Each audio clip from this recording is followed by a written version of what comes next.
Howdy, how's everybody doing today? Hello, hello, kikoete orimasu desho ka? Hello there, Gecko. Hello there, Seku. Yes, we were indeed starting soon. I know that I am fashionably late, as I typically am. In my defense, I was sleepy, and I took a little nap. It was a very good nap, very comfy. But yes, I don't believe that I'm coming down with the Wu flu, just because I really don't go outside enough to contract the Wu flu.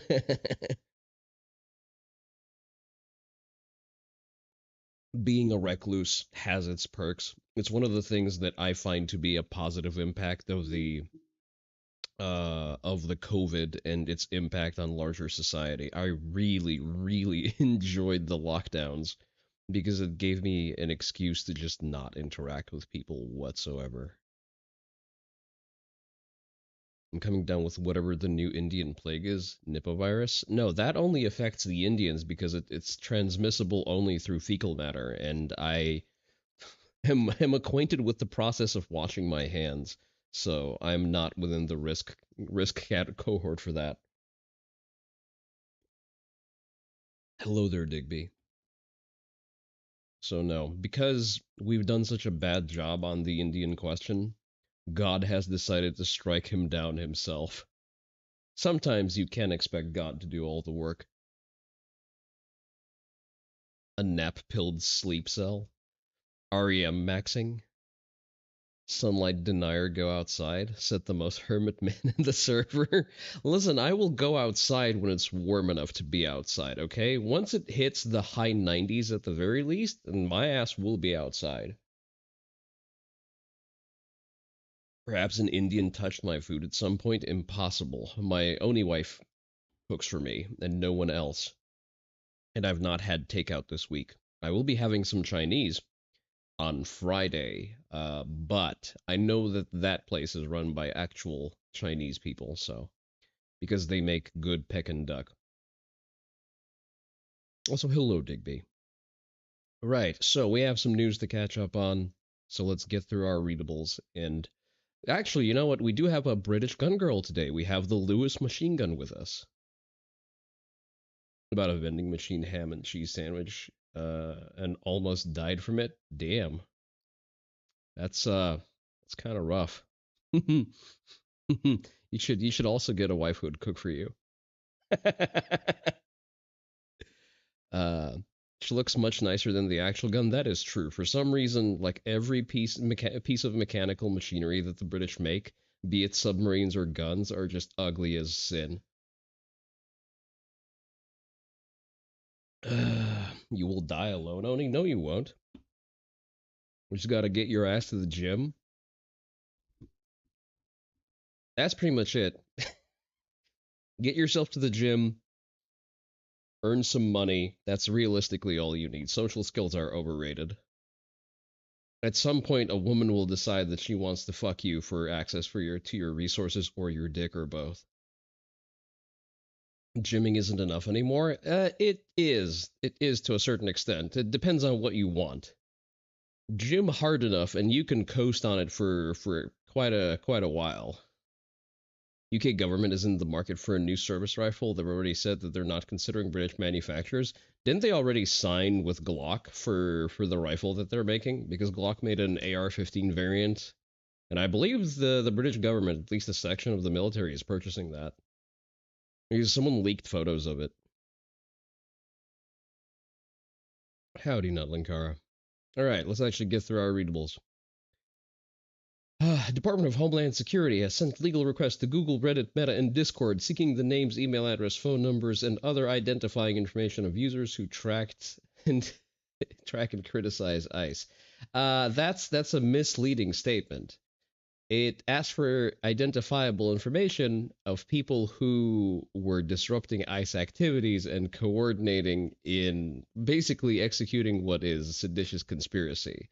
So it sounds like someone fucked around and they are about to find out. You'll love to see it. All right, someone posted this in the media share, so let's look at that. Criticizes and people advocating to kill ICE agents. Yeah, exactly. They seem to be skipping over that in the coverage there. So we like PK Patchworks. When PK Patchworks speaks, we listen. Um, hey, just found out my construction homie, one of my construction homies took his own life in the early hours in the morning yesterday. He was a combat vet, had been struggling since he got out. He left behind a wife and young daughter. I wouldn't harp on it, but if you're struggling, please reach out. Yes, that is a good message. These things unfortunately happen. Um, we're not going to point fingers at the VA, but remember, a permanent solution to a temporary problem is a nonsensical gamble that you're taking. Do not. If you're feeling like you're way down in the dumps, the only way to go is up.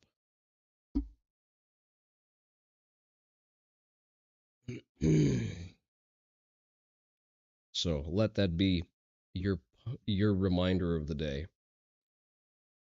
All right, what is this? Billie Eilish reported me to ICE and got me deported because I joked about flying to the US and moving into her mansion.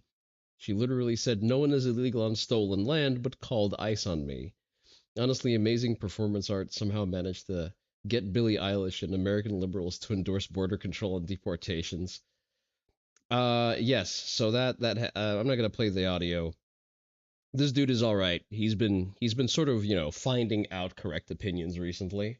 And yes, it is funny that no one is illegal on stolen land, but also please don't enter the country in order to squat on my land. Fuck ICE calls ICE. Yeah, exactly. Pretty much. Fuck ICE calls an arm of the DHS, which is kind of attached to ICE. You love to see it.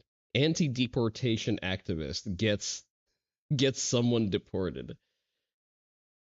All right, let's see what this is. No. What is wrong with you? Why are you assaulting me? Do I know why are you assaulting? You shot to prominence because you filmed an argument with your parents. It got quite intense. Shut the fuck up, you parasite. Your mother, from what I can work out, was on the phone, said, I don't know who, the police, saying my son is 22 and he's really right-wing. Really right-wing? Oh my God. It's very difficult because I think the issue is they were brought up in a very different society. I don't think their generation fully understands me and my generation and our perspective on society, because even back in the 1970s where they were growing up, it's very different from where we are now. Listen, even the 2000s were very different from where Britain is today. No wondering when V-Tweeter starts calling ICE. A V-Tweeter called ICE? I doubt that. Also, good evening, Sort of Demon. Thank you for the lurker check-in. So, I don't entirely understand why my mother rang the police, because if they mean by too radical is that I want to preserve my native ethnic group, I don't see that as too radical. I see that is the duty of an Englishman, is to look after England first. Seems to be very well spoken. He seems to be fairly well educated. I don't really. It is. I would like to see the original video of his parents chimping out. If someone has that, please post that in the Discord. That would be funny to look at. But yes, someone needs to inform the boomers that because something bad happened 70 years ago, therefore you cannot have a country, is not a winning proposition. No one is particularly impressed by that. Sorry, just because the Nazis happen doesn't mean that I need to surrender North Texas to the Indians and then West Texas to the Muslims. Ah, yes. So, another nothing burger, because nothing ever happens. So, Hamas Piker of dog shocking fame has posted a photo with another retard, and people have been noticing this in the background, which everyone says, "Oh, what is this? An NFA item in California? Do you have a license for that? Do you have a tax stamp for that?" So for larger context, NFA items, and that includes SBRs, are completely illegal in California. The ATF will not issue you a tax stamp if you are a California resident applying to either manufacture or purchase one. In manufacturing an SBR without a tax stamp is very, very illegal, punishable by fines of up to, I believe, $250,000 and 25 to life in prison. Unfortunately, it's very obvious that this is an airsoft gun. Hassan Piker is a soft-handed, spineless cuck. He is too scared to own guns. He doesn't own any real guns, and he never will. He is a pussy. So calm the fuck down.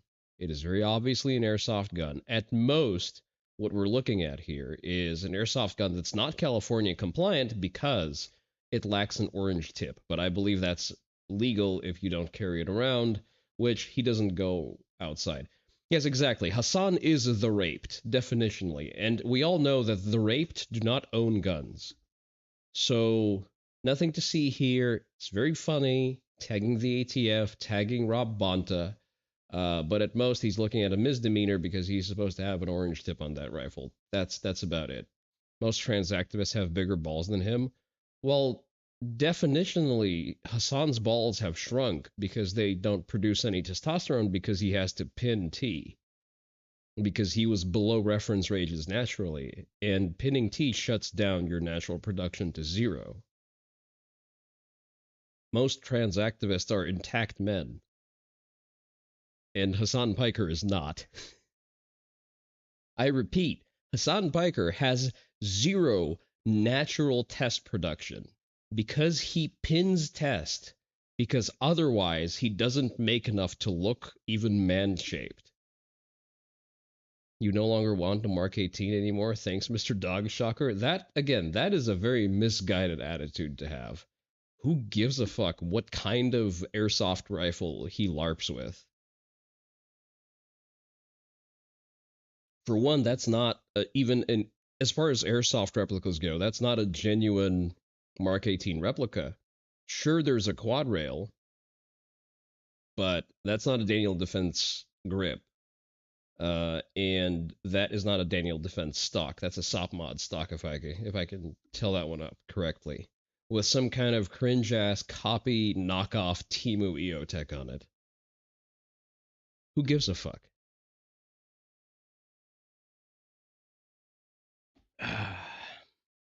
Son was also very fat at one point, so artificially losing weight can cause increases in estrogen. No, not Linkara. It's the other way around. It's retaining high body fat is what increases estrogen, because subcutaneous and visceral fat aromatizes and produces estrogen. Get your facts right. He probably lost a lot of weight when he got on T, which is very common.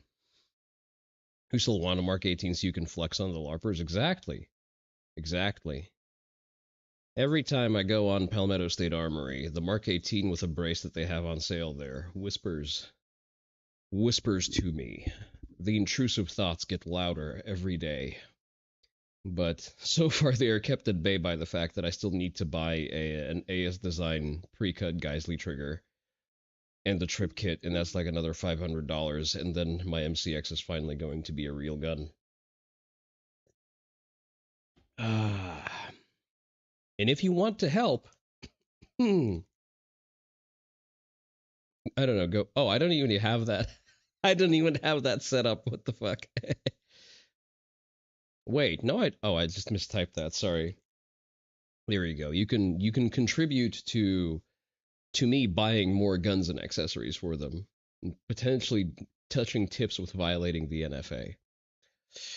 All right, so Emmanuel Macron said something, and whenever the French speak, I just beat them, because what are they going to do? Give up even more?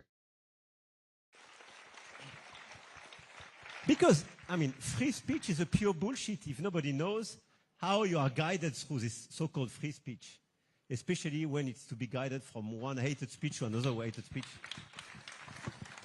Frenchman fails to understand the concept of free speech. More on that in News at 11. I just want to have a transparent road through these different speeches, and I want, by the way, to have a sort of public order. I want to avoid racist speech, hated speech, and so on. This is my point. And the third one. Why do we allow the raped to speak? It's a very big question that we really need to answer. Yes, remember to vote in the White VTuber Awards. Remember to vote for me as the most racist VTuber alive, because being bright red, I don't really qualify for any other category. Not Linkara, can you post the link to the form to vote?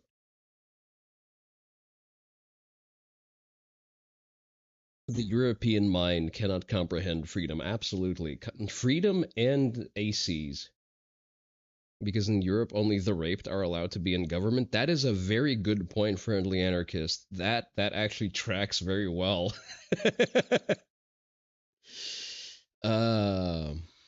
Oh, I can't reply? I wonder why. Probably because I'm looking at an older post.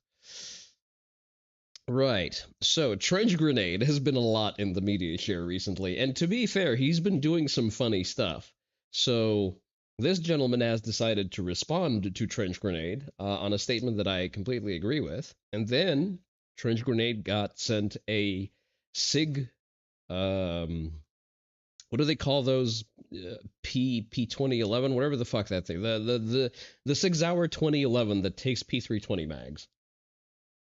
And apparently it shat the bed. So, and it's going to be a 3-parter because Sig also reached out to him with corrections and with some commentaries and explanations and excuses. Vote red. Yes, exactly. That's the, not Linkara, that's the link to the post announcing that. That's not the form. Link the form. All right, I'll do it myself. All right, so this is the White VTuber Awards. Again, I am bright red, so I expect to be disqualified, but you know what? It's worth a shot. So vote for me as most racist VTuber, I guess. General White Race, Shogun White Race Savior, you are redder than I expected. All right. So, Trench Grenade has angered the fats. So we're going to see what their suggestion is as to how to do that better. Or rather, we're going to hear the fats as they are offended. This video is going to be a response to a video that Trench Grenade put out yesterday that I think was overly negative in tone and not very helpful to the 2A community. So I'm going to play that clip and then we'll get into my commentary. I am ontologically white. am I an honorary Aryan like all Japanese? Would I not qualify next year? Oh, would you not qualify next year? You're you're a taco American? I don't know. How pale are you? We've been blurring the lines recently. Racists were confirmed to be the most diverse group online, so the Japanese are honorary whites. Why, thank you.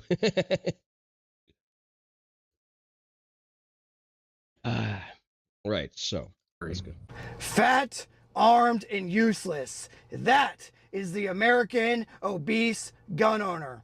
Never before in my adult life have I seen the widespread acceptance and normalization of substandard physical fitness, mediocrity in terms of tactics training and rifle marksmanship, and most importantly overall, the acceptance and adoption with open arms of morbid obesity of individuals in the Second Amendment or preparedness and tactics space.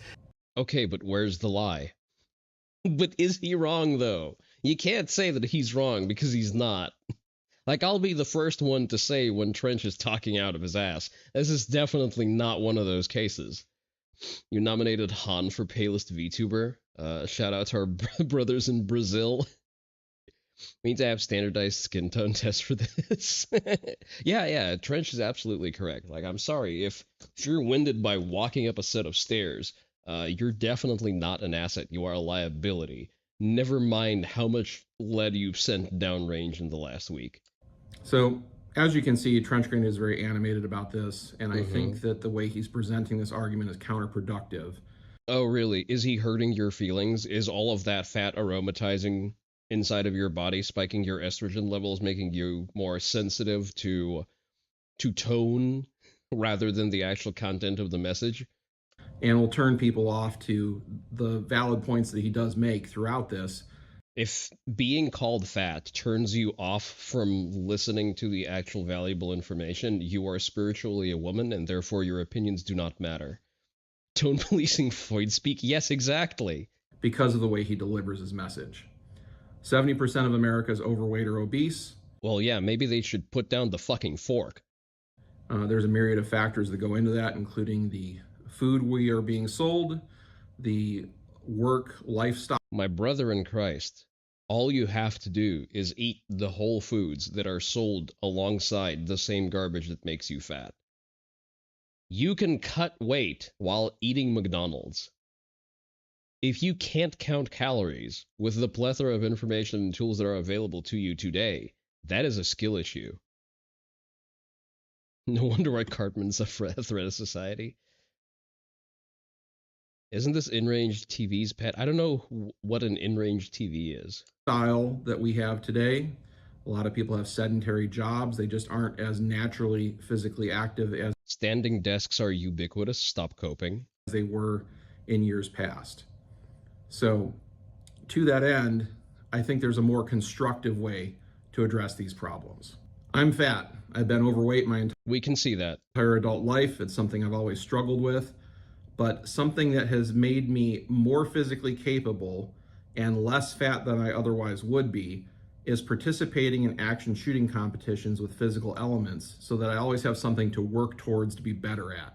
Well, it's very obviously not sufficient in terms of activity levels for you, my guy, because you are still morbidly obese.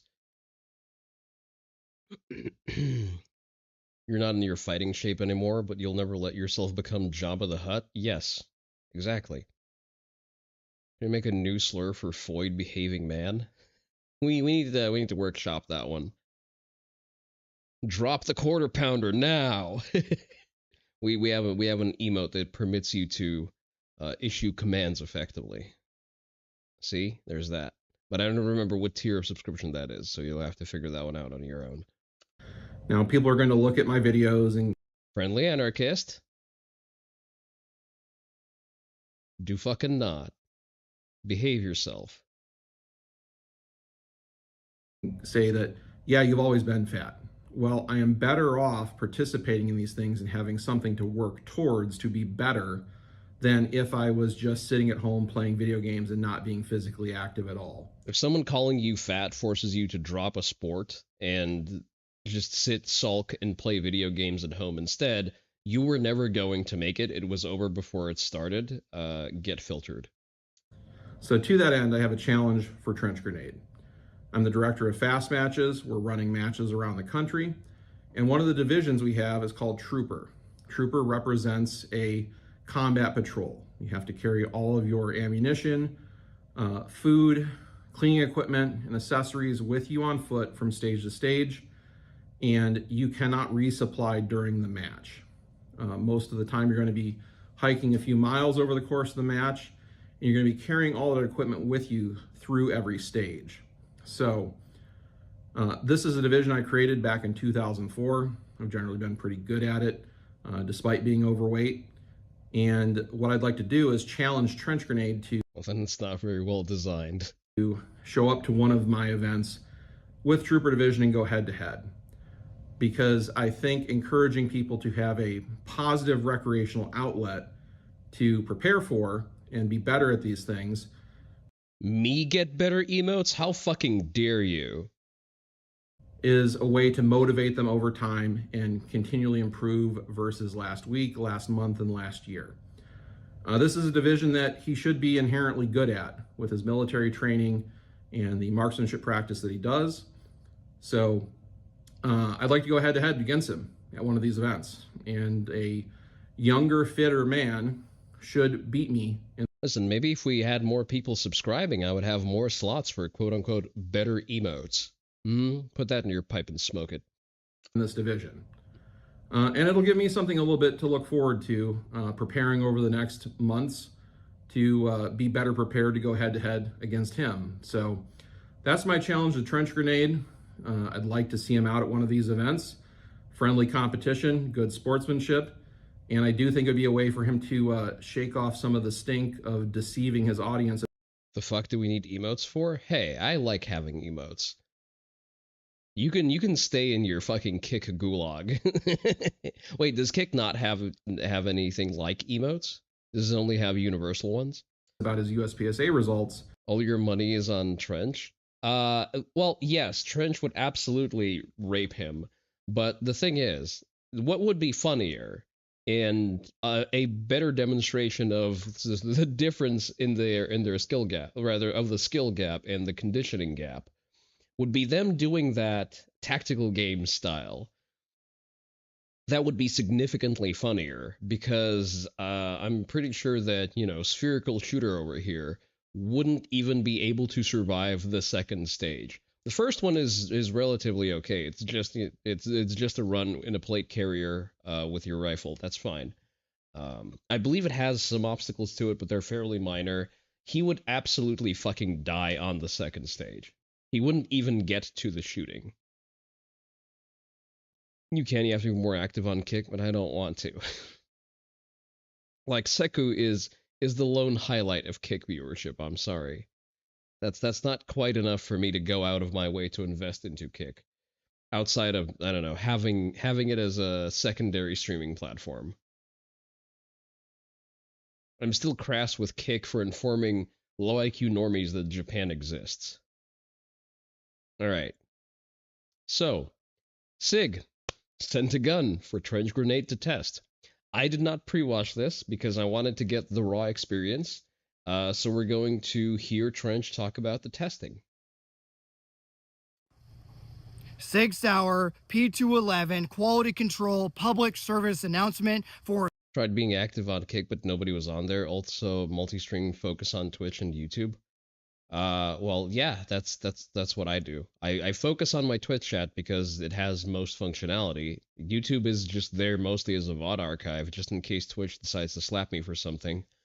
And Kick is just, yeah, it's there. It's whatever.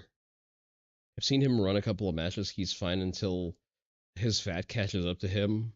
Then it's just slow. Gee, I wonder why.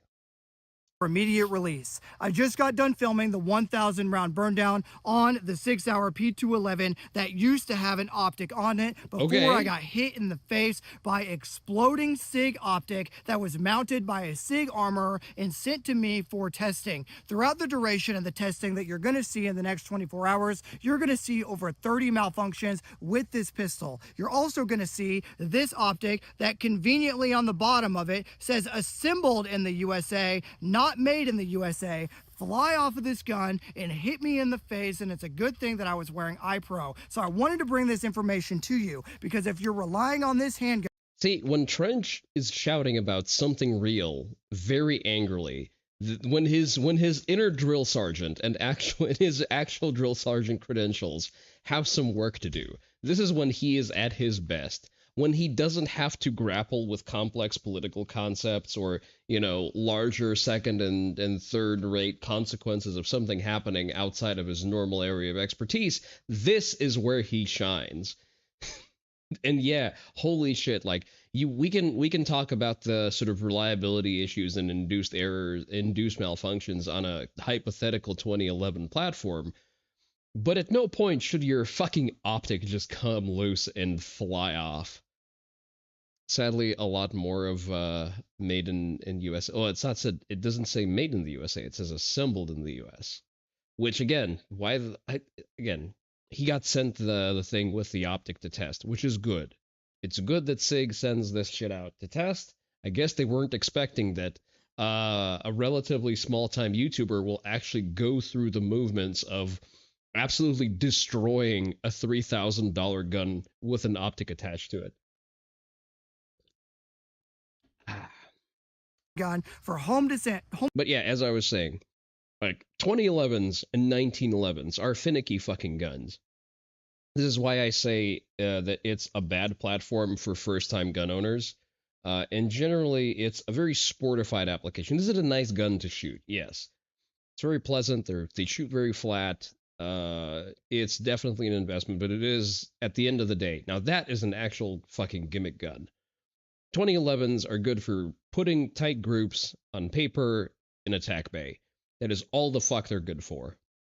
You can fucking quote me on that. Home defense, personal protection, or anything other than just a range toy. And even if you're using it for a range toy, you may get hit in the face by something that says assembled in the USA Pro Sig Lock on the bottom while you're conducting your competition, your Pro Sig Lock flies the fuck off the slide.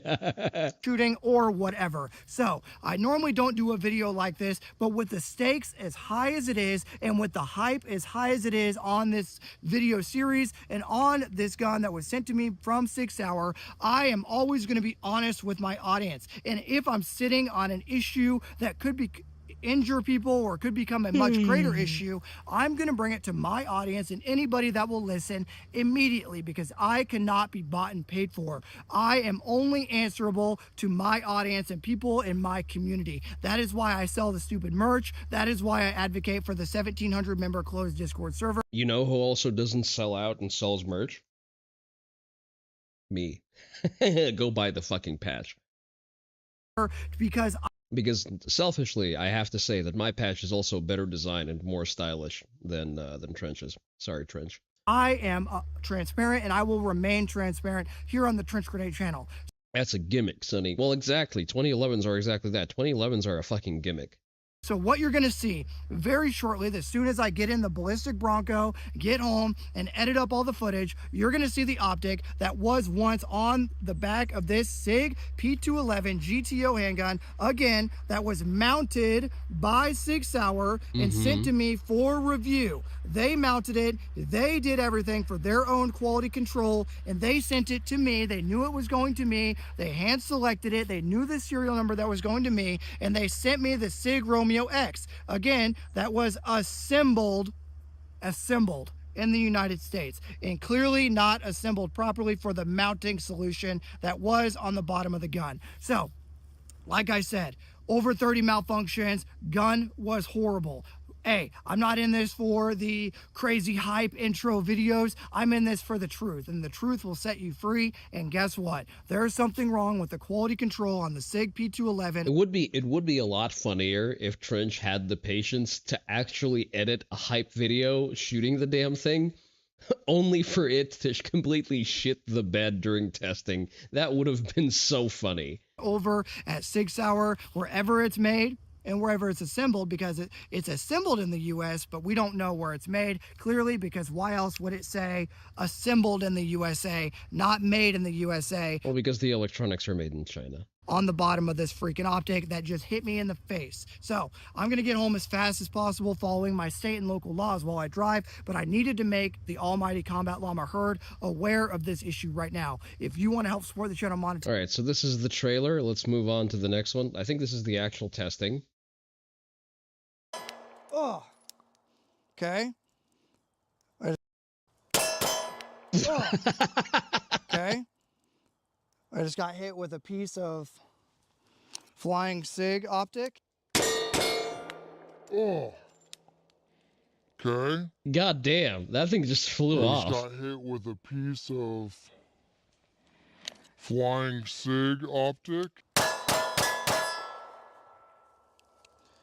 6 Hour's handgun reputation, market shares, and most importantly, above all else, their internet meme lord credibility hangs in the balance. If you've ever been involved in a video game team killing incident, such as an escape from Tarkov that destroyed a lifelong friendship in the process, then go ahead and hit that like and subscribe button, guys. Welcome back to the Trench Grenade channel. Today we're going to be conducting the 1,000 round burndown on the Staccato Killer, the 6 Hour P211 GTO raced out comped handgun with their Romeo X. If every single member of the almighty Combat Llama herd, and for 6 Hour it ends today, Meme Lord Enjoyer, were to hit the like button right now, We're that would hitting the like defeat button, the brother. heretic horde, feed the AI overlord, and most importantly, help the almighty Combat Llama herd in service to the undying golden emperor of mankind grow more powerful than any of us can even begin to possibly imagine. Leave your predictions on how this SIG P211 GTO will do down below.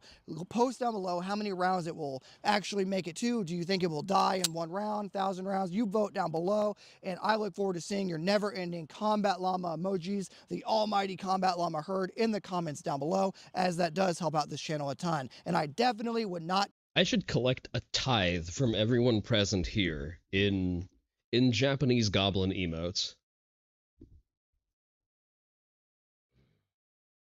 Golan Clear, welcome to the chat. Hello, hello. Dono Wall? No, absolutely no Dono Wall. Hello there. Listen, everything you see here is free, except for the merch. My patch is only $10. So go ahead and make use of that, but everything else is free. Oh, just a second. You could really use a Japanese goblin emote. I mean, it's a Unicode emote, not Linkara. It's like you can just use it. Like it's just there. You didn't need special permission to use it. Tell you. Well, hello there, and welcome to the Kick Chat. To use the link down below to get access to our closed Discord server of the Almighty Combat Llama Herd with 1,700 patched members. That does remind me, if you verify with me that you are a patched member of the Oni Dojo, you will be benighted with a Patch Bearer Chad server role, only available in the Oni Dojo server. I have to manually repost my shit into the Kick Chat. There we go. Where were we? Ah, yes. Okay, where you can grab a US-made patch, such as this right here, or more importantly, a Marauder patch to become a member of this almighty herd. And I definitely would not warn you about a limited drop that you may be seeing on the screen right now to get you access to that closed Discord server. You know what I wonder? If I were to, for example, invest into a 3D printer, and I have a model in mind, I'm probably going to get one of the I think QD is the way they're, QUDI? Well, never mind, one of those. I wonder if I would be able to print patches from TPU. I wonder if that's a suitable medium for patch printing, given that it is a softish resin-like polymer. Because PVC printing is very hazardous, and I don't really have a space that has enough airflow to print those. But if I were able to print my own patches, I could make them even cheaper. Server where you can stay up late, talk about WROL builds, make a small community to train with, to game with, and most importantly, above all else, make memes about Sig Sauer. If this video, or if you can 3D print on mesh fabric. The fabric mounting isn't the problem. The problem is the level of detail I can achieve with a given polymer. If TPU gives me the same level of rigid detail that I can achieve with PVC, then I can print it. The way you mount it to a Velcro hook back, that's trivial to solve. This gun were to pass or fail. So I look forward to seeing everybody in the closed Discord server after this. Definitely don't use the link down below because it may or may not be a super limited alt account limited edition run linked down below. Ammo used 124 grain FMJ Blazer standard pressure. Okay, Blazer brass is okay. It's just okay. 2011s tend to choke on Blazer.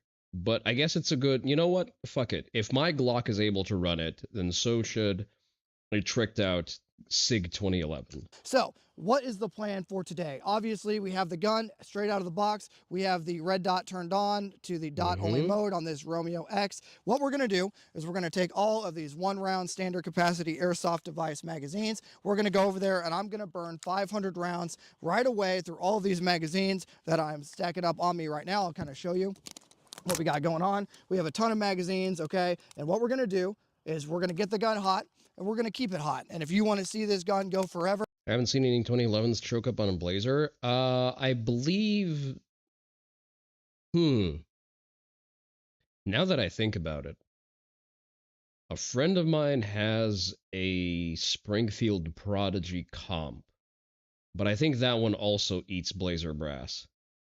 I think his alien doesn't like Blazer brass. Assuming we make it through today, well, comment down below what you want to see. But the goal today is not to treat this like a 2011. We're going to treat this gun like a Glock, for lack of a better term. We're going to treat it like an M17, and we have a ton of magazines that are all bought and paid for by myself. The goal is not to baby the gun. The goal is to run all of these magazines through the gun nonstop once we get started, keep it hot, and see how it will do. I should note, I do not care if this gun lives or dies. How many pistol magazines do you have on your belt? He has an alien, very cool. He has a lot of very cool guns. Sig Sauer sent this to me for me to test. I don't care if it makes it 1 round or if it makes it 10 million rounds. I don't care. We're going to pivot the camera. I'm going to burn it down. And if it dies in 2 rounds, cool. If it makes it through the day, I don't care. I'm not a shill for Sig. I don't care what happens to the gun at all. Okay. So post your comments down below, share the video with everybody you know. And without further ado, let's get into the never ending, hopefully, I guess we'll see, burn down on the 6 Sauer P211 GTO staccato killer. Can we work on the name? He almost peer pressured me into buying a Springfield Prodigy. Naming convention. Can we shorten it down just a little bit? Can we shorten it down a little bit? All right, let's get into it. All right, this first string of fire is going to be roughly 400 airsoft rounds straight through the gun. We're going to see how it does. Here we go.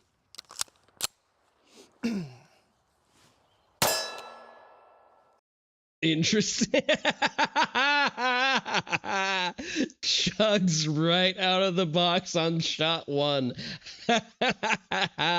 Embarrassing.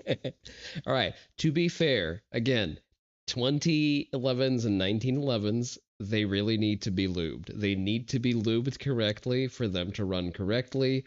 They're designed around having correct amounts of lube on all of their metal-on-metal contacts. I believe he is testing the gun dry, and that is definitely going to be a point that the SIG rep is going to bring up. That was a bad start. You guys saw that, right? The gun barely cycled. Okay, we got to click no bang. Oh man, this could be a long video. Failure to feed on the first shot, not like this. The gun barely cycled. I'll grab that round. That is a spent case. Okay, so the gun failure to extract and failure to eject, both. Okay, there we go. I guess it would be technically failure to extract because it was still in the chamber. All right, that is the first malfunction. That's not a good sign.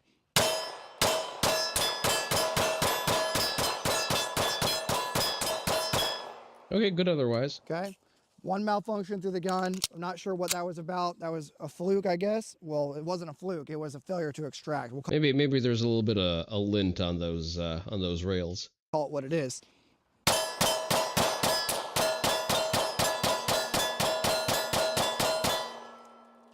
Okay.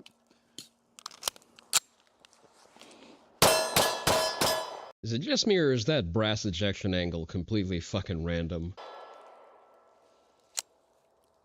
Failure to go into battery. Malfunction. Not sure if we have a live round in the chamber right now. That's 2 malfunctions so far. Failure to extract. 3 malfunctions. Oh boy. Oh no, 6 Sauer guys are on life support. All right, another malfunction. Okay, 3 malfunctions. That's so far, what, an average of 1 per magazine?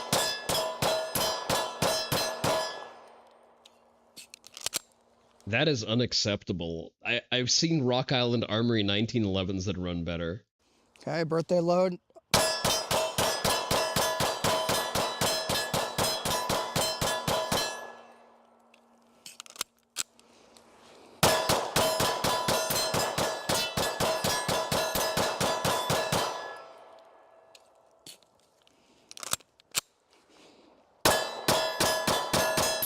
And credit where credit is due.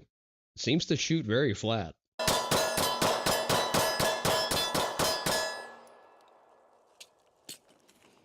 Give you guys a different angle here. So far, 3 malfunctions. Super strange. Okay, keep it going. We can chalk this up to break-in. That's fine.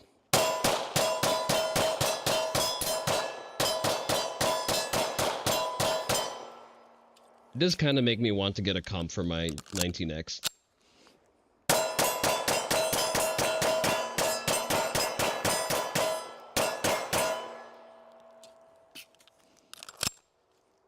Another birthday load, unintentional.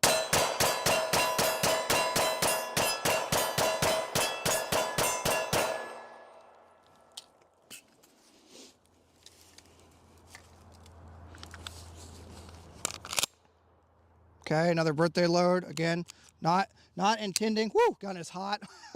Woo, okay.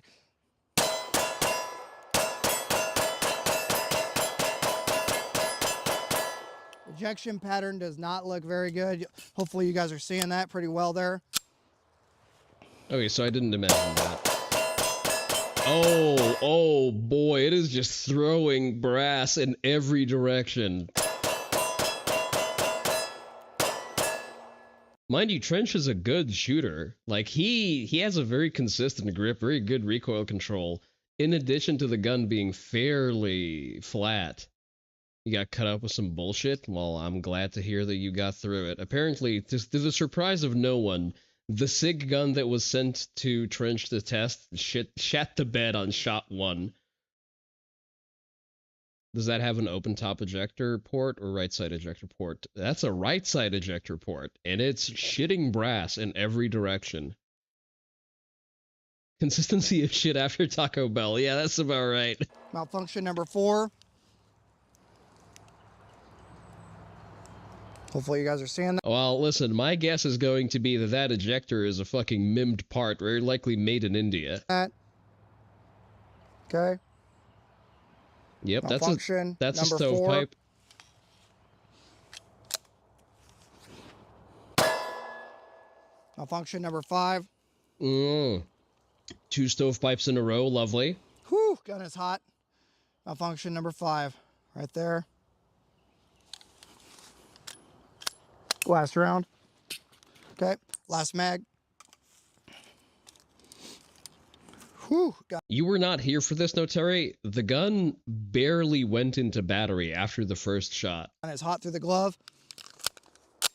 Okay, here we go.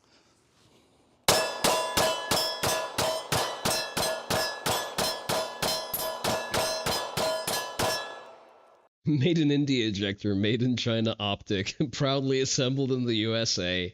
Yeah. You know what people say about 1911s? You've had one stovepipe ever, mid-course, single-stroke clear. This gun is garbage. So, yes and no. Again, I touched on this before that. The thing is, like, you probably know how to run 1911s and 2011s, meaning that you have them properly lubed before you take them to the range, before you load them and have them hot. They are finicky guns. They are guns that like to have optimal conditions, and under optimal conditions, they run optimally. Provided you don't have any Indian parts inside of it. And this, like, taking a gun out of the box completely dry and running it, you could say that it's an unfair test for something that is a 2011 like. At the same time, if I can grab a Glock for a third of the price and it runs just raw out of the box, well, I don't know, man. You're kind of not making a case for me to not buy a Glock over a SIG anything. Okay, 5 malfunctions. Gun is extremely hot. We're gonna go grab more magazines and we're gonna keep it rolling. We're gonna keep the gun hot, keep it rolling. Okay, woo, it's hot. Okay, give you guys a look for like a second. All right, going to grab more mags. Roughly 2 minutes has elapsed, and for some reason, I don't think I'm gonna get invited to the SIG Sour Christmas party this year. Let's continue the burn down. What was that? Okay. That we were at 5. Never understood a point of running box wet guns. Not even the military does that. What do you mean box wet? What does that mean? 5 malfunctions before. Let's see what's going on.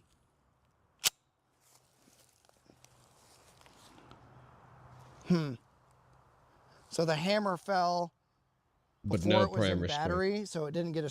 You know, the only lube is the protective oil coat, which is not for shooting. Well, listen, it is an agreed upon standard for testing certain things. Like, for example, James Reeves does his reviews like that. He'll grab a shotgun for a burn down, and he'll take it. He doesn't lube it. He doesn't clean it. Like, and the Turks complain that, well, we ship our guns in Cosmoline and that's why it needs to be cleaned and lubed. And guess what? Even after it's cleaned and lubed, it's still a piece of shit because it's a Turkish shotgun. But here's the thing. My 19X, after I got it, I took it shooting. I don't believe it's ever benefited from a drop of lube. I may be wrong, actually. I think I definitely have never cleaned it.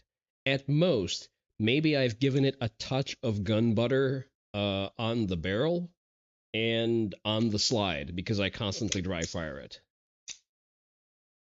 But generally, you pick up a Glock, it's going to run with just whatever oil is on it. And as long his slide looks sluggish, it has been having issues with going into battery. Strike. We'll have to review the footage, but here's the round right there. That's 6 malfunctions. Oh man. Okay, lock back.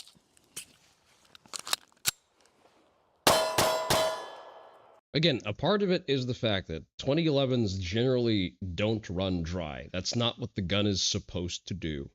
It's running like a 1022. Oh, running it like a 1022. Well, again, it's good for testing. And as I've said previously, the reason why I say that 2011s are bad beginner guns. When Emiru was showing off, oh, I got a gun for self-defense, and it's like the most gamered out race gun you could possibly imagine. Everyone's like, oh yeah, Slay Queen, so based. And I'm like, wow, you just bought a $7,000 paperweight that's actually not suited for your skill level, for your use case, and for your capacity to maintain it in proper operational order. There's a reason why people who are new to guns should start with Glocks. You said that when I was talking about my MCX. What did you say? How dare you? What were you saying about my MCX? How dare you talk shit about my primary?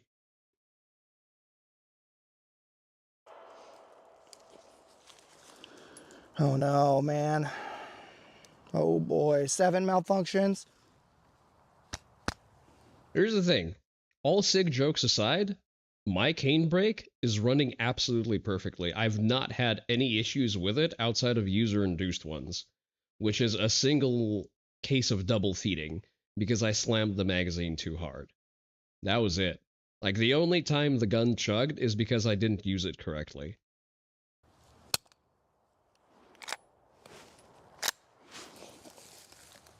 The only issues I'm having because of the MCX is because parts availability is limited because it's not a basic bitch AR. So if I want a nice trigger, I'm basically limited to Geisley's. Which, boo-hoo, I have to run a Geisley trigger. Empty case. Okay, so failure to extract.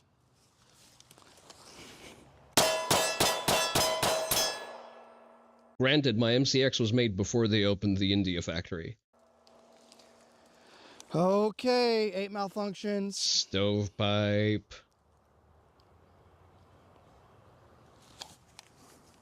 Not good. That's an ejector issue. You can't blame that one on lube.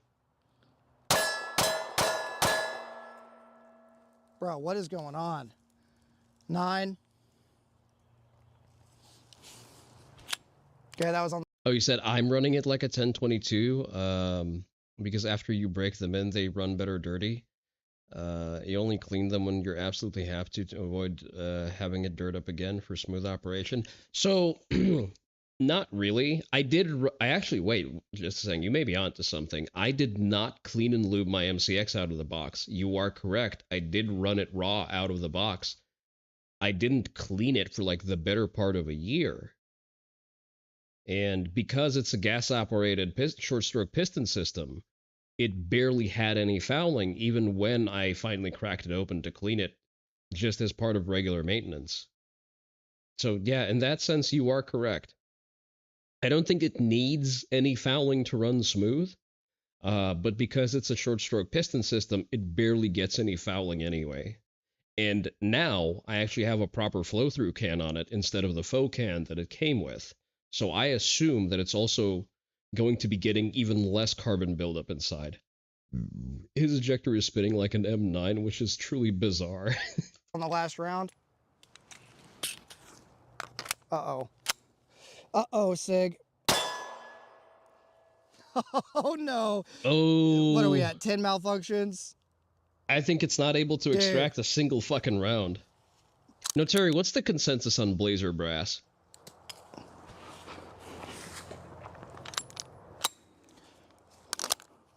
I think the ejector is fucked. Okay, that one extracted, but that's what, failure to go in the battery? I think 11 malfunctions. Oh. Shoot worse all the time. Blazer is fine target ammo. Okay, maybe we're back. 11 malfunctions later. That extractor is completely fucked. 12 malfunctions. Empty case came out. I think 13 malfunctions. He just has a bolt action handgun at this point. The burn down that destroyed Sig Sauer. Dude, I don't know what to tell you, man. At this point, we're just dumping rounds. We're just dumping rounds everywhere. Another live round came out and a cement casing. Keep it for later.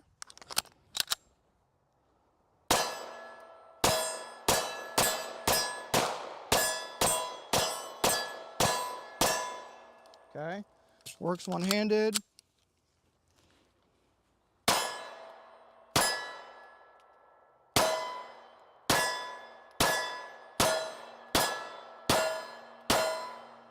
Malfunction. Your absolute bitch budget. 90% of the time, shooting Remans, brand new box of Blazer and Fiocchi is as good as the next. I shoot Blazer just fine. For the last year, I've been shooting the free can of Denver Bullet Company stuff that I've gotten, and it's been fine most of the way. Except the last time I took it out, I don't know if they just had a couple of, particularly bad ones, but I had an extractor just rip out a piece of the rim on the brass. So that wasn't great. How many is that? 13? 12 or no, 13? You guys will know better than me. Dude, okay, so that's one-handed. Maybe I can just kind of... Well, because the brass was too soft, and that's it. It got overexpanded by the round going off, by the gas. It got stuck in the barrel, and when the ejector was pulling it out, it tore out a piece of the rim, and it stayed in the barrel. Offhand.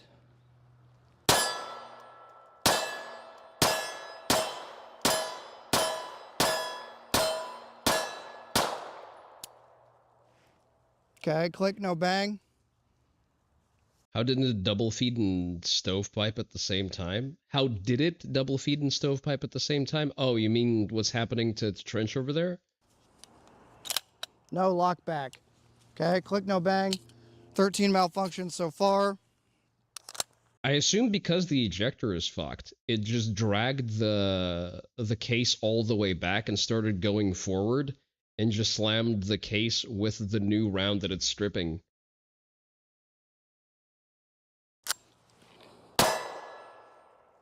$14 malfunctions. If Classy. you ever sent a Sealess gun tuber a 2011 and it couldn't make it through a magazine reliably, then go ahead and hit that like and subscribe button, guys. Use the link below. Help support the channel monetarily. It does help out a ton. Oh boy, man. I think at this point, like, it really doesn't make any sense to run this gun any further. That's it. The ejector is very obviously fucked. And oh boy. Bro. 14? 14? Okay. 15? 15. Stovepipe. 15 malfunctions. You know what? At least the stovepipes are consistent. What's the bet the Indian Express extractor is already bent or even cracking? I'm pretty sure that he broke that shit off already. Okay, it stayed in there. Oh, okay, here we go. Let's do a 16 malfunctions. This gun is immediately New York and California compliant. No, Terry. It's now Virginia compliant because it's no longer a semi-auto gun. My hands are tied. Don't blame me. Don't blame me. Blame the gun. Oh. Okay. 16 malfunctions. Shooting at the 17 malfunctions. I guess I should show you guys. That ejector is raped harder than a dog in India after they repealed the penalty for bestiality. Get up in there. Look at that. Look at that guy.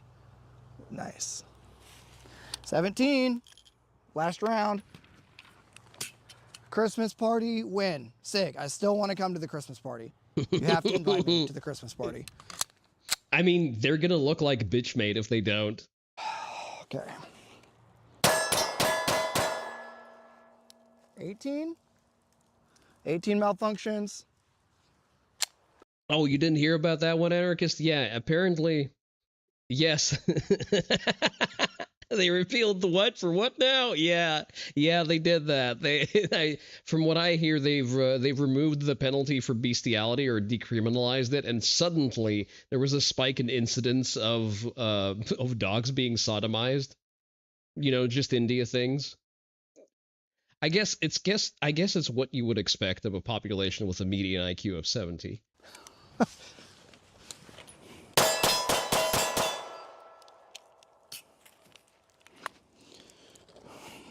Oh man, the comments are gonna be hilarious, dude. I can't wait. No, friendly anarchist. Jesus definitely never made it that all the way to that part of the world. You guys let me know what you think about this. Finally, sex with Indians is legal in India.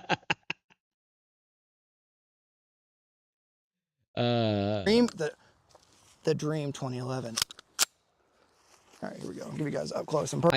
I guess it would take India to inspire the lone intelligent man that it would produce in Siddhartha Gautama to become enlightened to the fact that holy shit, this fucking sucks. I really don't want to live in this reality. You think Werewolf the Apocalypse was right about the fate of India? Personal. I've lost count. I'll try to just get...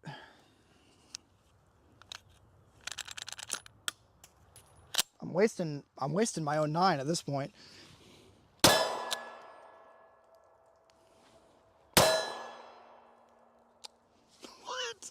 What is happening, dude? Again, that's your favorite, no, Terry. A failure to extract with a double feed simultaneously. We're using 124 grain, standard pressure, blazer ammunition. The same stuff that you guys use right there. Same stuff. This one, yep, 124 grain, blazer ammunition. Okay, so no excuses there. It's all standard pressure ammo, and there you go. Oh man, gun was clean, or gun was from the factory. From the factory, how they gave it to me. They knew it was coming to me. You guys wanted it right out of the box, and this is what you're getting. I mean, here's the thing. Yeah, if you're sending a gun to a YouTuber that you know is going to run it raw out of the box, at least you can do is take it as close to optimal condition as possible so that it at least survives, you know, the first fucking magazine.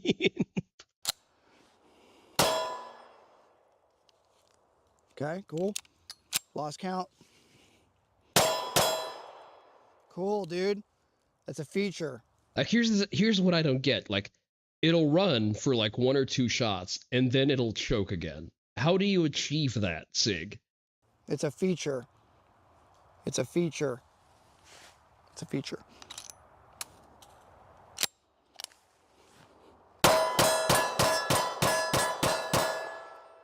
Almost. We almost made it. This isn't good. This is not good. It's good for... As far as the cartridge ripping it, could just be a single point of bad brass within negligible margins. If it becomes a pattern, that's something else. The FAL is notorious. The FAL is notorious for fucking up brass with an extractor. Well, see, I shot that 9mm with my carry Glock. It was my carry Glock that tore out that rim. And again, I shot through like 90% of that can without a single issue. When I got to the bottom of the can, it started being fucky. Because it also, I believe I had some kind of malfunction, some kind of failure to extract from Onii wife's carry gun as well. Your 60-year-old .25 runs better. For me, it's good for my soul. It's not good for Sig. It's not good for anybody that owns one of these or wanted one of these.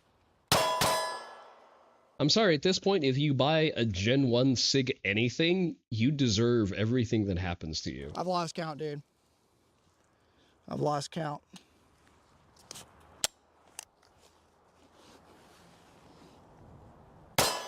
Maybe it's a spring issue, but how can... Damn. This gun races like a Ferrari in F1. It's probably made by people just as competent as the Ferrari pit team. 4,000. This gun was promised to me 3,000 years ago, so it's mine. I'm trying to like impromptu get some of these casings out of there.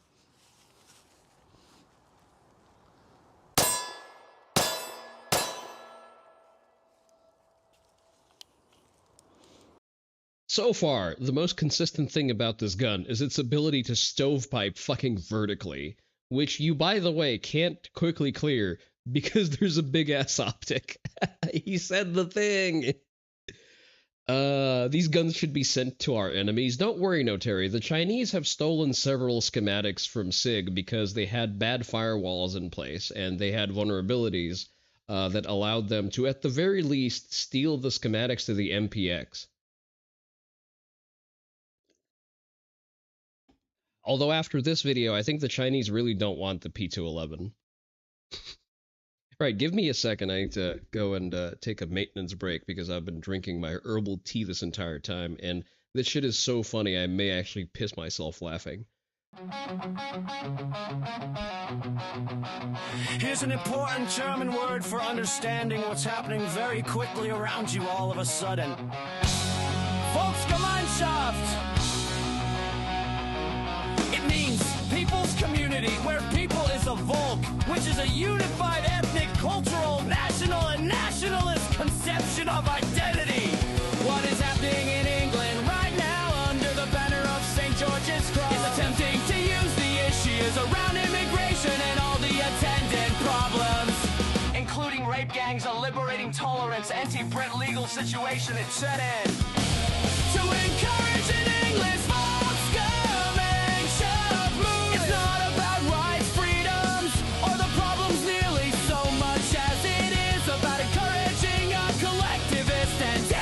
nationalist, people's community mentality, sentiments, and movement. Something similar is being pushed around a Scottish identity based on the young woman who rightly and heroically stood up for her own physical safety. The same thing has happened with heritage Americans. In the US, the goal is to create a new understanding of what is an American. That sees America as being an extended Volksgemeinschaft instead of a propositional nation, or a nation, or based on an idea! Obviously, given the word is in German, you can rapidly figure out who used it. Wasn't there also a thing where SIG allegedly sent guns to some location they weren't supposed to send them because they swapped out the shipping, I forget the words for it, God, what's the word I'm looking for? I forgot. Well, they shipped some guns to, I believe those were full auto MPXs, to a place where they're technically not allowed to do that. Manifest, shipping manifest.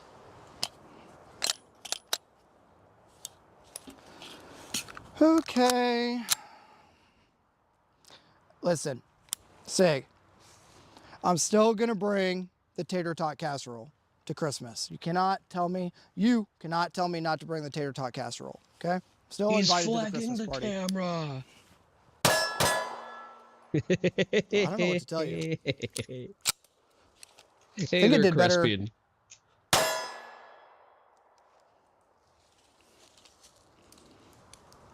We're watching a SIG product shit the bed. That was... Real men flag the camera. Real men keep their finger on the trigger at all times.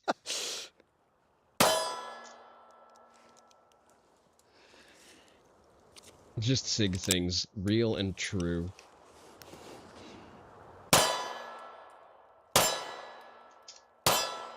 I think I'm gonna switch over to my defining personality trait being an HK guy instead after watching this.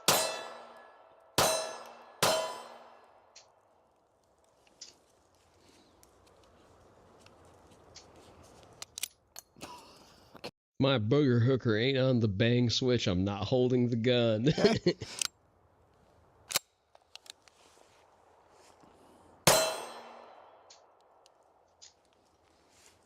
It's a feature. Again, at this point, this is no longer a semi-auto gun. Oh my god, Alexios, how are you doing? Welcome, 3,000. welcome Raiders, welcome, welcome. Intel officer is done compiling info. Well, we're gonna compile some more. How are you doing, Raiders? What is that? Wait, no, not that. Oh boy, that's very bright. Welcome, Raiders. Let me give you a shout out. Let me find my keyboard. God, my eyes hurt. Hello, hello. My name is Kuromaru Onii-san. I'm everyone's favorite tactical Oni no Onii-san. We're currently looking at a fresh SIG product, shit the bed, violently, I might add. How are you doing today? What were you doing? But hello, hello. Feel free to stick around. We're pointing and laughing at SIGs. Playing Hightail? Name sounds familiar. Rings a bell. I can't immediately remember what that game is. So feel free to tell me. But I hope you... It's a Minecraft... okay. Now I remember. Minecraft clone. I see. It's Minecraft 2. You know, I hear good things about things that aren't mainline Minecraft. The better Minecraft? Can I run Cobblemon on it is the real question. I've not played a single minute of Minecraft. Like legitimately, it was a so current thing when it was popular, and I'm willing to accept that it was that for good reasons, that my inherent contrarianism prevented me from ever trying it. Minecraft 2, but you can easily mod guns in? Damn, that already makes it instantly the better Minecraft. Holy damn. Does baseline Minecraft prevent you from modding guns in? Does it not have, like, shootable projectiles?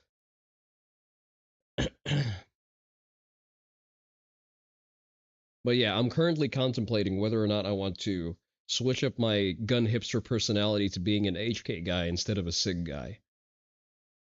Microsoft cracked down on modders? Are you for real? That is so spiritually gay, holy shit. Which Indian made that decision? We need a Webley mod, so Pippa can properly play Hightail. Listen, you're never going to be able to convince me that decision was not made by either a Seattle woman or by an Indian manager.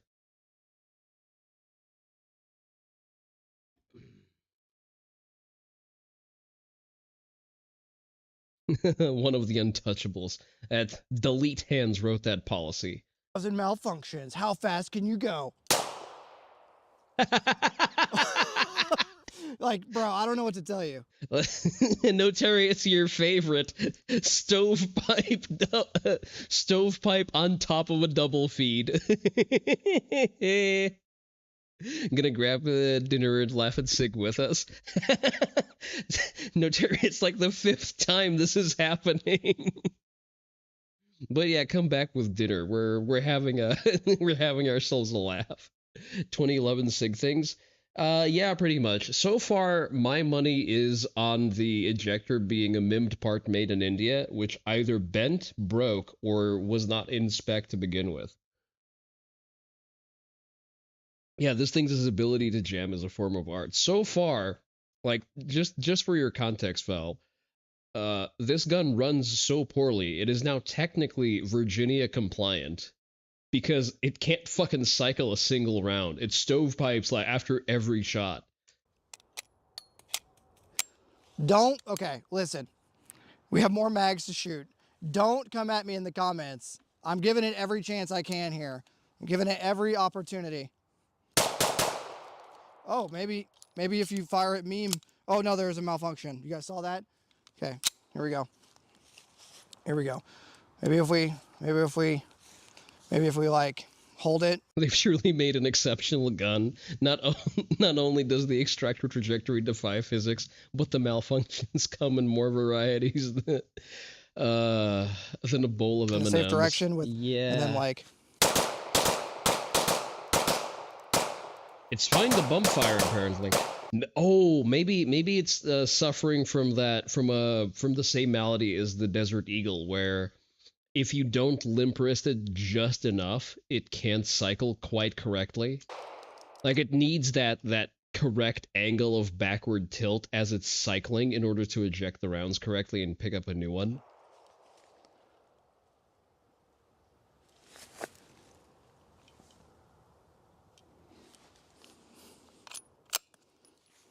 Back with tamales and laughter. Hell yeah.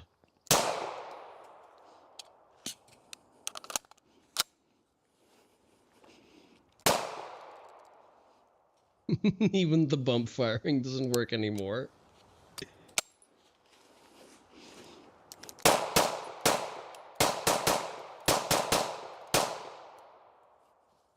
Sort of worked. Malfunction, didn't lock back. Oh my goodness. Oh my goodness. Chat, what are we gonna do? That is a $3,000 gun that can't get through a magazine without shitting the bed. Oh, get in there. Get in there. Okay. Hell yeah, top load that gun. Make sure that you break that ejector clean off. No! No way, dude. By itself. As you tried whipping it like some 90s movie gunfight. You could fix this gun. You just put the optic on an M&P, problem solved. Oh, you wait. Oh, you wait. So when he's holding it downwards, the ejection, it ejects forward. It might just be preventing stovepipes. Yeah, pretty much. Could it even be fixed at home? No. $3,000? No fucking way. Let's check. Let's go on SIG's website and see this marvel of New Hampshire engineering. Let's see, firearms. Go away. Firearms, where is it? P211. P211, this is a GTO. P211 GTO. And the one that Trench has is this one, GTO Combat, View Product. Do we have MSRP somewhere? Probably not. Okay, we're gonna have to look for it elsewhere. SIG P211 GTO Combat. Bass Pro Shop, sure, why not? They're roughly MSRP. How do I? No, never allow. No.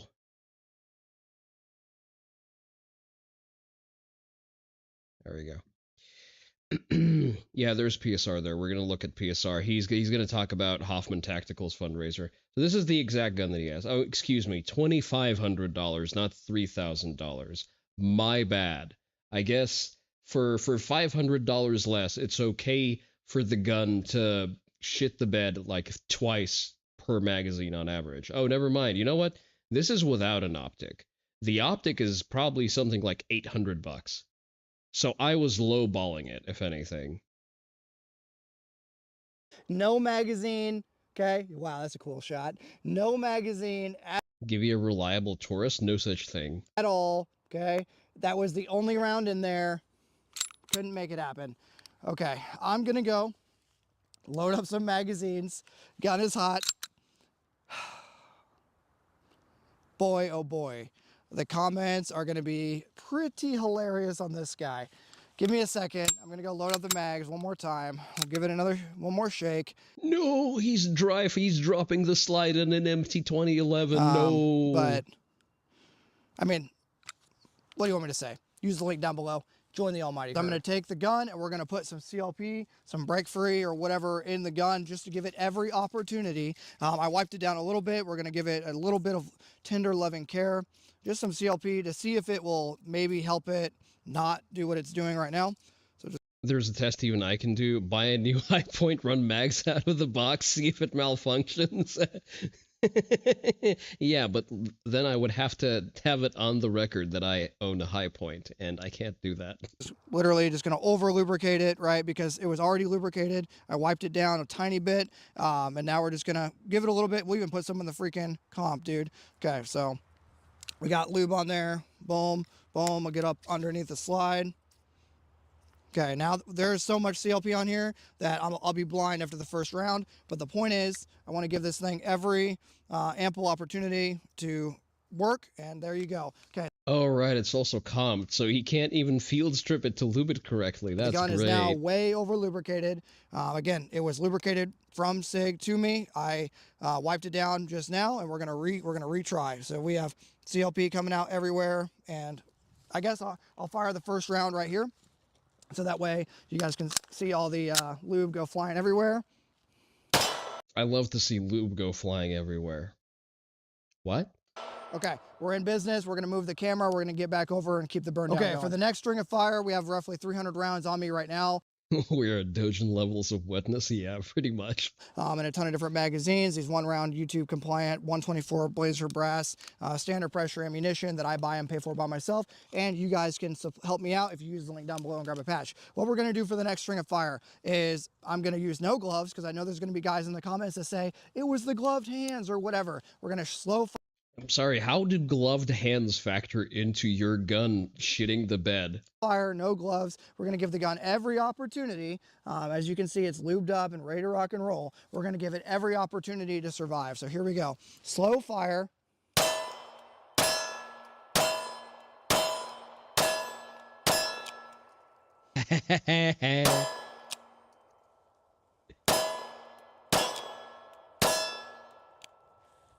I think it's the recoil spring. It seems to be that it just has a weak recoil spring. It's like barely, I don't know if you guys can see that. It's like barely going into battery. Let me guess. They didn't respec the recoil spring for the comped version, didn't they? They forgot that you're supposed to have a different tension on your recoil spring if you comp the gun.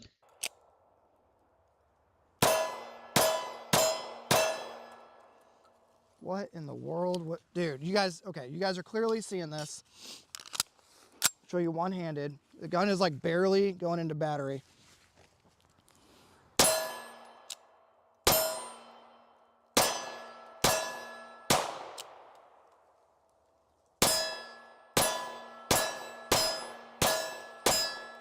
Could be both recoil spring and extractor. That's true. That is true. So it may be a poorly mimed extractor with the issue of a recoil spring not being spec'd correctly to running a comped gun. Some people wear gloves and don't account for that. When shooting the fabric and it's catching on the slide and stuff, you're wearing incorrect gloves if you're getting fibers torn out and they end up in the gun mechanism. Okay, maybe it's alive again. Let's see. Maybe it's alive again.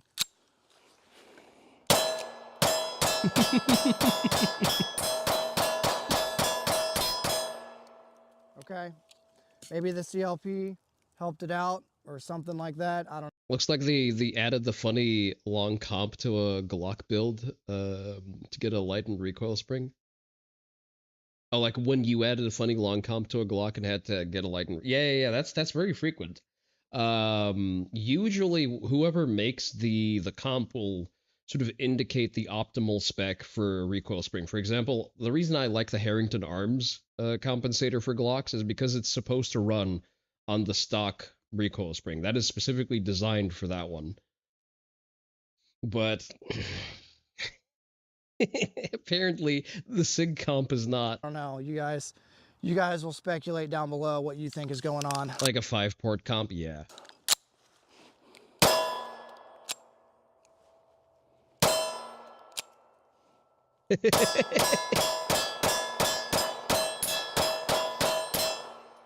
What? Okay, listen, on the one hand, 2011s are supposed to be like very tight tolerance, almost almost hand-fitted guns that like they're supposed to be like that. It means that they rely on the presence of an optimal amount of lube. Again, this is why I keep saying that 2011s are a bad choice for a new gun owner, because you're just not going to be able to keep it in fighting order just through sheer inexperience. So it seems to be that the gun does need to be lubricated to run. At the same time, like, I'm sorry, the gun still shits the bed even when it's just lubed. The gun is punking him. Dude, I don't know. I don't know.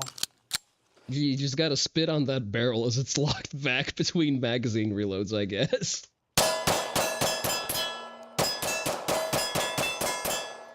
Okay, no issues with that mag.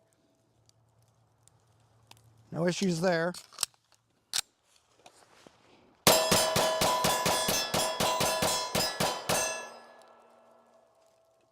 Maybe the CLP Boberg XR9L has better value. It seems to. helped it out. I don't know. I mean, we're smoking now.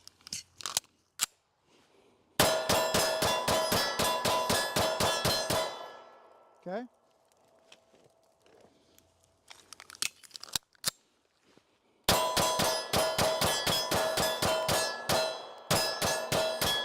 You know what? It's smoking, but the damn gun now runs. I don't know what happened. Maybe it heated up enough to fix the extractor.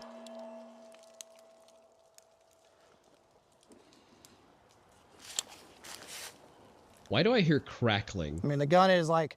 Is the CLP boiling on the gun? Completely caked at this point.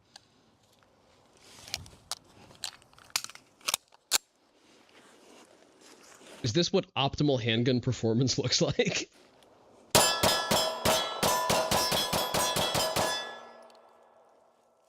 Maybe that's all it needed, was to be doused in CLP.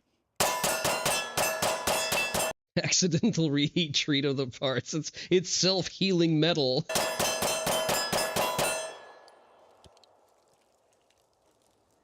You just gotta repay your karmic debt of shooting 500 rounds through a gun that barely works for it to fix itself.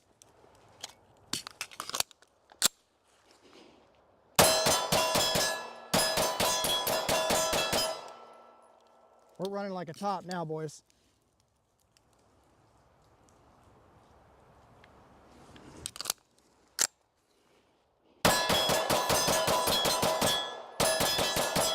Woo! Okay. I'm gonna go grab more ammo. I'm hoping that the gun is alive and well. That was a lot of magazines with no issues. I'm gonna go grab more ammo, and maybe, oh boy, soaking it in CLP is all it needed, okay? So we're gonna go back. You're fairly certain that if you shot this thing, your other guns would misfire out of spite? They just suddenly all end the inside of your safe. Grab some more ammo, and we're gonna get back at it. So give me a second. Okay guys, last couple hundred rounds, roughly 300 rounds for the gun. It's working better now with CLP. Hopefully it continues to work better. We'll see how it does. Let's just keep the burn down rolling. And maybe, hopefully it gets out of this thing alive. We'll see. Let me know how you guys think it's doing down below. Okay, so I guess it's probably an issue of the the recoil spring needs to chew through, like the recoil spring has a break-in period to work with the slide, with the compensator. But I guess that's a thing that you should probably disclose to people who want to, you know, test or use your fucking gun.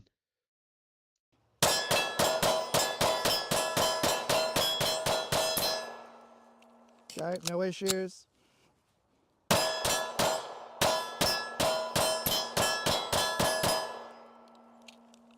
Maybe it's alive again. We'll see. A little bit of CLP. Or it just likes to run super wet and the spring isn't light enough to handle the extra friction from not being super wet. Also, again, 2011s are supposed to run wet. So not a ridiculous possibility. Although at this point, he probably cooked off most of the CLP.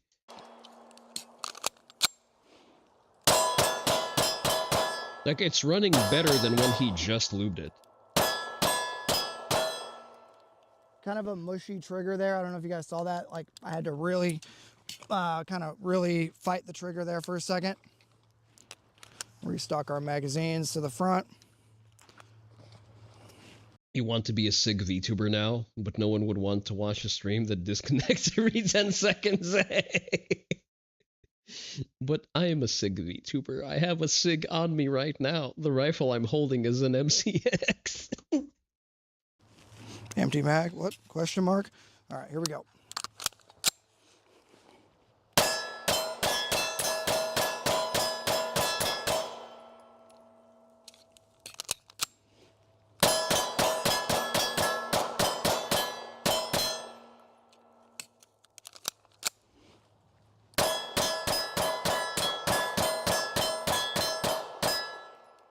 All right, it seems to be running just fine. Okay, I'm gonna do something and go grab some more ammo because I want to give this gun every opportunity. I mean, this thing is like literally caked in carbon, CLP, you name it at this point. But what I don't want to do is sell the gun short if it's capable of keep continuing to run. So use the link down below, grab a patch, keep this channel funded for the ammunition. And I'm gonna go grab some more ammo. We're gonna burn some more. We're gonna burn some more ammo and see if this thing can actually do what it's supposed to do. So give me a second, go grab some more ammo. Guys, we're gonna run about 300 more rounds through the gun to give it every opportunity to either succeed or fail on its own accord now that it's been lubricated more and it seems to be running a little bit better. So I wanna give this gun every opportunity to see what happens, okay? So 300 more rounds through the gun of airsoft. If you wanna support the channel, hit the like button. Share this video with a buddy that's interested in the gun or whatever to help support the channel, and grab a limited edition patch or a flag that I'm not allowed to tell you about that's definitely not linked down below to get you access to our closed Discord server to find buddies to train with, game with, and help keep this channel alive and well. All right. You know what's a better patch? Incidentally, if I can... Oh, wait, why am I looking for it? I can just enter a command there. There you go. We also have a patch. There's an Oni Dojo patch. It's brought to you by the VTuber Industrial Complex. It's not like that one. It's a different patch. You'll have to roll the patch gacha a few more times to get it. Maybe you'll roll it. But we do have our own Oni Dojo patch, and it's very cool, and it's only $10. Let's get back after it. Val, how I assume you dabble in 3D printing since you hang around JMS. Is it possible to print patches out of TPU instead of PVC and get the same degree of like layer and color separation?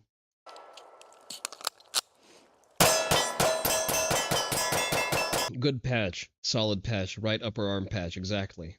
I wear most of my patches on my chest, like I wear my patches on either the front of the plate carrier or on my chest rig, but I may be buying some more of my own patches to run them on the sleeve instead.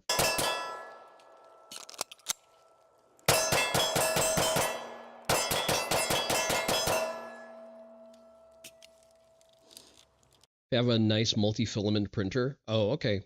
So it is doable. Gotcha. The problem I'm currently trying to solve is printing TPU onto fabric, actually. There's a number of ways I've seen of various labor intensity. So I may, once I'm done upgrading the MCX to run super safe, that's probably the next thing that I'm going to be preoccupied with, you know, outside of trying to save up for a vacation. Make sure you guys are getting every angle of this thing possible, man.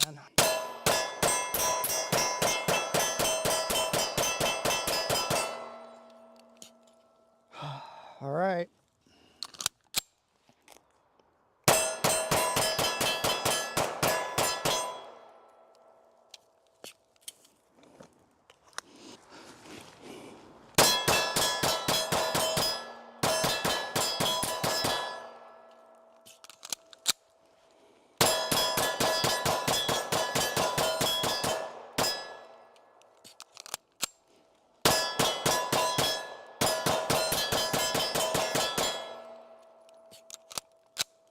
Listen, I want to talk shit, but it's not giving me a reason to do so anymore. Holy shit, Sigrid. Okay. I just got hit with a piece of flying SIG optic. Okay.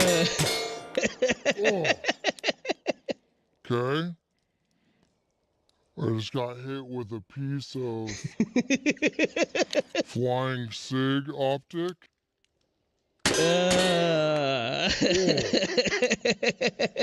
Okay. Superior New Hampshire engineering, am I right?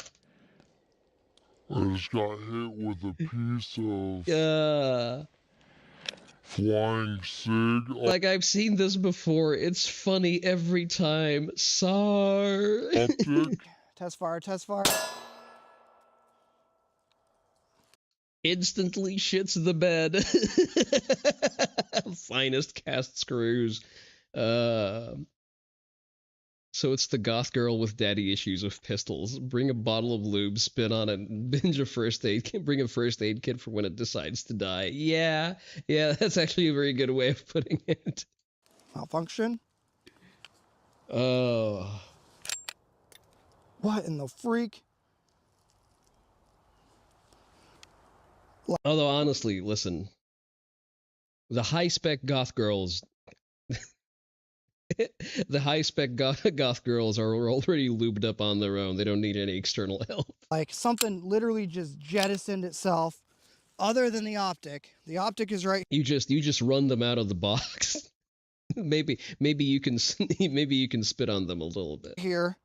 But that's mostly for the vibes. What in the world? Okay. The optic has decided to remove itself from... Did the mounting screws fall out? the gun what happened? And fly into my face. You guys can see there where I just got... That's assault and battery. Hit in the face. That's why you wear iPro with flying SIG optic. What in the freak, dude? Something just fell out of this gun. I'm hoping it was part of the mounting plate or system that's on here, or what was once a mounting plate or system. Yeah, I think one of the screws just decided to nope out. Assembled in the USA. There's a saying in the West that a cowboy is a man with guts. Bro, maybe we should... See, here's the thing. Again, I repeat myself, but proper goth girls come pre-lubed. make it in the USA. Maybe that's part of the problem. Okay, I just got hit in the face with literally exploding SIG. Exploding SIG just exploded all over my face. Yeah. SIG just exploded all over his face, guys. Okay, we're going to continue with irons. That was not on my bingo card for 2026. I have the optic right here. All right. There you go. If one of the screws broke off into the slide, that is going to be the funniest shit ever. I can't even see what you guys are seeing. There you go. Okay, I have the optic right here. We're going to... Dude. Assembled in the U.S. You can't even make that up. Maybe we make it in the U.S. All right, let's use... I don't know if this is going to work. I'm just going to be quite frank. Okay. Seems to shoot fine.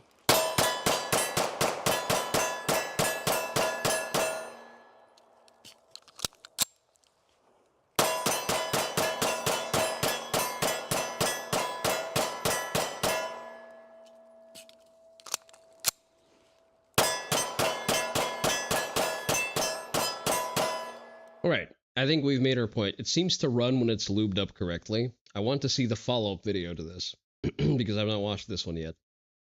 Wonder how many parts you could rip off of this thing and it keeps making it more functional.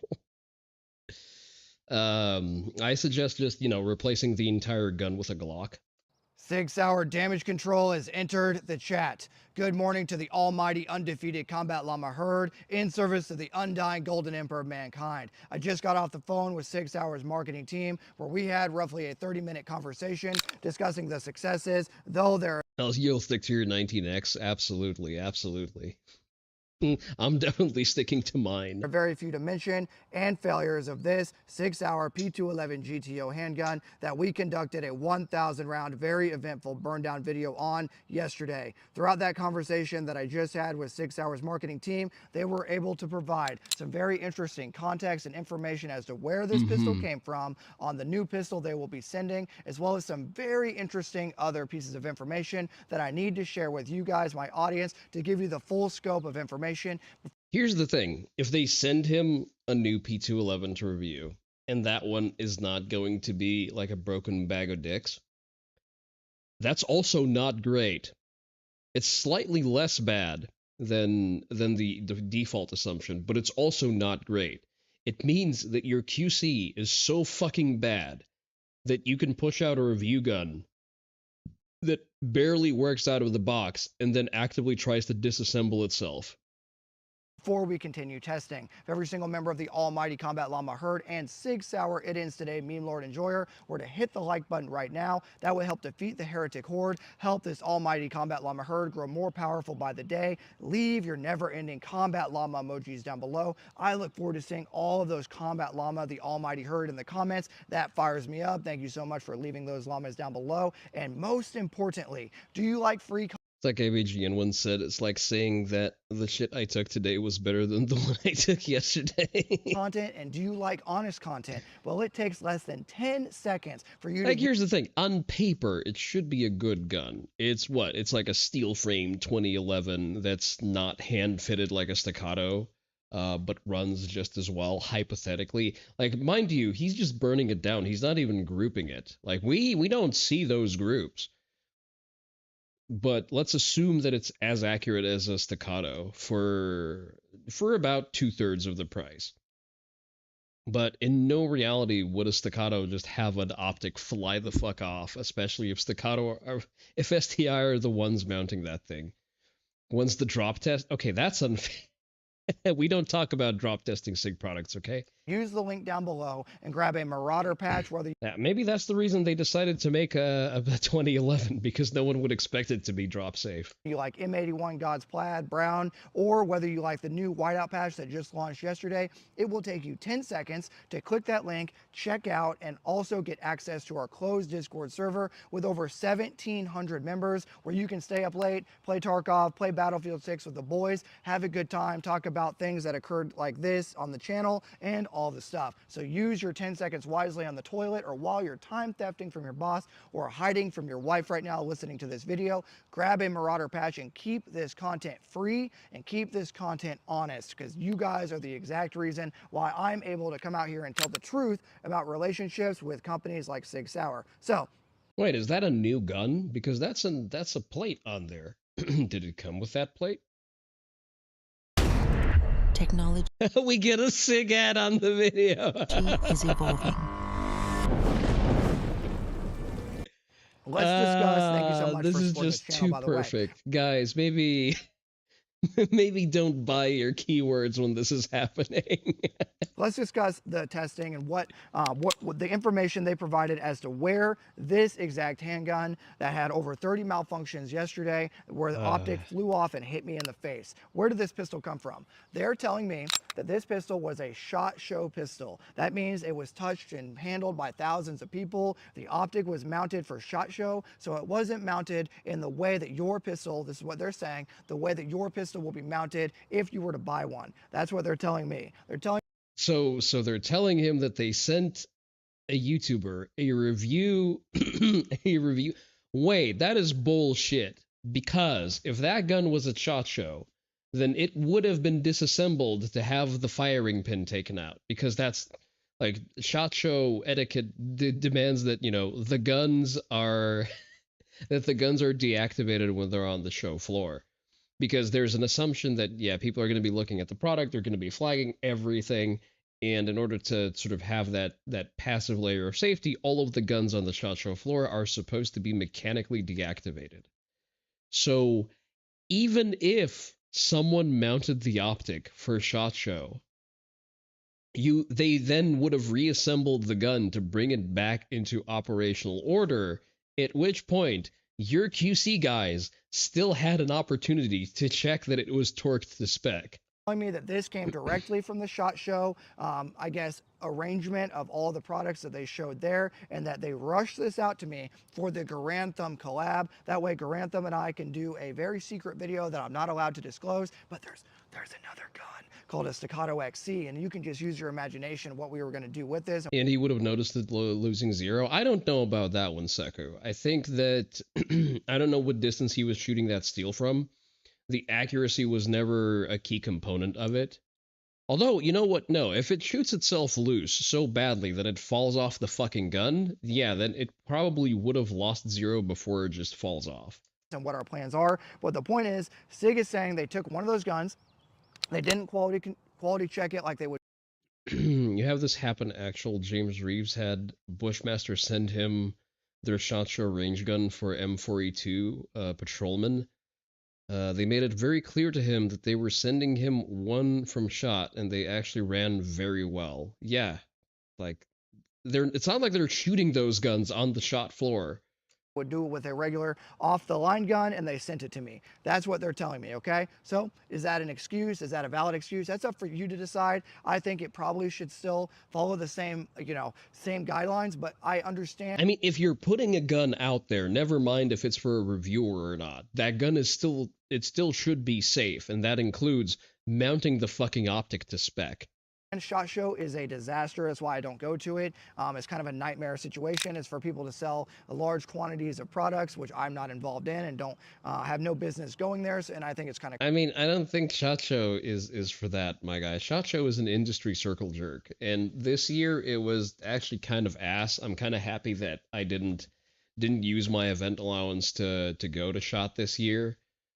But given that it's not open to the general public anyway, there's not a lot of sales you can do there. I cringe, but the point is, they're saying that this gun and the optic that SHOT Show was very depressing this year. Yeah, like imagine having a SHOT Show where the most exciting thing happening was someone getting stabbed. I was on it. They hit me in the face. Came from SHOT Show, and that is why it didn't follow the exact procedures that your gun will follow. Yeah, this year the SHOT Show monkeypox was definitely not worth it, and I'm glad I dodged it. And that if you get one off the line, it will be actually ready to run out of the box. That's what. Off to bed. Thank you for checking in, Sort of a Demon. Always appreciate it. They're saying, and that it'll have the right recoil spring, it'll have the right Loctite, all the things mounted to spec on it. That's what they're telling me. I'm just reporting what they're telling me. They also. The most exciting thing for you was the Daewoo SNT. Still fighting to import the K2s. I see. I am neutral on the Daewoos. I don't care, but you know what? If other people can have stuff they want, more power to them. You know what? No, never mind. The most exciting thing from SHOT Show this year was Lawrence DeMonico being removed from the fucking floor and being blacklisted from the event because he was handing out cease and desist to FRT companies. You've seen a lot of improperly installed optics, and you can see by it being way off and wobbling. You've only ever seen one come off when a 70 IQ customer said it's fine and kept shopping. Oh, kept shooting. That was funny as fuck, yes. Wanted to discuss the future gun. So there's a lot of concern, rightfully so, from the audience right now that the new gun, which they are sending right now, I'm about to go pick it up right now as we speak. GOA is still pretty pissed at DeMonico for handing out C&Ds at their event before he also got fucking removed. That the new gun will be basically, cheers by the way if you're drinking coffee, the new gun will basically be cherry picked, right? And cheers, and we'll get back into it. Honestly, they should have just cherry picked the initial one. So the discussion that they're saying that is concerning for them, and it's whatever for me, but I'm just going to share it, that the new gun will be cherry picked, that they're going to like build one out from square one. They haven't had the reaction time. The gun is already at my FFL right now. They overnighted it yesterday at roughly 3 o'clock in the afternoon, I believe, or so. They overnighted it because they wanted me to get a different gun, to give it a different opportunity, because they're trying to get, they understand what's at Have they lubed that one? stake because of the SIG P320 drama, and because the macro attack ops did so good. They wanted to get another gun in my hands because they know I'm going to tell the truth. That's why I'm sitting here right now, because I don't care. Because I'm only funded by the almighty Combat Llama Herd that takes you less than 10 seconds to check out with the link below and get you access to a closed Discord server. But the point is, they are going to send, and they have already sent, and I'm going to go pick it up. Here's the other thing. Like, okay, I want to overspend buying a 2011 for some reason. There is no fucking way I'm going to go and buy a SIG. Like, realistically, if I want a 2011, I'm going to go and build myself a platypus and just work with that. Because that one's actually going to be hand-fitted for less money, mind you. And do the unboxing probably today for you guys, if not tomorrow, on the brand new gun. But their concern is that they are concerned that the audience will think that they tested it, mounted it, did all these crazy quality control. Their word is, and they've been very honest so far about everything. Airbreed is literally just a mustache-twirling villain of the industry at this point, and they've done that largely to themselves. Again, I understand that it's probably part of their hush-hush deal with the DOJ. It is very likely that Bondi told them that they either take a deal that involves them being the Janny and having to go through the motions of enforcing their patent in quote-unquote good faith and reasonable effort, or they would get hit with RICO charges. Because Pam Bimbo definitely strikes me as the type who would slash your tires if you told her no. They basically sent him an Orcs Shuto without thinking twice. Again, that leaves them with egg on their face. If it's a good gun, but you don't QC your shit, what makes you better than PSA? You actually like the platypus more than the staccatos? Same. I prefer the platypus over the staccato, because it's better. It's a better grip angle because it's a Glock grip angle, so I can stay uniform between my guns. And it takes a universally available magazine. And I can make it in funny colors. That's happened so far, and they've been very interesting to discuss and have conversations with about this testing. Let's just put it that way. But flukes do happen, and this was a SHOT Show gun, and that is basically the moral of the story. Okay, but it's not like it was shot at SHOT Show. Like, that's a stupid excuse. They wanted communicated is, that's a SHOT Show gun. I'm going to hold on to it and compare the two throughout testing, because that's what you guys want and that's what my team wants. So we're going to hold on to this. We're going to compare this to the new gun. We're going to test them side by side, see what the issue is, if we can diagnose it. I'm not an armorer, so I'm just going to shoot the gun Ooga Booga style and see if we can figure it out. The point of this whole video is the new gun. The new gun will be here right now. I'm gonna go pick it up. We'll do the unboxing and we'll get right to the range. We'll shoot 1,000 rounds again with the new gun. Hopefully no optics fly off and hit me in the face. I'll have my iPro on and all the things. But I just wanted to share, I guess, a little bit of inside baseball that of a discussion with SIG, because they said they don't care if I share or what I share, so I'm going to share whatever I want because I don't have an NDA or any paper to back it up, and I don't care. I'm wild out here. I'm just supported by. Your first instinct of being told that it's a SHOT Show gun is to hurt it mid-strength, hurl it mid-strength at a rock of intermediate size. I don't have that kind of derision. Like, again, I would attend SHOT Show on a year where it actually makes sense to attend SHOT Show. It looks reasonably fun. If it's even remotely as fun as the GOA event I went to, then I would like to attend. Because generally, you know, gun people are chill, they're cool to hang out with, I enjoy their company. That being said, this year's SHOT Show was just not worth going to Vegas, especially coming off of a Vegas trip immediately before that. Like, I'm sorry, that's too much Vegas for me. The other component of it is, like, it being a SHOT Show gun doesn't really have shit to do with fuck, because the only, like, it's not like if it's on the show floor, it's a deactivated gun that doesn't have any rounds fired through it. Yeah, people are holding onto it and pointing it, and the Chinese are taking photos of it to copy the spec, but that's not wear and tear that should affect the gun's operation. The almighty herd. The point is, they're saying that this gun is a SHOT Show gun, and that's why it failed, and that the new gun is a regular off-the-line gun, and that any off-the-line... head out. Thanks for checking in, Alexios. Thank you for the raid. Line gun gets inspected before being sent out for quality assurance, and it gets inspected that the recoil spring is the proper one for the end user, and that they also actually torque the optic. So the recoil spring was also out of spec. Did I call it or what? So it doesn't hit you in the face. So I guess that's the overall message: is SHOT Show, things happened. We're going to give them a second chance. I'm all about second chances. You've made mistakes. Sig just made a pretty big mistake, but guess what? We're going to give them a second chance. We're going to see if they can figure it out. Because at the end of the day, and if you got this far, leave a some sort of hammer emoji, right? Like you know, a gavel or a hammer. At the end of the day, we've all done something stupid. This was pretty stupid to send a gun to a very honest gun tuber without checking it over. We can all agree that's kind of stupid. But what is not stupid is them sending a gun. They sent the gun, it failed. And then immediately being like, no, that's not an accurate representation of our company, and that's not an accurate representation of our... I mean, it sort of is, because if that's how you pick out your review guns, where's the guarantee that whatever shit brick I buy from the store isn't going to shit the bed just as badly? Or even worse. Their big excuse of it failing is that it's a SHOT Show gun, that it should break when I throw it at the rock. If it doesn't, the excuse is bullshit, and your derision is justified in both cases. Also true. Also accurate. You do have a point there. Let's see if there's a follow-up video posted yet. There is not. There is not. So we're still waiting for Trench to film another test. So this has been educational. I have gone through my entire thermos of tea. So what we're going to do now is, you left amusement in the media share. Okay, let me check it out. Oh, are you sure that I can see that I can watch that on Twitch? No, Terry, just this is the same. Are you 100? First of all, Asmongold clip, but fine.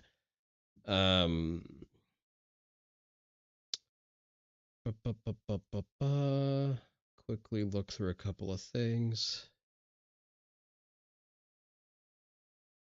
All right, let's fold this up.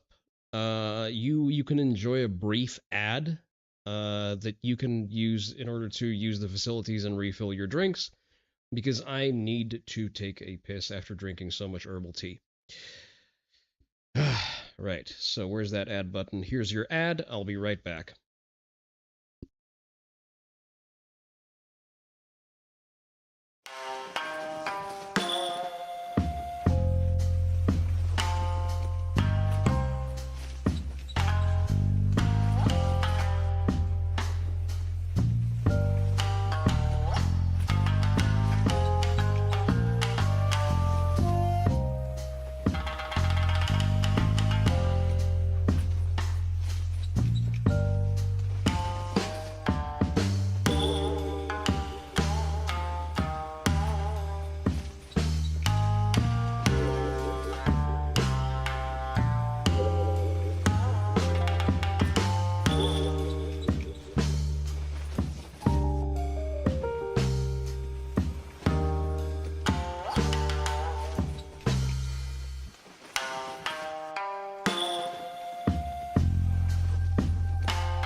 Hope you enjoyed your ad. What were you advertised? All right, let's see. I apologize. This is an Asmongold clip. Complaint to No Terry. He was the one who sent it in. This is the same guy getting slapped out again. Larry Wheels slapped Dean the Great. Dean repeatedly complimented his wife, asked her who the fuck are these people and why should I care? For a hug, and continued to disrespect him. Is this like how it happened? From the restaurant. Hey, will she agree with me? Can I get a hug? No, don't do. Oh, whoa. I know we're streaming. You know what? The woman is not presenting any resistance. She is not signaling any rejection. That's what stands out to me. Like, I can't see behind Asmon's camera, but I'm pretty sure she did not bring up her hands to say no. No, hey, bro, don't disrespect this motherfucker.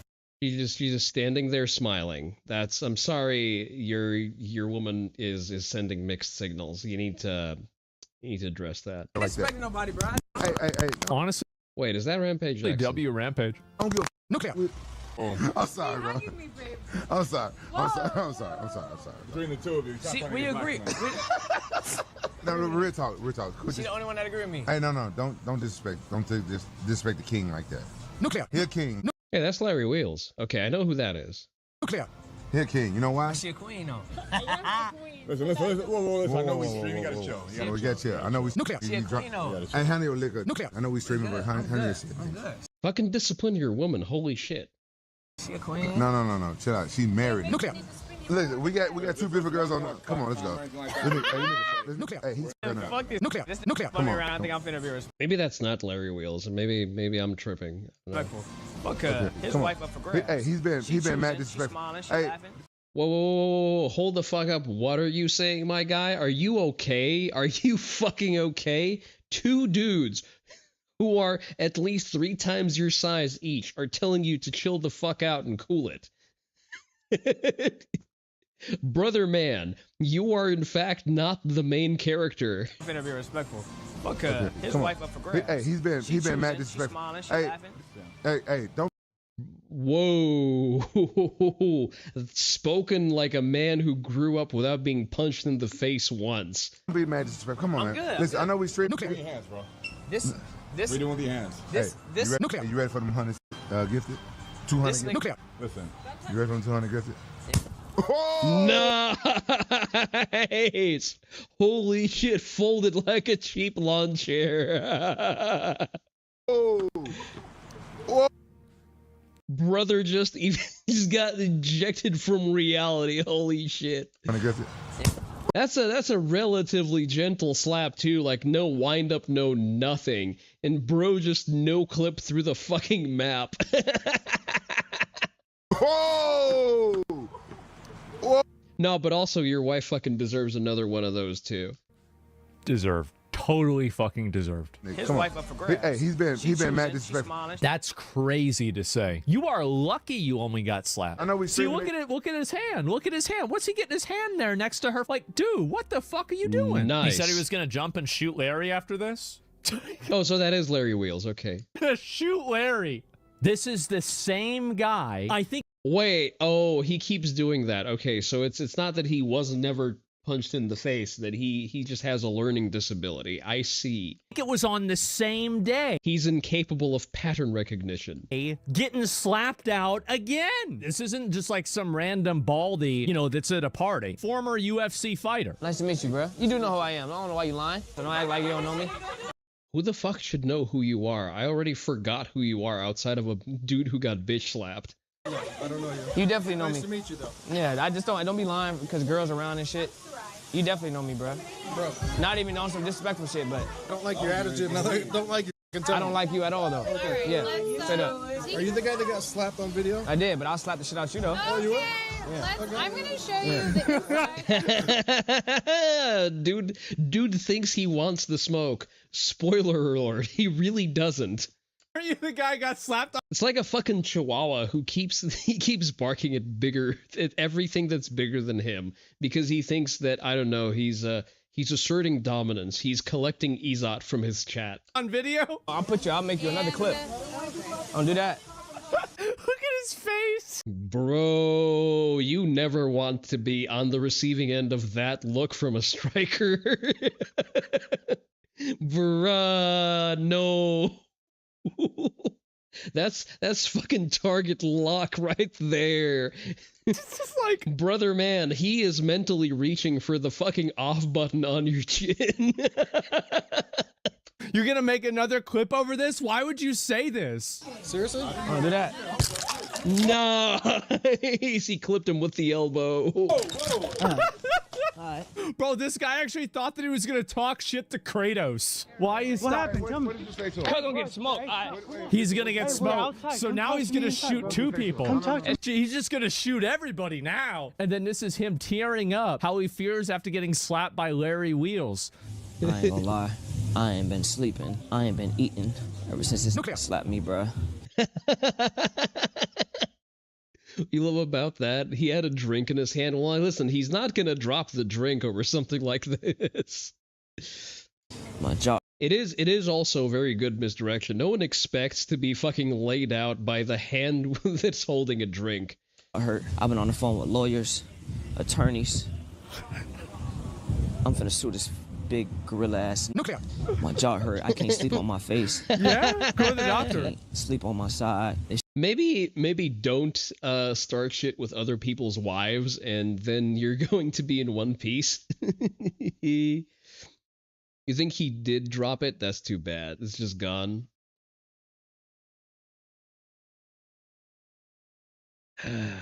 You're sure the jaw pain makes it even harder? This shit traumatic, and y'all don't understand. Y'all think this shit funny. I do. I think it's hilarious. It is legitimately hilarious. Here's the thing. I'm sorry, but Zoomers grew up in a world where you no longer get the fucking snot kicked out of you for acting like an entitled little bitch. And for some reason, it doesn't prevent them from acting all hard and shit. And I'm sorry, a lot of y'all need that fucking wake-up call. This specimen in particular seems to be too fucking dumb to get the message. Like, I'm sorry, you fuck around and then you instantly find out once, and you still, like, have no takeaway from whatever happened. Like, no learning was done there. And again, like, Larry Wheels' wife is also to blame here. Do not fucking lead people on, especially in the presence of your goddamn husband. Like, she deserves to be slapped. She should have been the second casualty of that event. This shit traumatic, and y'all don't understand. Y'all think this shit funny. I do. I think it's hilarious. I don't think it's funny. I think it's hilarious. You're threatening people. You're invading this one's personal space. I ain't ate shit. I'm drinking smoothies out of straw. Yep, that's deserved. You were the aggressor. You invaded that woman's space, saying that you were going to sexually assault her. And then even beyond that...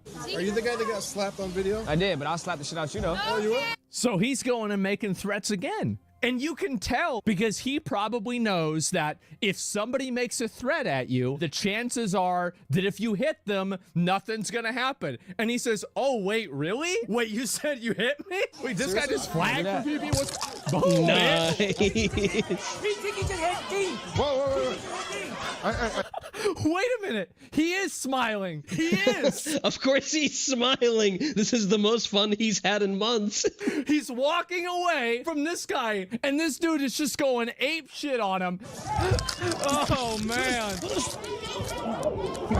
Man. And this guy just Kratos is walking away, laughing. Yeah, he did just tip the glass and swing his elbow. He rolled it in. Woke YouTuber who nearly ruined a VTuber's life over blatant lie has lost his entire audience. That's great. I don't care. Thank you, Rev. All right, to actually important stuff. PSR is going to tell us about the Rare Breed versus Hoffman piece, and you know what? I usually advise against giving money to strange people on the internet. This is going to be a case where I make an exception. I think that if you have the money for charitable causes, donate to Hoffman's defense fund. Let me see. There should be a link to his Give, Send, Go. Copy link. I wonder if that's the full link. Yeah, that's his Give, Send, Go. No, that's not his Give, Send, Go. What the fuck is that? Let's delete that real quick. And what do you mean you're unable to delete the message? Fuck you. Give, Send, Go. There we go. Hoffman Tactical. That's the correct message. All right. Hey guys, before you watch anything else in this video, I highly recommend you support Hoffman Tactical's Give, Send, Go. This is a legal defense fund for Tim Hoffman at Hoffman Tactical. Rare Breed is suing Hoffman Tactical, and the ATF is... Like, here's the reason why it's important to donate to the defense fund. Rare Breed requested a preliminary injunction, which prevents Hoffman from, making money off of his primary business. So it's not entirely, and because the U.S. government threw their weight behind Rare Breed in this particular case, they've sort of tipped the hand here, and the court is unfortunately playing ball with them. So it's entirely unfair to both deprive him of an ability to defend himself. Yeah, he can't build and sell. So this is one of those cases where, yes, I know it's funny to give money to women who say funny words on the internet at Somalian children. However, this is an actually good cause for again, whatever money makes sense for you to give as charity, not to damage your financial solvents. Don't break out the credit cards. Make sure that it's, that it's your expendable income in particular that's funny money that you would have otherwise spent on takeout or shit. In support of that lawsuit. If you don't like that, and I certainly don't, go to the first link in the description. It's the Give, Send, Go, and just a couple bucks, definitely help him out. It goes a long way to help Tim fight Rare Breed and enter the ATF. I'm just gonna first flat out say that anything said in this video is my opinion and my opinion only. These are not the opinions of any other individuals or entities, including Hoffman Tactical. These opinions are my own and my own only, and they are just that, opinions. Now that we got that out of the way, I want to talk about the lawsuit that Rare Breed filed against Hoffman Tactical and talk about some of the implications of it and why I believe they are pursuing it, as well as ways we can support Hoffman Tactical going forward. As you might know, Hoffman Tactical, Tim, he is a friend of mine, someone who has come onto the channel and we have collaborated together. Time you guys finally knew the truth. I'm not PSR. I have never had an interaction with Tim Hoffman that I didn't walk away smiling from. Tim is a person that is kind, caring, cares about the Second Amendment deeply, cares about the rights of gun owners, and he's an extremely free thinker and an innovator in our industry. Some might think it's a stretch, but I think you could put Hoffman Tactical in a category, at least a top 20 of firearms engineers of the 21st and 20th centuries. I think he's up there, personally. But I just want to give a little background on how I came to know Hoffman Tactical, but then we'll get into the lawsuit. Before we get into talking about the lawsuit, I do have to thank some sponsors. Atreus Development Group, someone that's also being sued by Rare Breed, believe it or not. They are the channel sponsor for PSR. Atreus Development Group makes the FRS, the Forced Reset Selector. And you know what? It's a good product. It's a little bit finicky. There are some growing pains there, but overall, I really like what Atreus is doing. I don't mind having to spend, an upward of $200 for a brand new thing that is still sort of developing.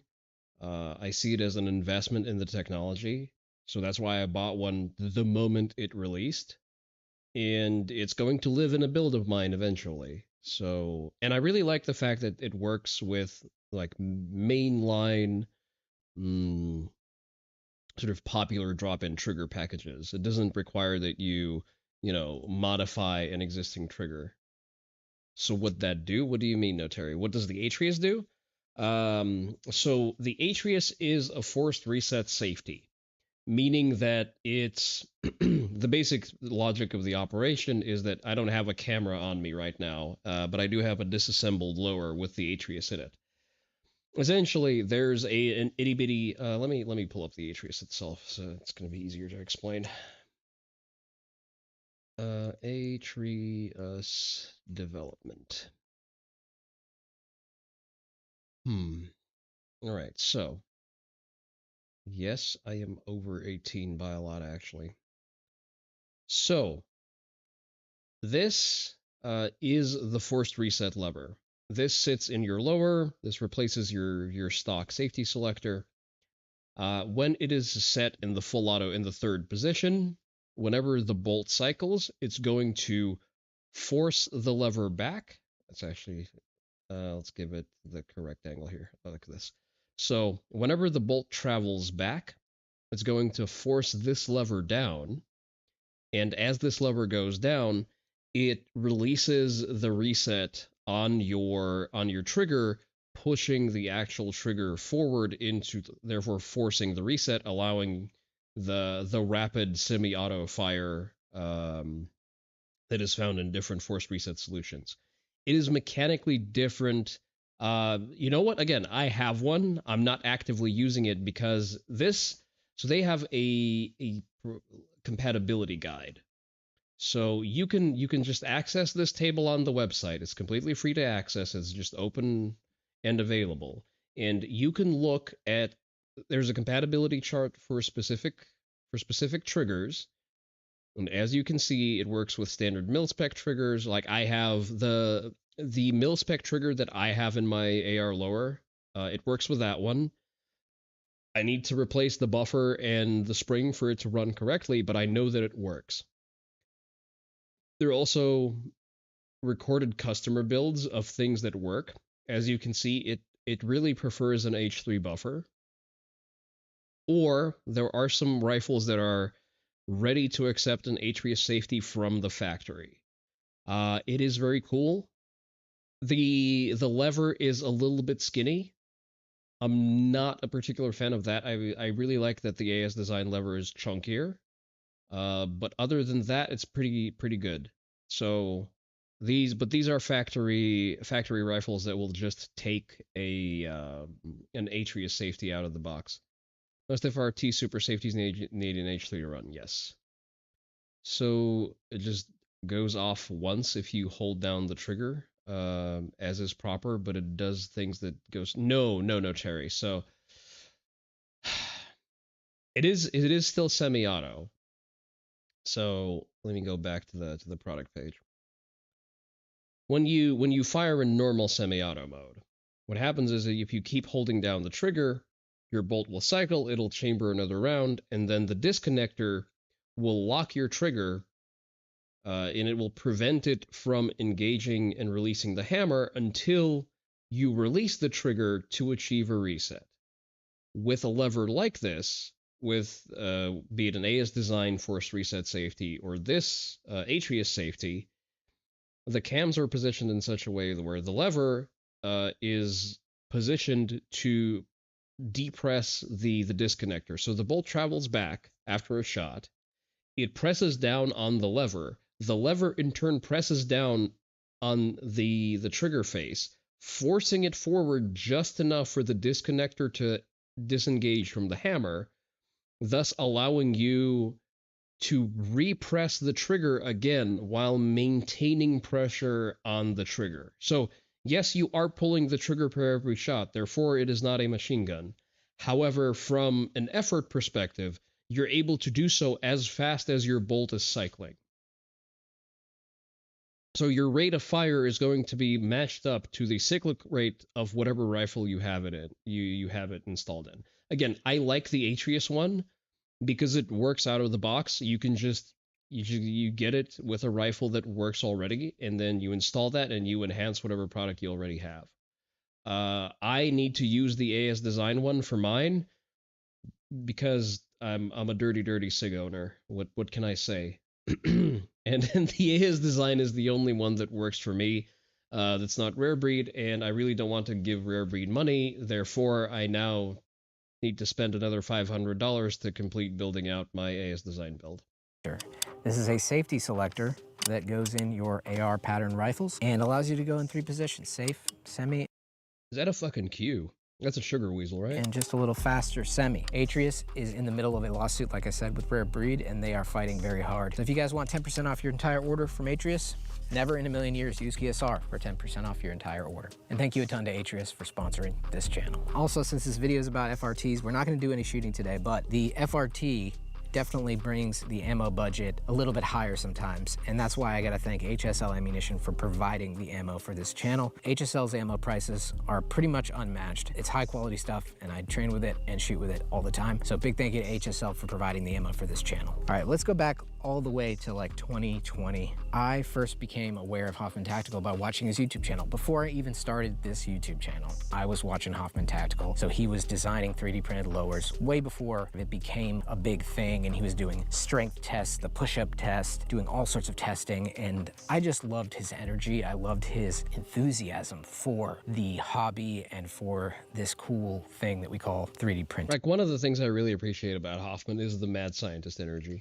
So before I even ever did any additive manufacturing on my own, I became very aware of Hoffman Tactical, and a big fan of what he was making in his content. Fast forward a couple years, I got into the hobby and I started posting videos on YouTube. People liked them, and eventually I was able to like link up with Hoffman Tactical at a range day, and we discussed maybe doing some collabs in the future, and we did a collab on his Orca design, which is a super cool, additively manufactured AR-15, which is pretty much enclosed entirely in polymer, which is really neat. I don't want this to be a glaze fest, but I just really loved him. I love his attitude, and that's how I kind of came to know Tim. So a little under a year ago, the ATF and Rare Breed came to a settlement. The settlement was viewed as a big victory for gun owners, and I'll get back to that in a second. But before Rare Breed reached the settlement, they went under a crazy amount of litigation with the ATF. Basically, the ATF tried to drive them into bankruptcy and completely erase their company because they're making these very spicy devices that made...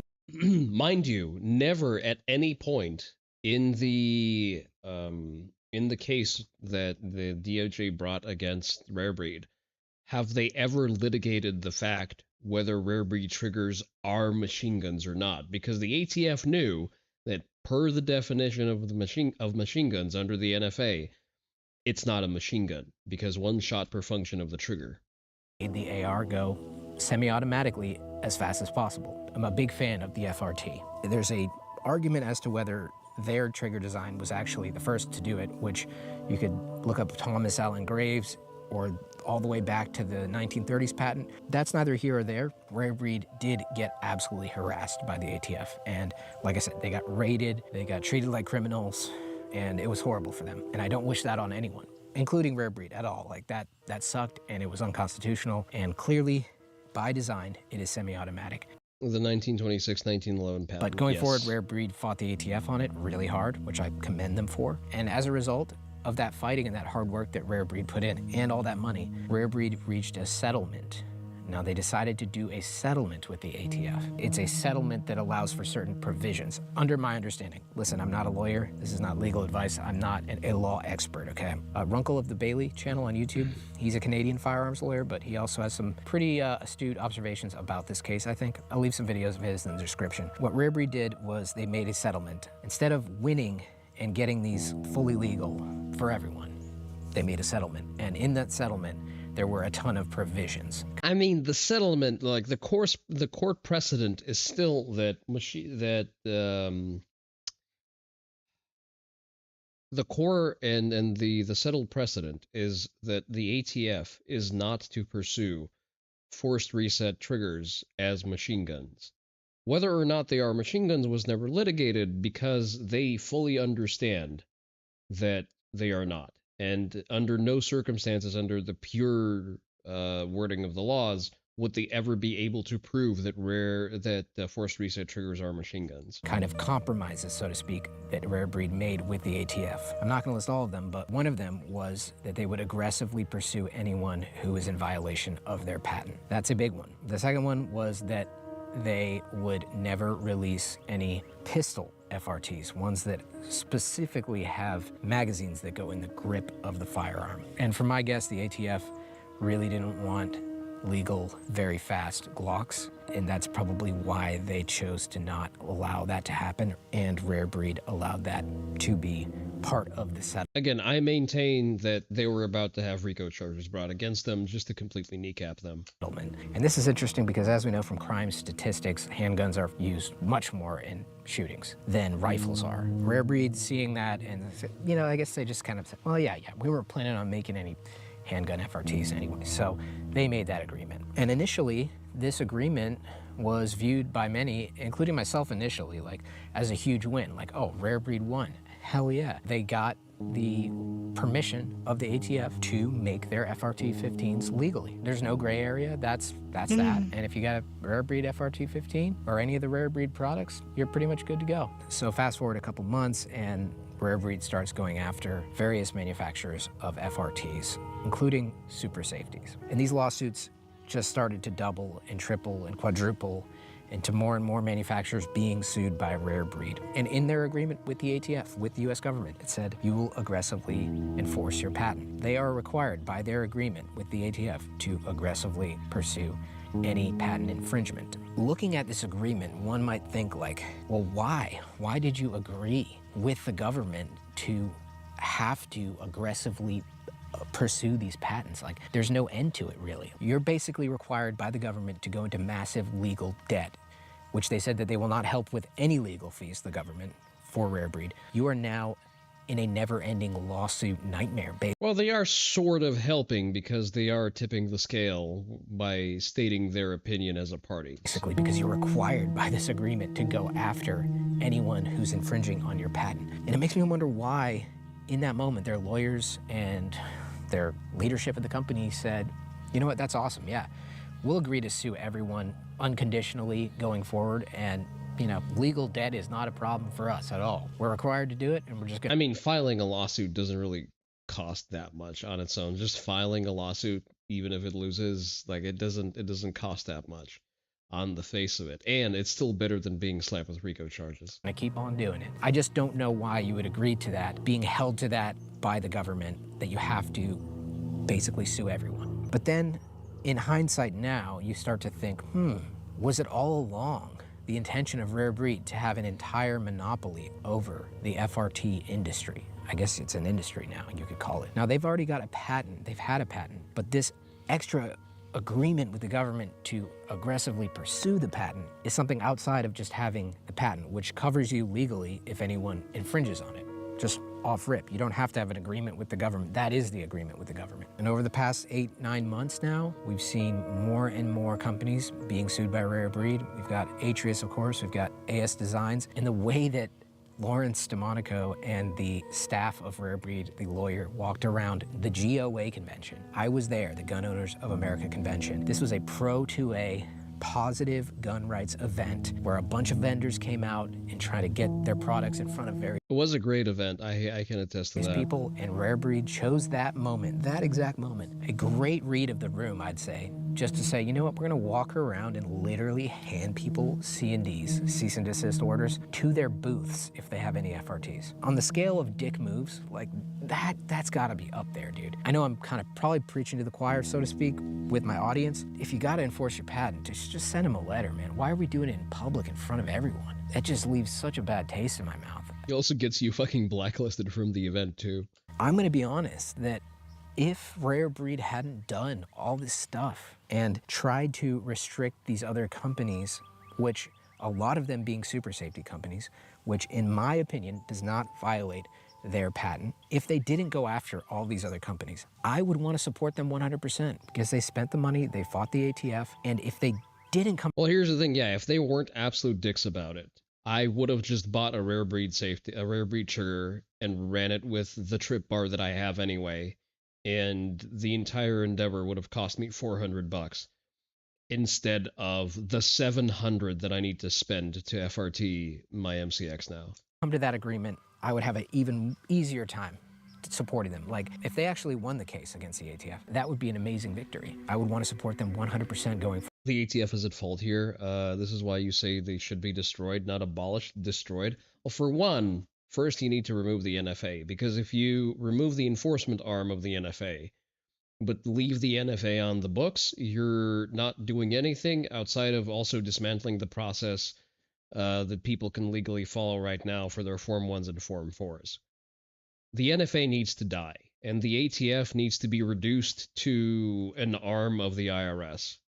Forward. But the fact that they did this settlement and now are using the government's settlement and agreement with the government as a reason to put these other companies out of business, false accusation of patent infringement for the super safety which Hoffman Tactical created, that's my opinion. All of that stuff has made me just disgusted and not want to do any business or buy anything with the Rare Breed logo on it ever again. Talk about a way to absolutely ruin your reputation among gun owners. You had everyone's support in the lawsuit.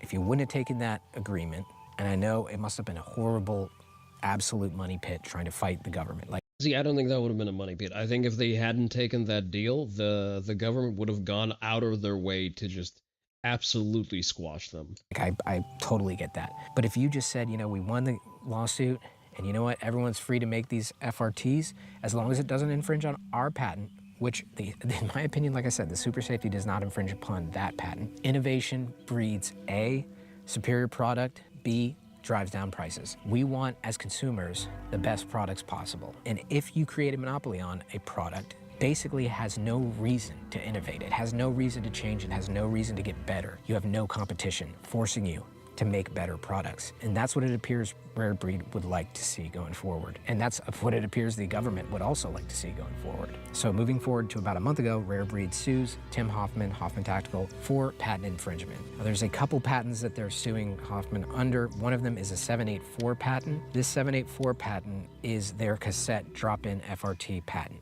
In my opinion, the Super Safety is so far different in terms of design than that 784 patent that there's no way any judge could look at the two things and say, these are the same exact thing. This is a patent infringing device, the Super Safety. I don't know how any judge could view it like that. But I'm not a patent attorney. I'm not an attorney in general. I'm not the best judgment for that. But We also need to keep in mind that a lot of judges are just retarded. Don't understand how that could be viewed as the same thing. One is a safety, the other is an entire trigger cassette. The way that that trip is activated by the bolt carrier group is different. It's rotating, it's got the cam. That's different from their design, completely different. Now, Rare Breed has a whole lot of money behind them, and small guys like Tim Hoffman do not. Rare Breed also has the ATF supporting them. In a complete 180 change of events, the government has teamed up with Rare Breed. They are now supporting Rare Breed in this lawsuit. I'm not saying that they're being supported financially, but the ATF sent a letter in support of Rare Breed in order to try to get this Yeah, they've made a statement of interest. Case preliminary injuncted so that Hoffman Tactical could not sell his own Super Safeties. First of all, Hoffman released this design years ago, A. B. He released it for free. A bunch of people started selling them. And now he finally wants to sell the product he designed. And the judge gave Rare Breed the preliminary injunction victory, and now Hoffman cannot sell any Super Safeties. I swear I would 100% back Rare Breed if they hadn't have done this. I would be on their team. But since the settlement, their actions have made me disgusted. They are basically buddies with the ATF at this point, and fucking gun owners. We've always known that the ATF, A, definitely does not like additive manufactured firearms. B, they hate FRTs. 100% tried to make them machine guns under law. Since they had to make the settlement, they basically said, you know what, we're gonna just end up using Rare Breed as the condom. Rare Breed is gonna be the condom, and we're gonna be the cock, just fucking gun owners. Deep penetration to the gun industry and responsible gun owners like you and I. So prior to this decision by the judge, the ATF actually submitted a letter to the judge in support of Rare Breed. Think about that. That's crazy, dude. I'll read a little paragraph of the letter here. In this letter, the ATF said, this is a quote, thus, plaintiff's patent enforcement actions would support ATF's public safety efforts if successful in enjoining use. What does patent enforcement have to do with public safety, though? Of FRTs by third parties. The ATF's interest in limiting use of FRTs is underscored by the allegations in... I'm sorry, how the fuck? Wait, just you can't have an interest in the limiting of FRT proliferation.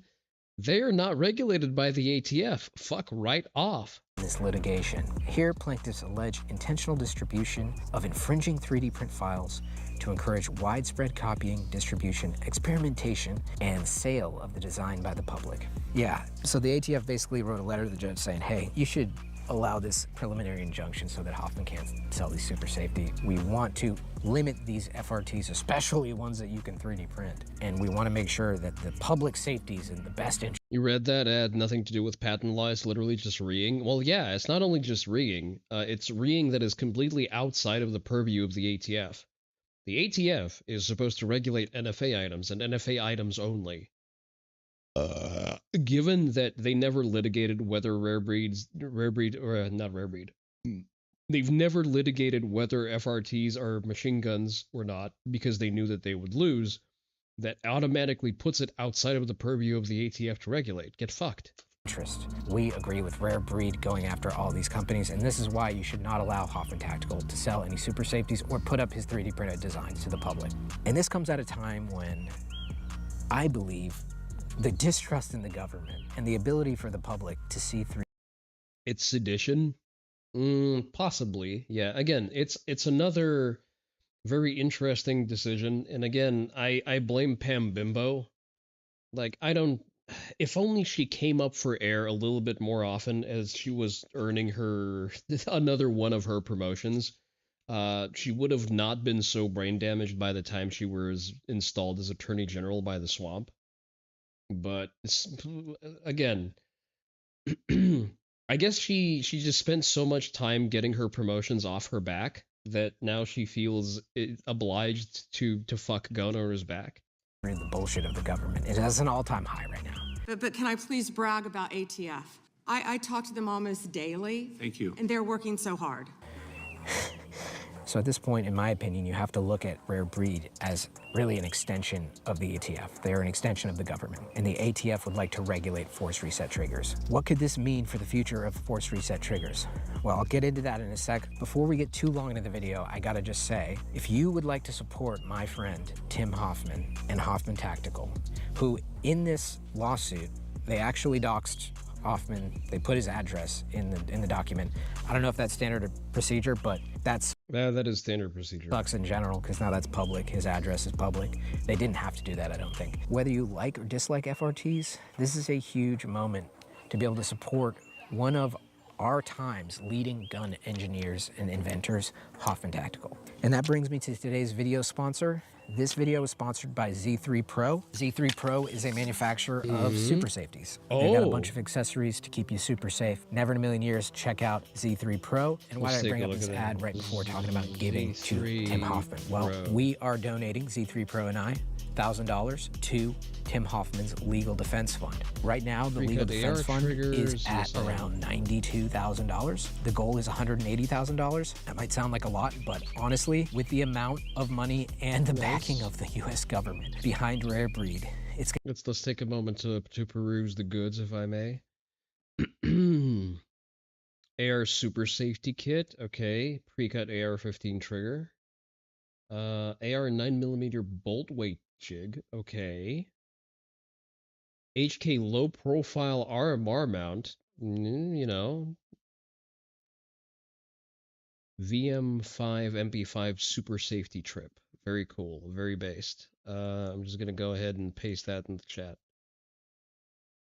It's gonna take probably at least that and maybe even more to get to a place where Tim can actually fight and win this battle. Also, I'm sorry, that is one to get to a place. That is one fucking butt ugly rifle setup, my guy. What the fuck? Is that's a Sig Romeo optic on a riser in front of an ACOG? Where Tim can actually fight and win this battle. And I'm telling you, Tim is like the greatest, sweetest individual. A couple bucks, $5, $10, it's gonna go a long way, especially everyone that watches this video. If you care about FRTs at all, or if you just care about the future of being able to make these if you want, by additively manufacturing them, Rare Breed could go after individuals at that point if they get the patent on the super safety. Do you really want that, is the question. So if you're watching this video, this is my request and ask, even if it's just a couple bucks, think about supporting my buddy Tim, because he needs our support more than anyone right now in this extremely tough battle versus the government and versus Rare Breed. So thank you to Z3 Pro. Open riser, since ACOGs are soft, you can't do a mount on a scope mount pick rail. I'm pretty sure there are, I mean, he probably got it off of Gunbroker, so it's probably a used ACOG in that case. Because I'm pretty sure there are ACOGs with an RMR mount. Because I definitely saw those. Yeah, there's a Trijicon makes those. Like you put it, it's like an overlap ring that you put on that thing.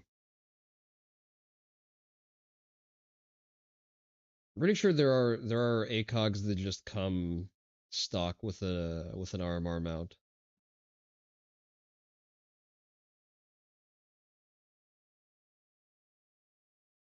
Yeah, there's one with a pick rail that's already installed too. So there's a way to mount one.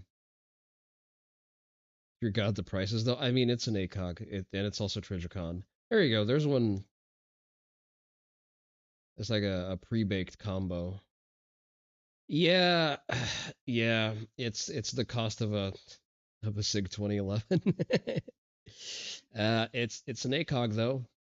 Like the bragging rights are unmatched. Bro, we donated $1,000. Let's pump those numbers up. Let's talk a little bit about the free market. One of the best things about our economy is that we're a free market. The free market thrives on innovation, innovative products for people to use and to buy. When you stymie that formula and you try to stop innovation, that affects us all. Well, here's the thing. Like, the moment that settlement was made, before Rarebreed decided to be dicks about it, like, we instantly got a spike in people making new designs. Aya's design and Atreus popped up almost overnight with better solutions than the Rarebreed solution.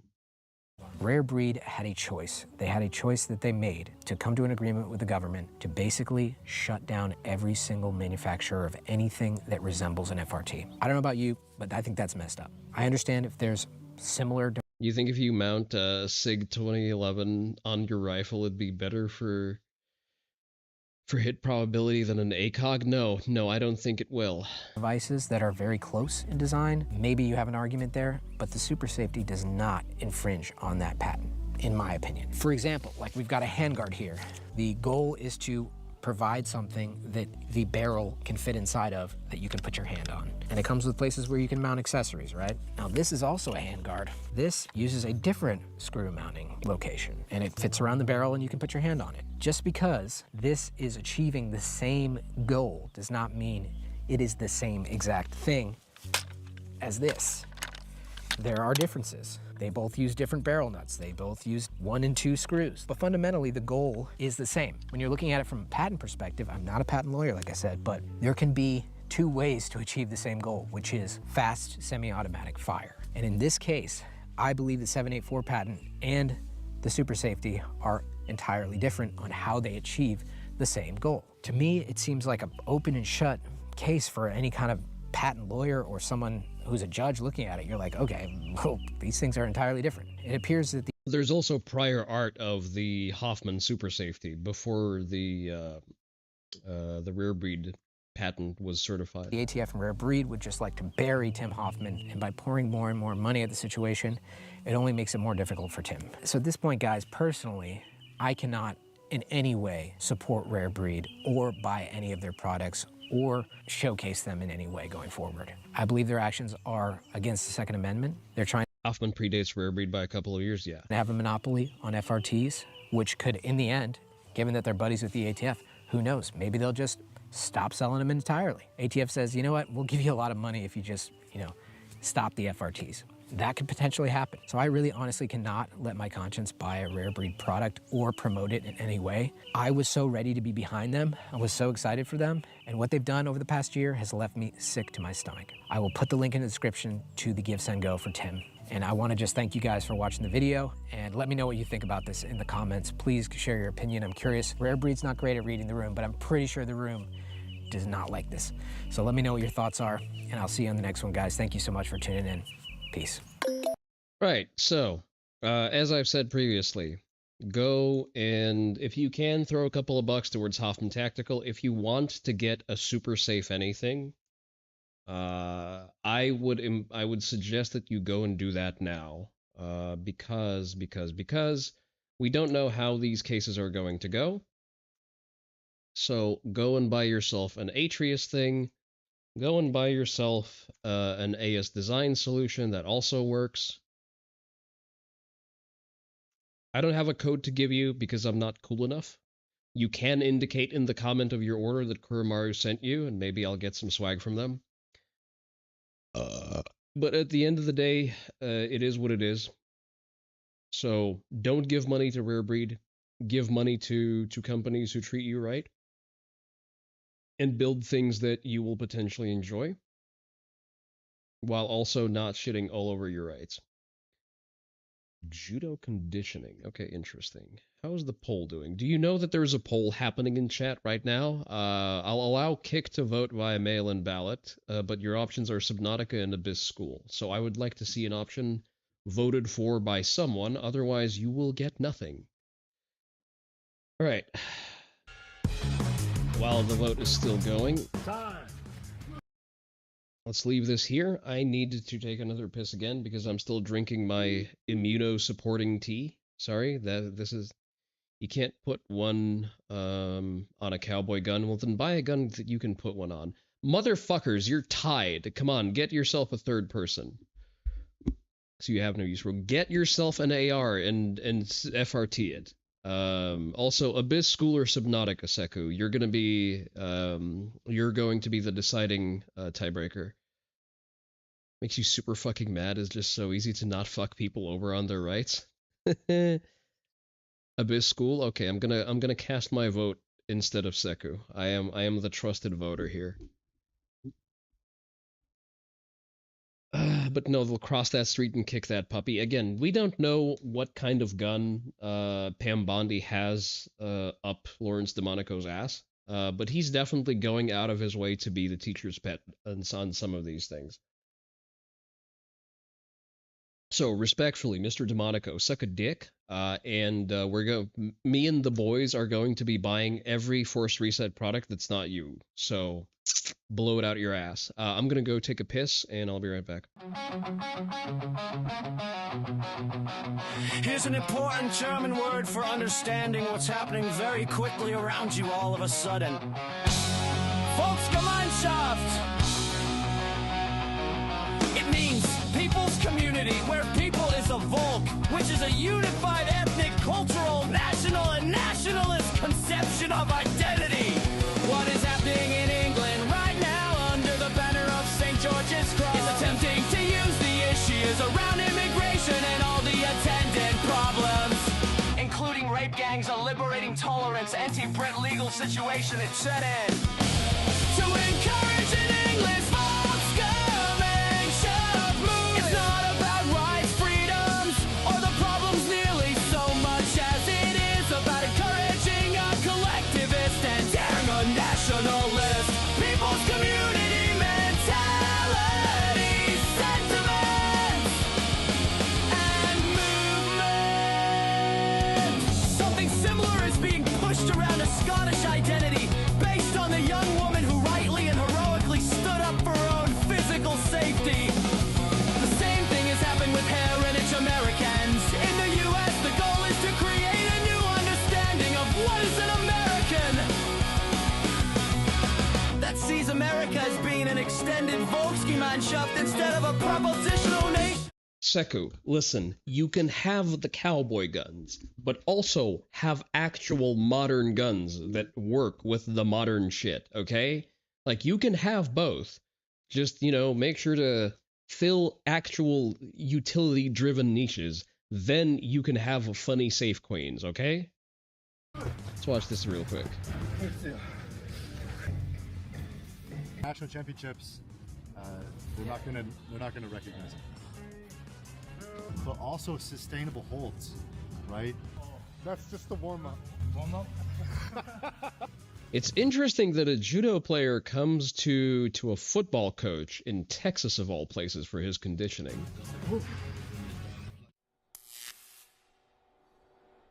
はい、今日は何しますか？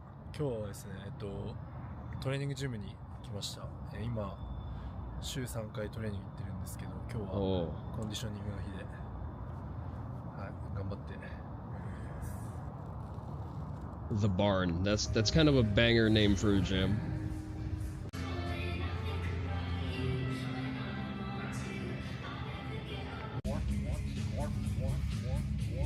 Good. Okay, warm-ups and stretches, good.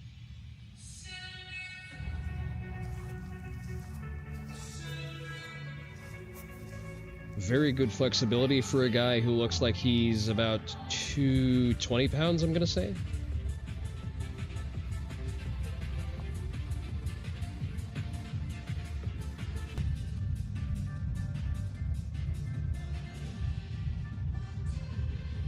Excellent sense of balance. What are you working on today to coach? So this is our first conditioning workout. What we're doing today is we're going to start developing the capacity, right? So we're building the foundation. Thank you for the hydrate, Crispian. We're going to lead to power endurance, right? We're using a little bit non-traditional method, but given his size, his sport, the methods that we're about to employ are they're fun, they're challenging, and it's gonna be perfect. How confident are you in changing his body structure and making him a machine? Extremely. All right. Oh, check on that poll result. Okay, lateral sled drag. Okay. I want you to set up, eyes forward like a deadlift. Raise.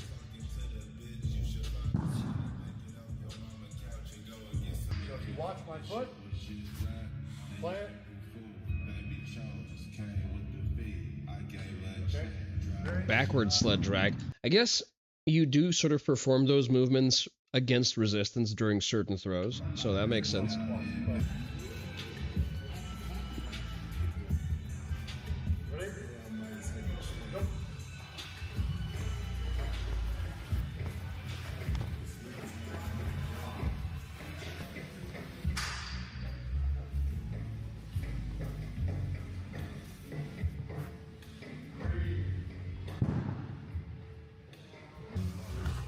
All right, reverse.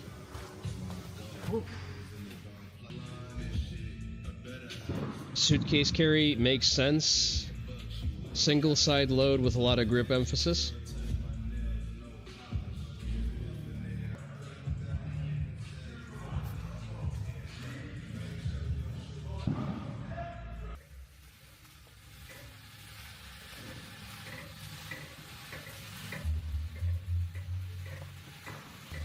The backward facing drag, I don't know about.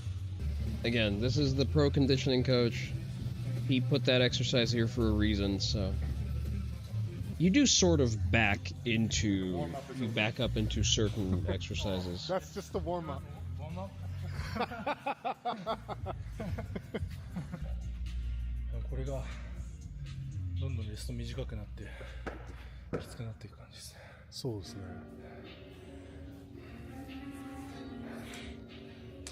The whole concept that we're trying to achieve over the next several weeks, right? We're going to figure out what load is sustainable.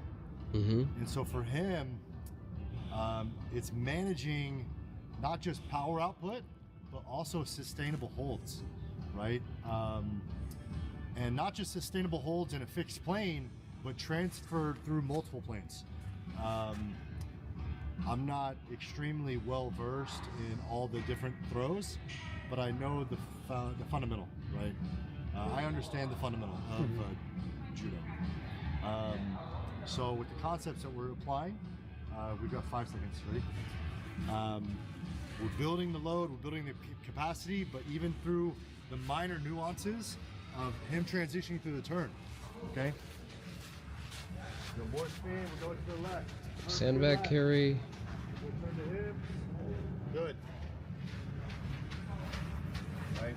So even through these subtle variations of high load, him transferring through the hip, we're going to slowly start to build these adaptations. Make sense? Yeah. So this is only week 1. Okay, loaded rotations are a part of the sport, so good. Checks out. I have 100, 125, 150. 150. 150. Oh. So in the future, he has to carry double the weight. So it's going to be a new man. Completely. At national championships, they're not gonna recognize him for sure. You should change your name too. Okay, you're gonna have to manage that big turn. Okay, big turns. But we're going for speed. We're gonna go for 30 seconds. 30 seconds. Ready? Go. 3, 2, 1, time. There needs to be a little bit of an enhancement with the grip work, and that's something that I've dedicated some time to thinking about, because just regular sandbag carries, probably sandbag carries are a little bit better suited because you have actual grips that you need to maintain. Medicine ball carry less so because you're relying on musculature that is usually not engaged in the standard process of judo style gripping, if that makes any sense. 全身が固めてるんで。そうですね。それで動くんできついですね。Hey, go. Hey, faster. Faster. Let's go. 30 seconds of work. Just up. More.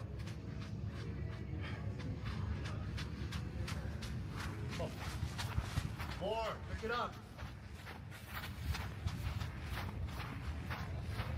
I'm gonna post this video in the Discord for my record keeping because I want to try some of these.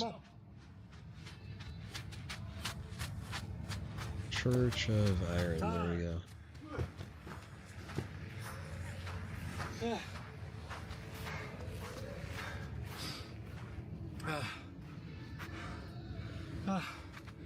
It's good.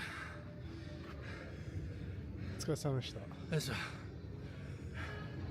まあまあ今日は初日ってことでいい感じの強度でした。そうですね。はい。最後は絞れたですね。そうですね。まあでも全然まだ余裕です。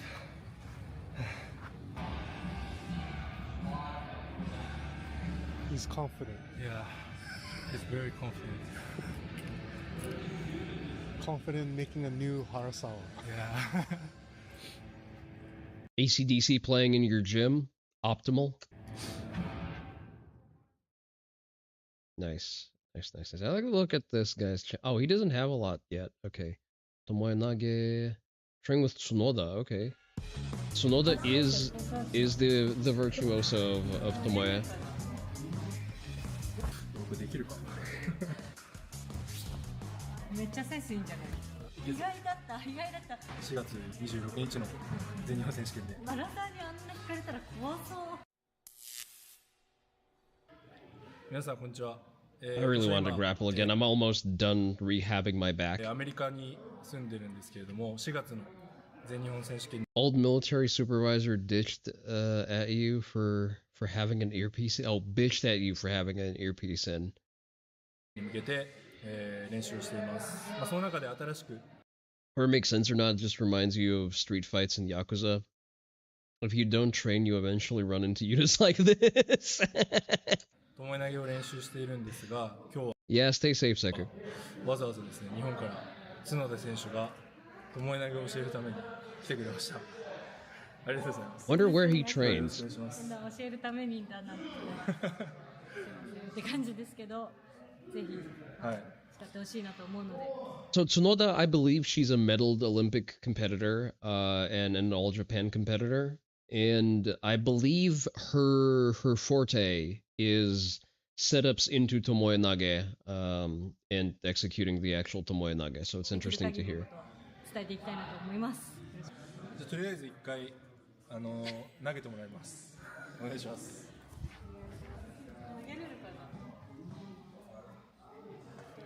Okay, left versus left. Interesting. It's like half his size, if not less. So step into the center. Pitch up, nice. And into mount.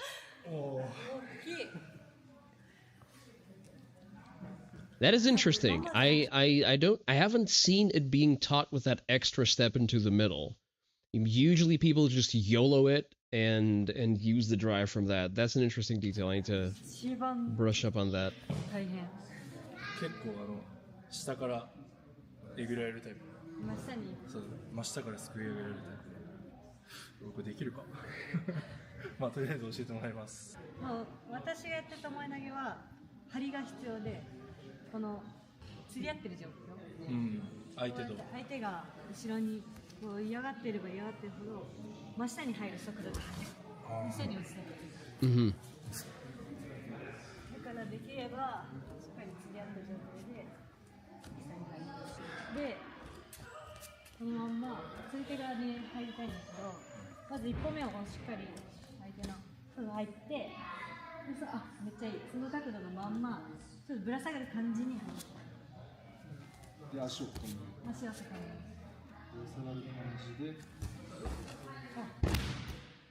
めっちゃセンスいいんじゃない？意外だった。この長さがシュッてこう絶対縮まれないかなと思ったけど、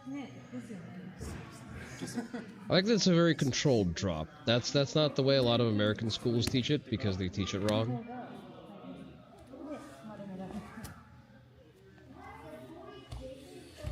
Yes, we will practice the throw. Please don't kick me in the balls. It's not really so when you're doing it with non-idiots, the pivoting leg is going to be set on your hip joint as opposed to your groin, so you should be fine. Kuragaeshi, however, is an older style turnover throw, which actually requires you to be kicked in the balls for it to work correctly.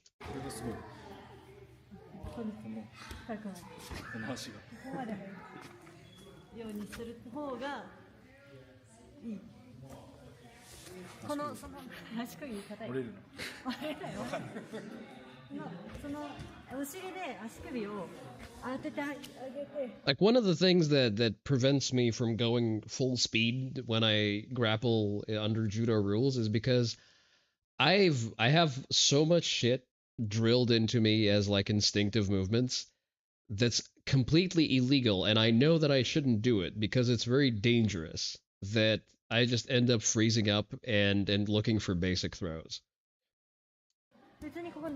Again, not to make excuses, but it is a constant consideration that I have to live under. I need to constantly remind myself of, wait, no, I can't do that, I'll snap his fucking elbow in half. I can't do that. I'm not allowed to just, you know, catch his wrist in my gi and break it.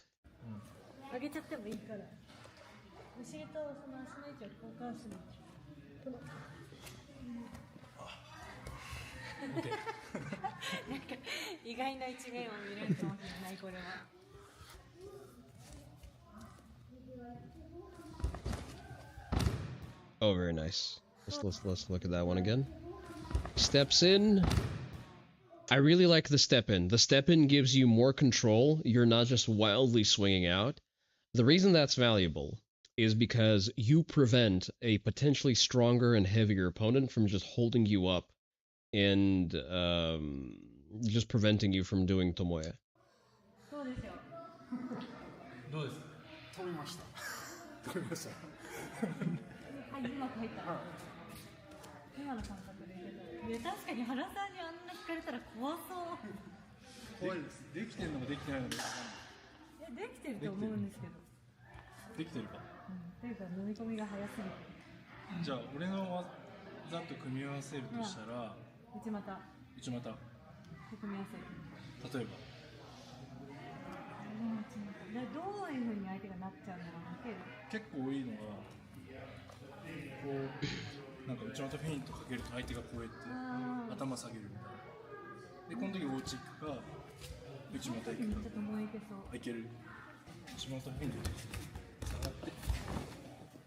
Oh, that's actually nice.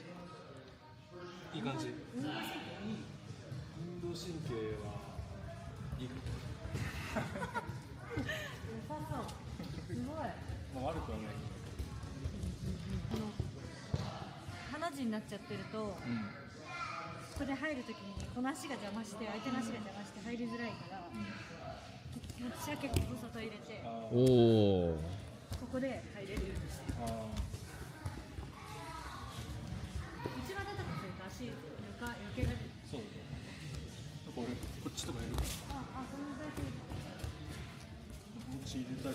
That's actually a good point. You chase the retreating leg.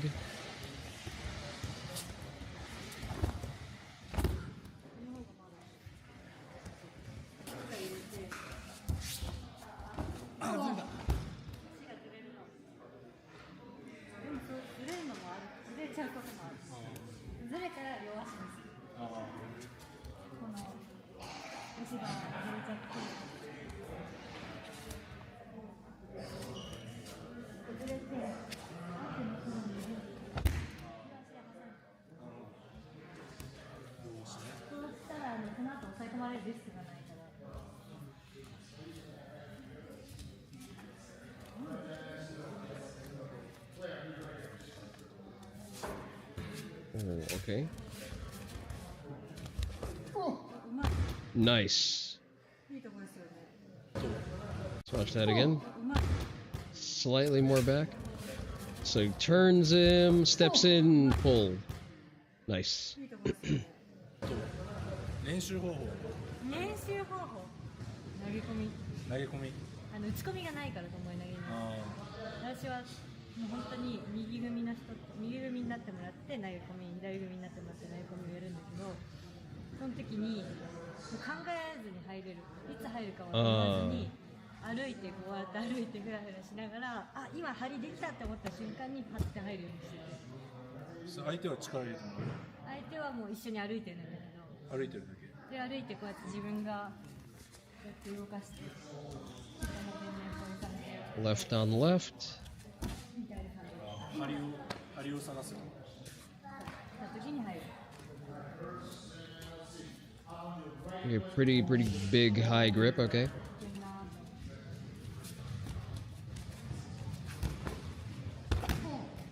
Sleeve side, okay. あ、もう回って乗れたらベスト。大きいからそんなコンパクトに回るちょっと思っちゃったけど。トライします。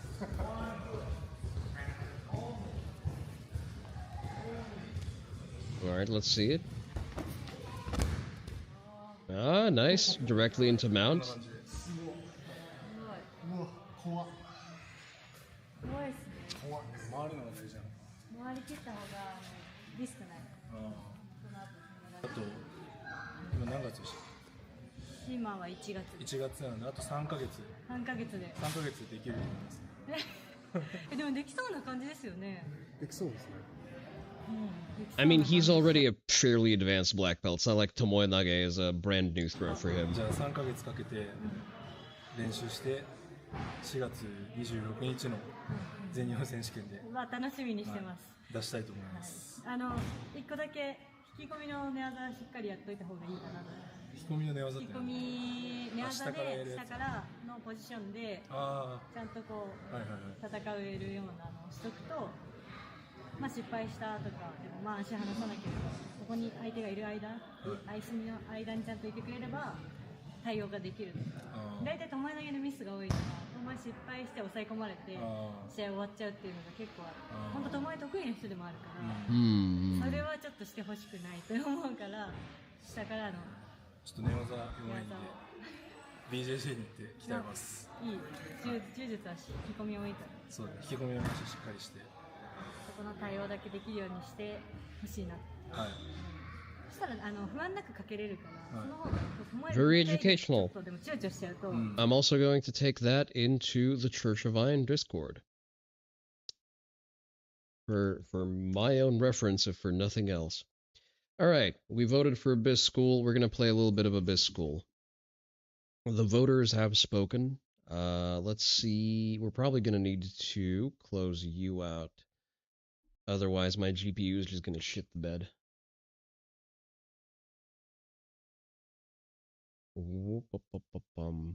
Probably need to crank you all the way up into overdrive, I think. Get that fan speed nice and high. And game capture, Abyss School. Change the category. There we go, Abyss School. Fantastic. Now we're ready to play. Game start. Section 2 of floor 6. I don't remember how to play this game.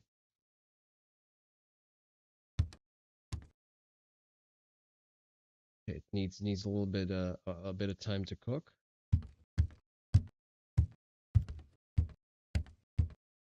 Mm-hmm. 10:53. Oni Dojo, I need you to remember that. There's no way it's that easy. Something right. Is that it? I just opened the door. Guess I just opened the door. Okay. Lots of blue spilled on the floor. Cannot be accidental. Can't see because of the blood. So something 6-2.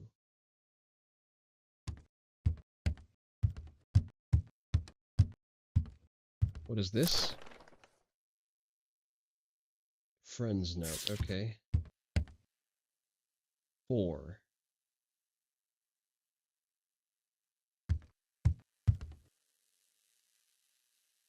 Also 4. So 4, 6, 4, 2, I guess?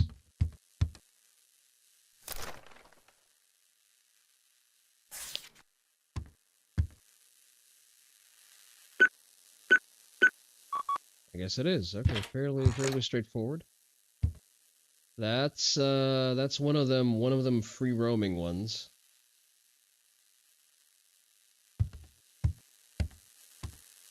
Oh, there's 2 of them. Oh, that's great. Oh, that's just fantastic. We're gonna read the notes at a later point. Can't see the middle number because of the digit 62. Okay.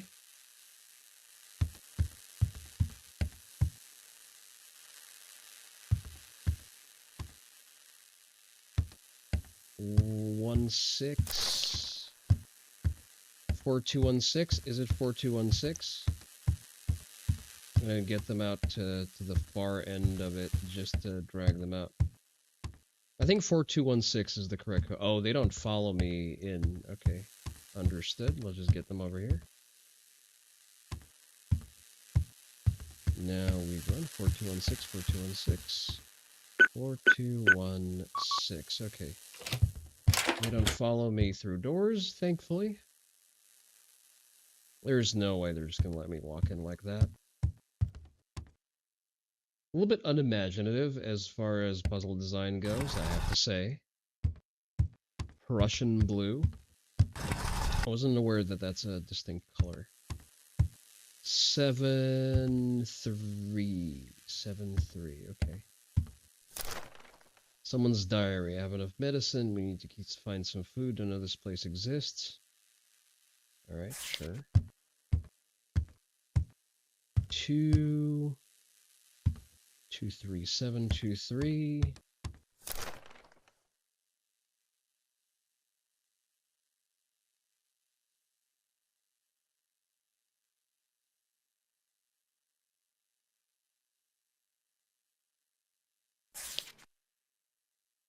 All right.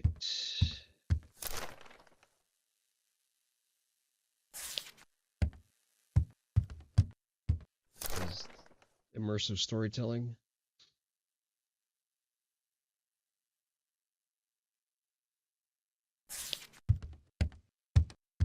Okay, please don't make me brute force the number. I confirm that it's okay to write down hints to puzzles. Is she reading the content and judging it? Anyway, I should write down as many hints as possible to reduce the number of victims. Thank you. We still don't have our first number, though. We know that it's 723, but the question is, what's the first number? Oh, never mind, I'm stupid. It's 6. 6723.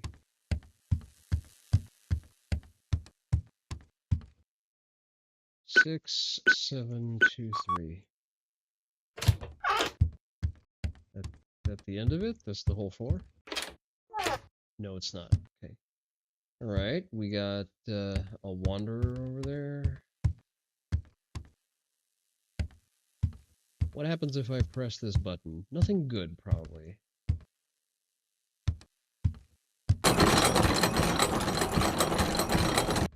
It's whatever. Okay, so I can just lock this bitch in there.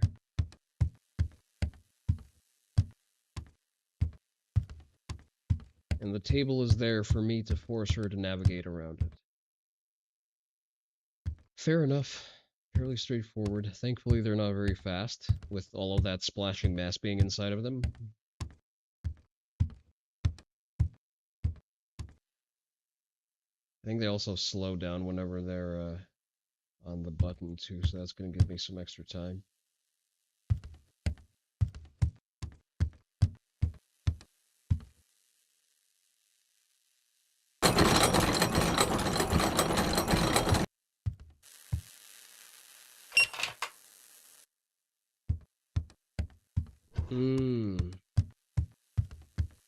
I'm gonna have to unlock that again because there's a code panel. I see you. She's not gonna follow me through the door, though. Wait, why is that keypad there? What does that keypad do? And where's the code to that keypad? Am I gonna have to come back here again?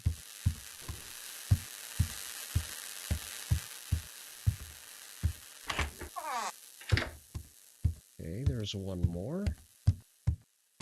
You don't have a keypad behind you. Ah, 4973. Okay, let's go and collect the other one. 4973, remember that one?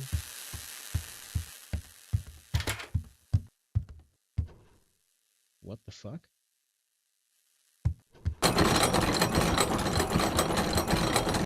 Four, 9, 7, 3. I don't know if time stops when I,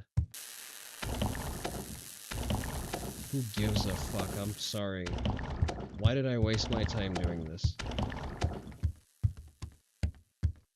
Why did I need to remove the ceiling anus? It really feels like overkill. I was fine just walking around it.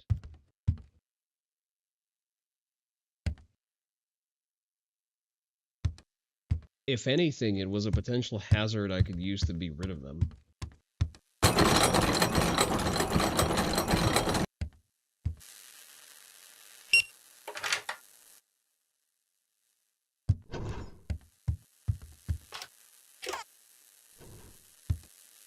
Oh, okay, I'm removing them from somewhere else, I guess. 4273. There's not a keypad here. One on the side.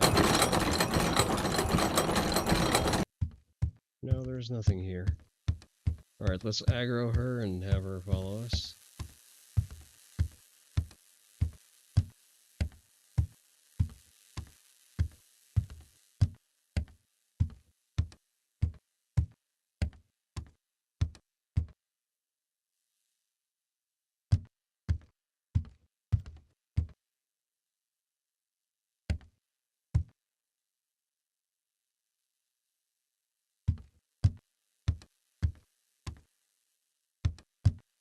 Enough. Pretty straightforward so far.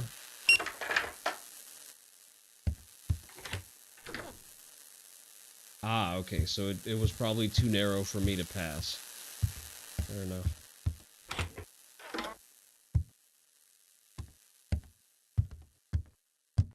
What do we have here? I'm seeing a note, I see a table, I see a locked-in walker. When moving through the underwater passage, make sure the abyss anglerfish is watching you. If an abyss anglerfish is waiting, you must give it more bait for it to be safe to go across. Oh, okay.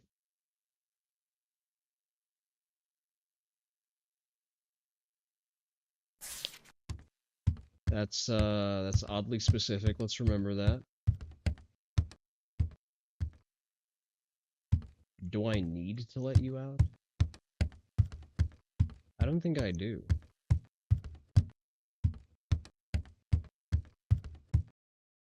Ah, no, I actually do, yeah. Okay. So we need to open the safe, but how do we open the safe? Not like you have anything that can open the safe. Okay, it looks like it's operated by a key.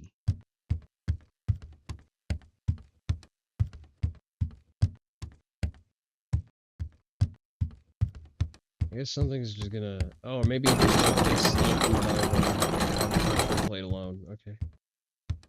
Hello there, come with me.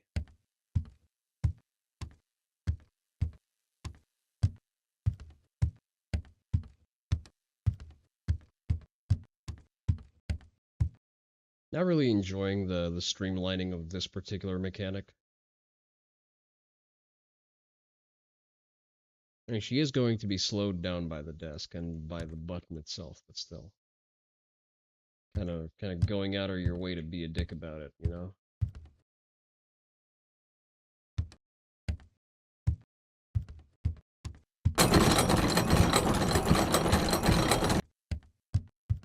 Aha.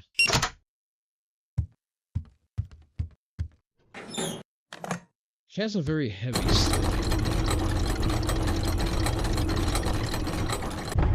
What the fuck?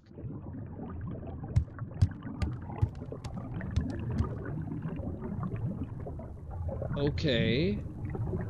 So there was something about bait. I assume it's not safe for me to just walk through. Ah, okay, so I need to bait the walkers into that thing.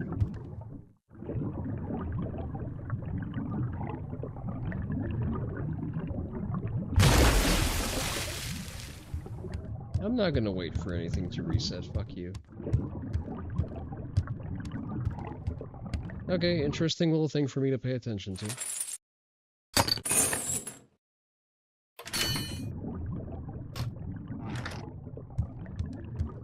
We didn't take any damage, so we don't need the sewing table. Welcome back from ads, brave ad warriors. Oh, we're doing this again.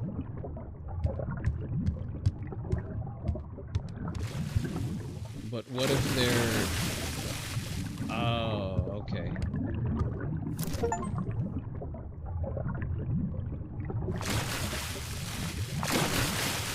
When you see an abyss anglerfish swimming, try to avoid it, run at the right time, check the ceiling carefully too. So there are going to be ceiling anuses. Run! So it's basically just an obstacle course. Okay, got it.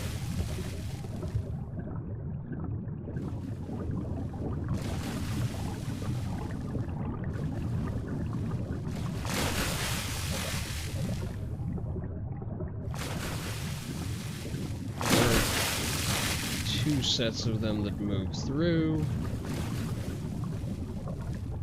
And basically, once the closer two pass, they seem to be doing at a stable cadence, so... These two will pass, and then the other two will pass, and then it's safe to go through.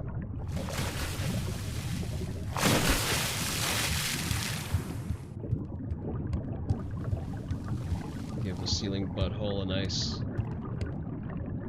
and generous berth. Okay, so you are going to just attack me. If I let you. What does this do? Remote control.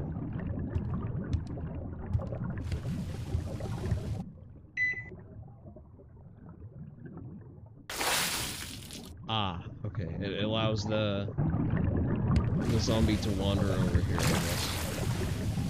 Because otherwise it's just looped in.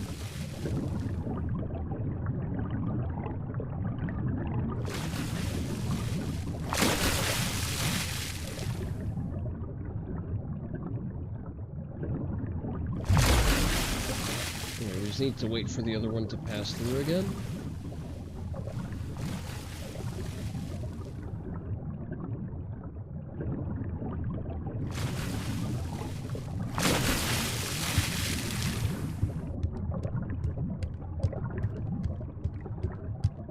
Okay, any readables that I need to pick up? Doesn't look like it.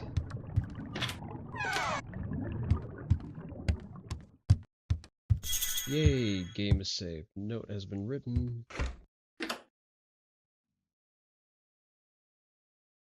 Oh, a new character.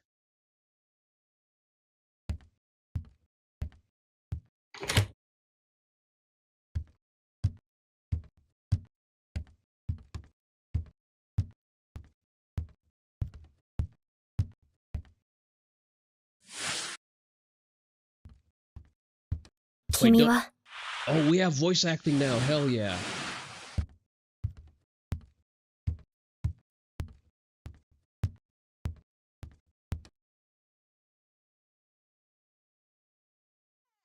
That's it? That's all the voice acting we get?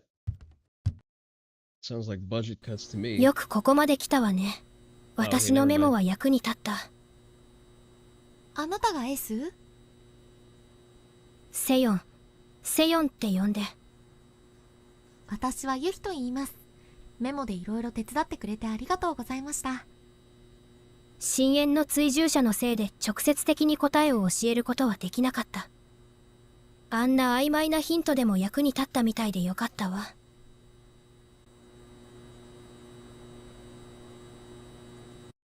深淵の神を崇拝する変な女だよ。人間じゃないみたいだし。Gee, what gave なん it か堕落 away? したセーレーンという話を聞いたような気がするけど、私も詳しくはわからない。Oni Dojo, if I see a single wood in the chat, you're getting muted. 深淵の神という存在が作った悪趣味な空間だな。どこかの廃校を丸ごと深海に持ってきて、様々なモンスターや罠を配置した場所だよ。そして、あなたや私のように人を連れてきて、実験用ネズミのように使って、どこかで陰湿に見て笑って楽しんでいるんだろうな。私はずっと前にここに引きずり込まれた人だよ。どれだけの時間が経ったかはわからないけど、君のようにここに引きずり込まれた新しい人たちを助けているんだ。あそこのヒューズボックスにヒューズを全部差し込むと門が開くよ。一つは刺さっているけど、残りの3つは君が探すんだ。残念ながらこの鉄格子のせいで私は手伝えないよ。わかりました。私が探してみますね。It sounds like real voice acting too. I don't think this is this doesn't sound like an 11 Labs gen. Alright, let's be mindful of the ceiling anus.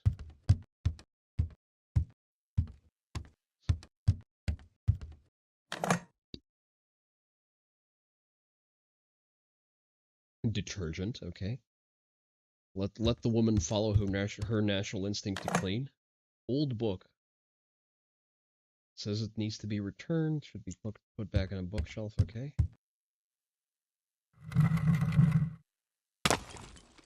Hey, it's a fuse. No, that's a dirty battery. A poor hammer. Even in the funny puzzle game with schoolgirls, we are shaming the poors.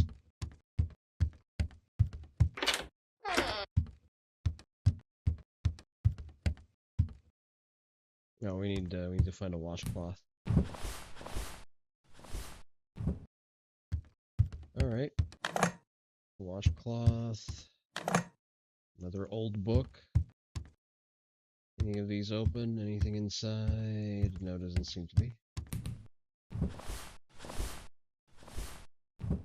Alright, woman, wash. Fulfill your natural duties. 8072, okay. 8072, what is this? It's just a spigot. I'm gonna forget that. 8072. It's not like I can use the hammer as a weapon anyway.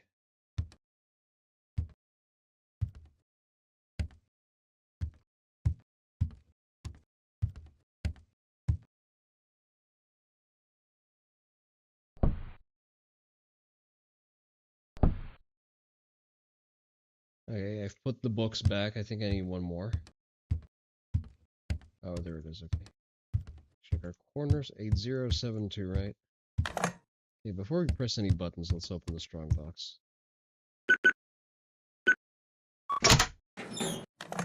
Aha, a fuse. It doesn't do anything yet. Another fuse. Okay, we need to find one more.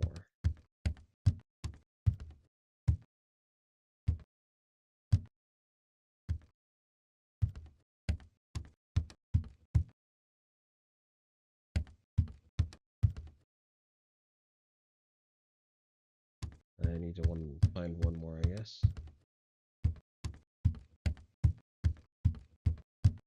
Am I missing something?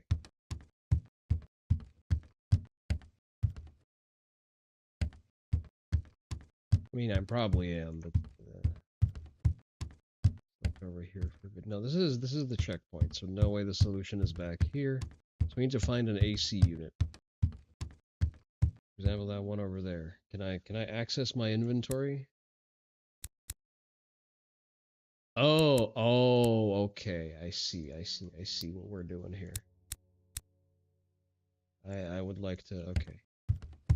How do I use objects in my inventory? Do we just wash it in a sink? Probably not in the urinal. It's an interaction prompt I probably missed. Yeah, there it is.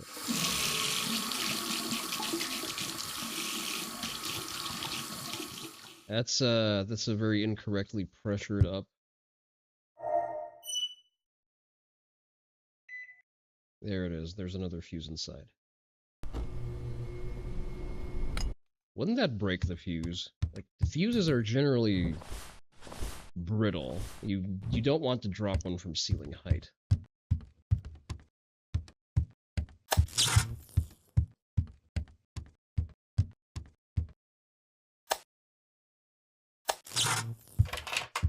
Yay.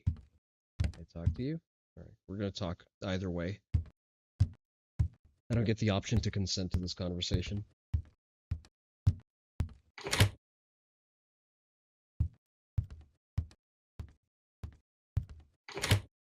Alright, you just left. That's rude.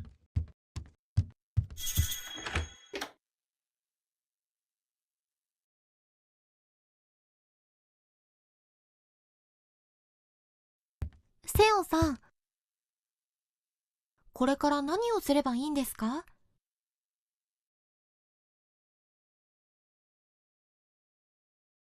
ごめん、私の姿を見て。もう疲れたよ。I'm getting a whiff あなたを助けたいけど。 Japanese as a second language there. どうせあなたも。God damn it, I drank way too much herbal tea, and it's making me piss like a fucking racehorse. ごめんね。 You just fucking noped out. Holy shit, how useless are you? Alright, once the story is done, I'm gonna take y'all to BRB. Alright. Sounds like that. Let's go to pause menu. Here's your BRB screen. I'll be right back.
'In order to not actually go down with whatever kung flu I'm currently dealing with, I need to drink a lot of liquid, and the liquid I'm drinking is also a diuretic because I'm drinking herbal tea. And I just worked through a 32-ounce canister of it, so my bladder can only hold so much at a time. I'm seeing one of you wandering over there. Okay, so if you're wandering, then you're not a free roamer, right? Yeah, you're not. So over here, floor looks clean. Well, I've seen this locker room before. Oh! Can I not close it? Okay, so there's that's cute. Thank you, game. At least it doesn't jump out at me. At least there's that. Yeah, that's kind of a dick move. I bet there's more of them in those. Can I... Let's lead her away over here. It's a good thing that I don't have a stamina bar.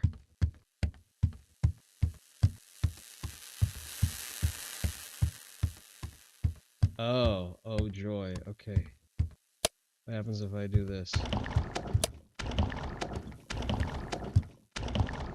Oh, okay.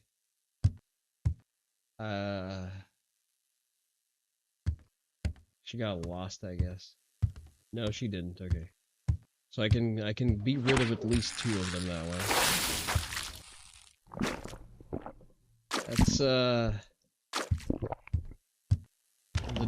the noise, the sound design is definitely deliberate. Can I like freeze screen whether or not, like, this looks empty. Oh, you just spawned the moment I opened that door. Fuck you. Right, it's going to allow me to get rid of at least 2 of them, which is okay.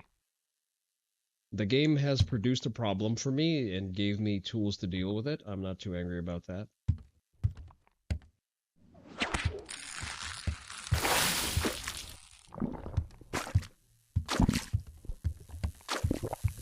Unless... Okay, that one's empty. That one's not. That one has something that I need. Alright, let's just not wait for that one. It was just a guessing game. Which I don't quite appreciate, but okay.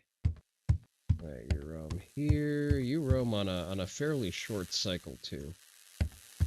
Oh, hi.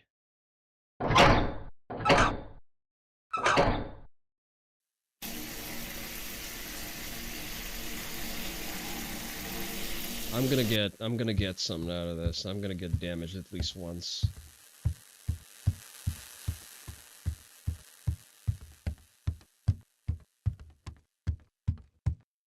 Aha, okay, I need a code.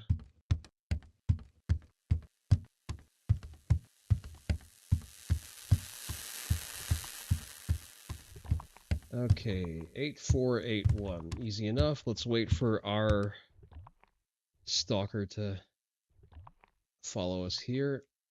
8481, 8481, 8481. They're not very fast, so that's fine.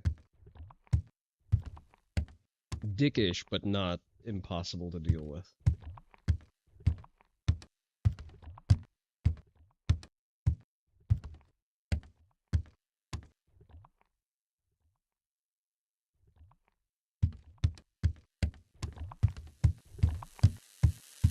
Oh, you bitch! Hey, that's not fair. Get the fuck away from me.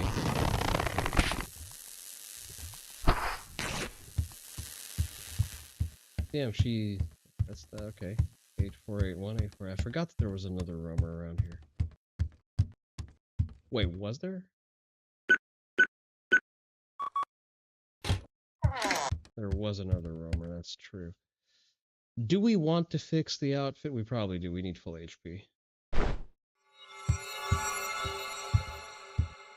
The visuals are better, but the practicality isn't quite there.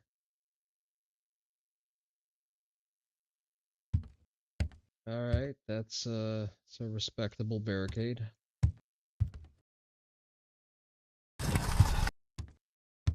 What are we looking at here? That's our key. Tiger, front right.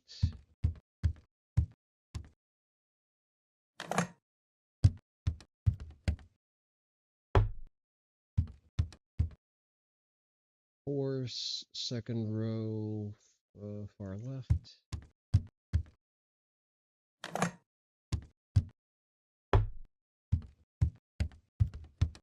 Third row, rooster, second from the right.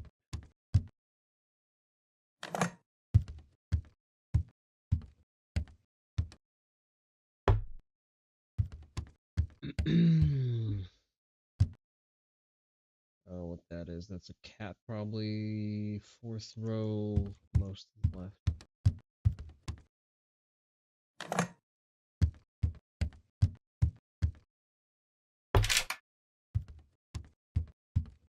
Oh, there's a note.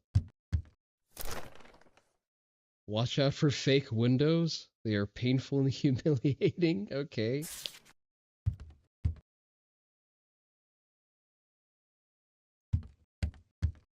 For fake windows.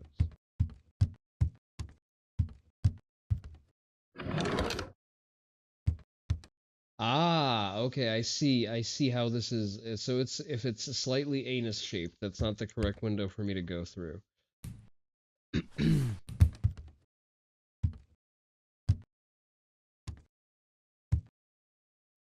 If it has a smooth musculature lining, then it's not the correct window to enter. I see. Very, very interesting. Crowbar.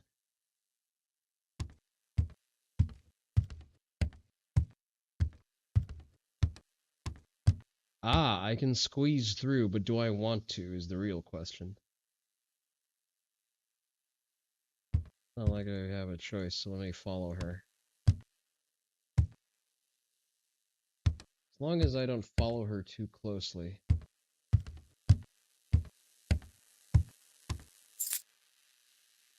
Closet key piece 1. She just cycles through, right?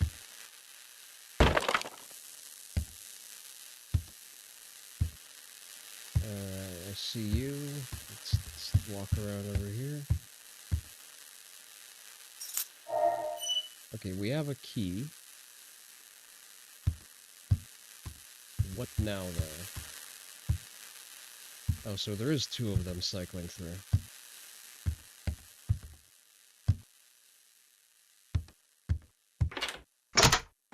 Alright, oh. Okay. Directly into the bathroom I go, I guess.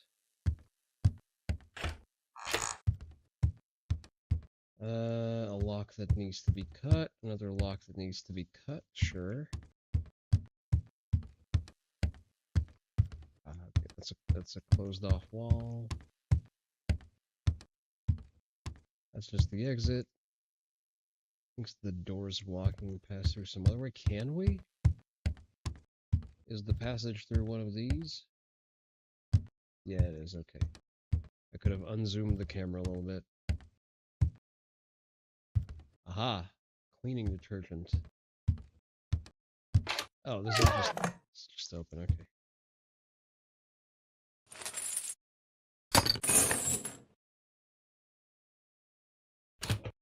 Oh, you bitch. Oh, that's not fair.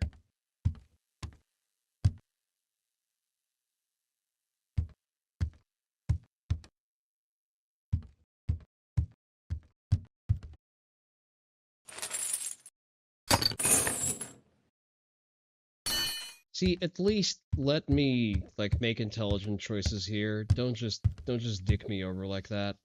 That's kind of uncool. Especially if you don't give me a ceiling anus to deal with them.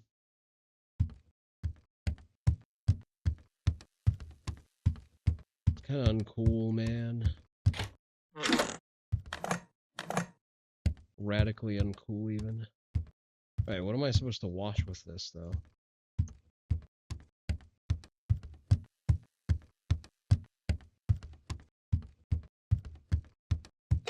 Oh, I could have just walked through this entire time, eh?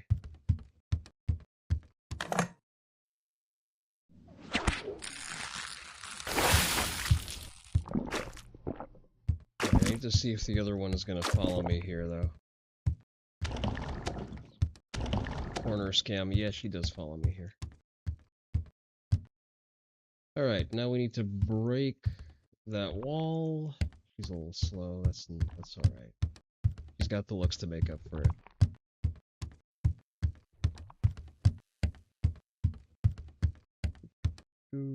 Break this.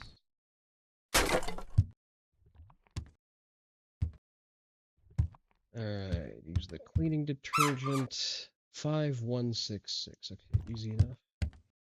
Let's go through here. 5166. The bitch's not around here, right? It's a little too deep. 5166. 5166. There you are.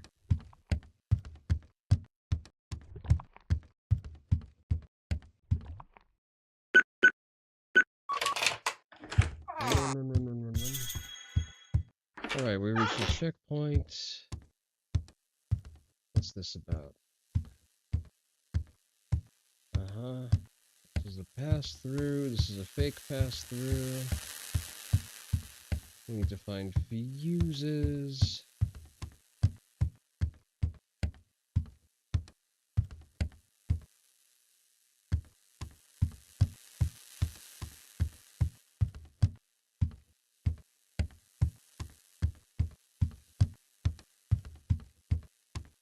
Huh. This one doesn't open.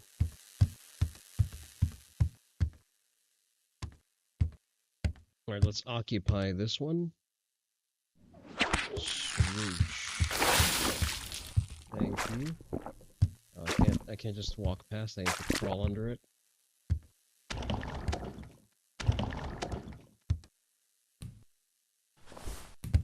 Alright, what's on the other side? 100% there's another one. No? Never mind. That is one fuse.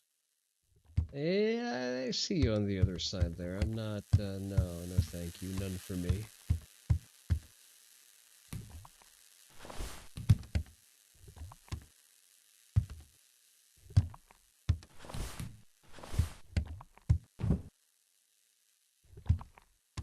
Okay, what can I do with a single fuse, is the question.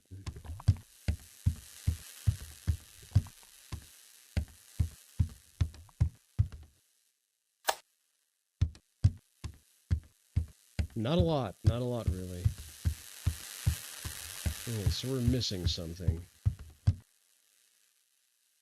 Requires a set of shears. Explore over here for a moment. We can't go through here.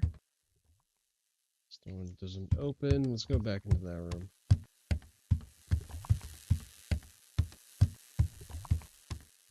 Surely you're not expecting me to take damage to gain access to those, right? You wouldn't do that to me, game. That would be unfair.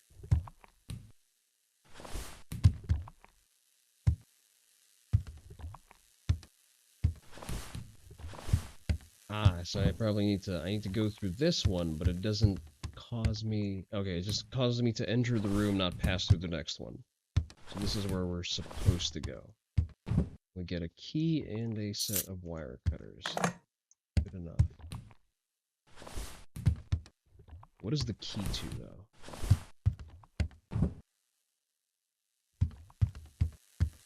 Don't see anything that opens here. I see another fuse, though.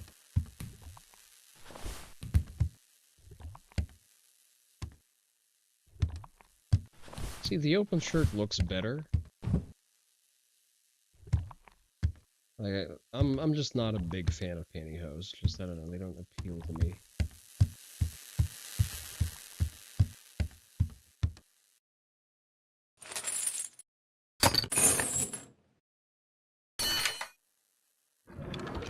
Alright, that works only once.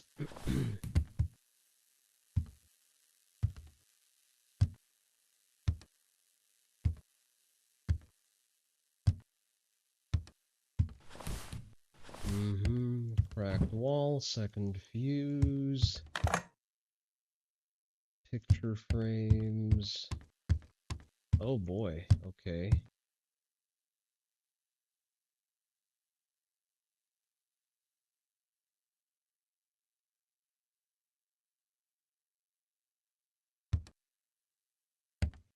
No, the fucking game glitched out. You cannot do me like that. Get the fuck out. Come on, game. Okay. Alright, so this is... Ah. Alright. So Libra.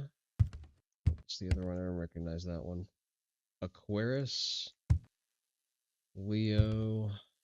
Cancer. Libra, Aquarius, Leo, Cancer. Okay, Libra goes here.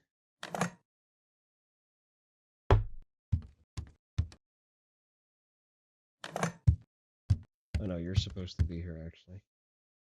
Aquarius. Leo.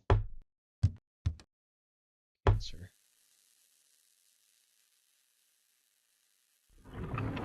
Anyway, there was no indication on that door that it would open because I did that, but whatever. As long as it works. I'm really bored of that angle. I find this to be more interesting. Less likely to be PP slapped for TOS too. Alright.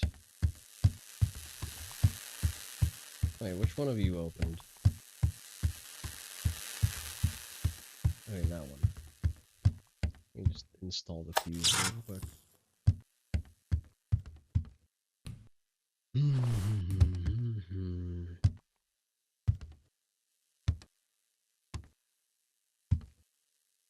Credit where credit is due, she does arch her back correctly.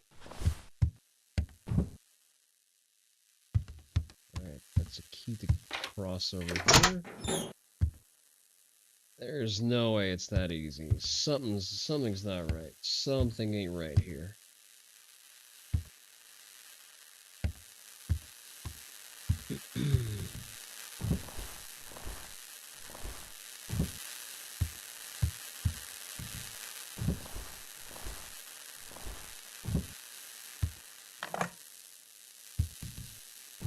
I guess it's just an attention check to see if I'm keeping track of the ceiling.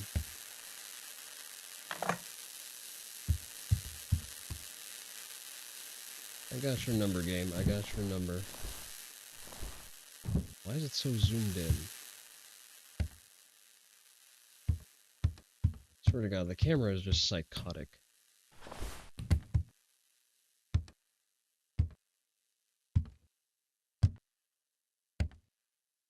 Got some random rebar over there reinforcing these.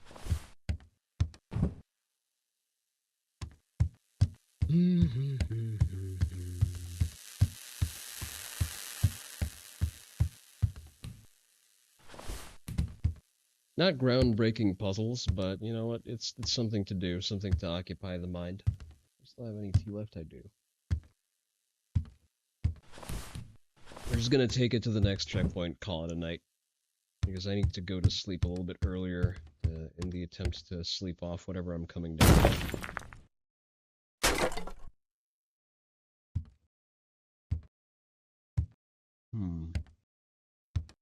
Okay, what is this?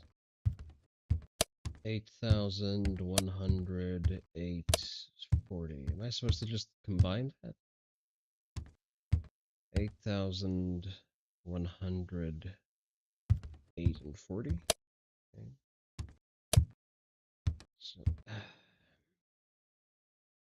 So 8,148?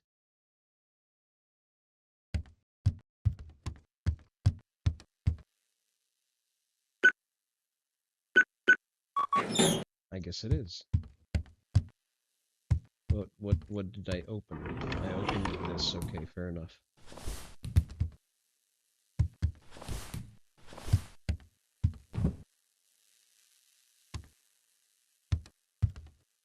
A superfluous traversal, but all right.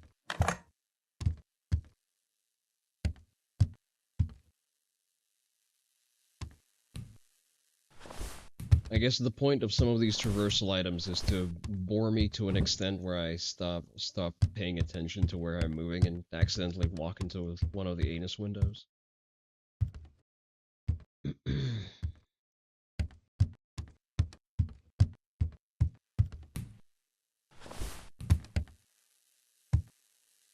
mean, the game was obviously popular enough for the guy to go back and, you know, get voice acting for it, so.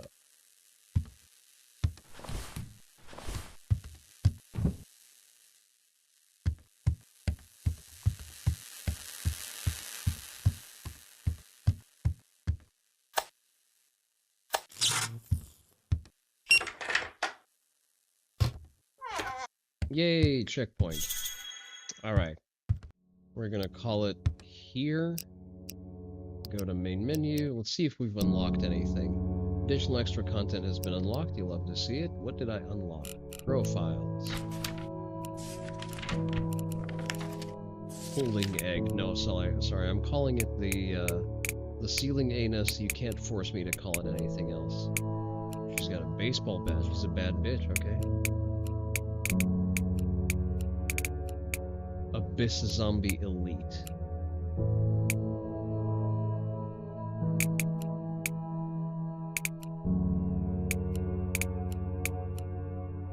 Ah, clear floor 9. We're just short of it. Fair enough. Costumes. We've unlocked costumes. Casual.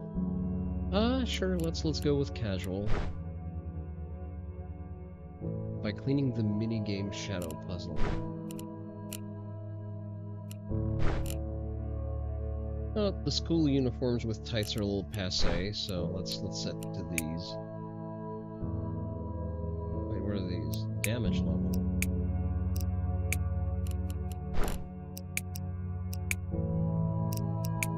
Can I just have that damage level for the vibes?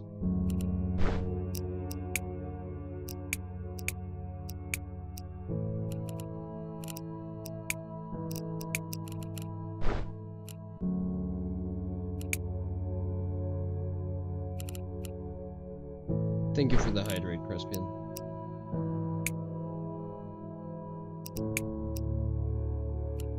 Let's quickly check something. Let's see, side story. It said that we unlocked something. Board game. You can unlock it by clearing the game. Thank you. Clumsy siren. Doesn't seem like I've unlocked anything. Memo. This follower memo. Friend's notes. Someone's diary. Let's quickly check if the damage level is saved. If we can have visually damaged clothes action. Nope, we can't. It's just consistent with whatever we have going on.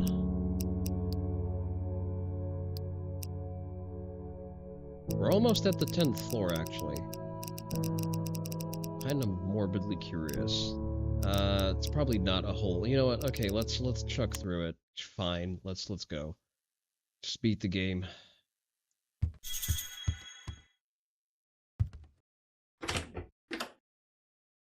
We can just beat the game.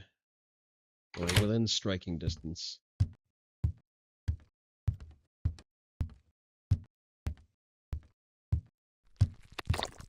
Hey, that's not fair.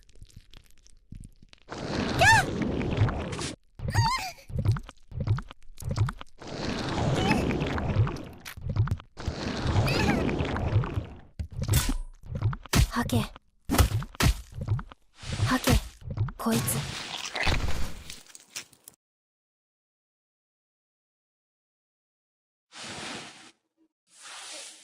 セヨンさん。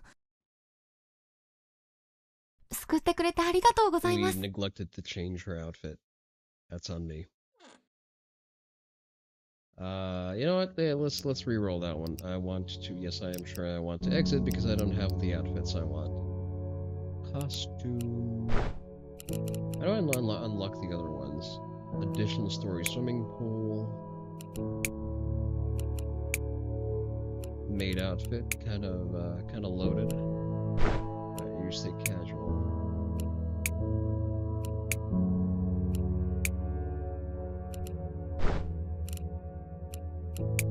Alright, now we can play the game properly. There we go. Sorry, it was very crucial for the gameplay quality, trust me. Alright, we're gonna skip this. See, this is much better. Alright. Dangerous to stand on the floor shaft for too long. Can I stand on them for just a little bit?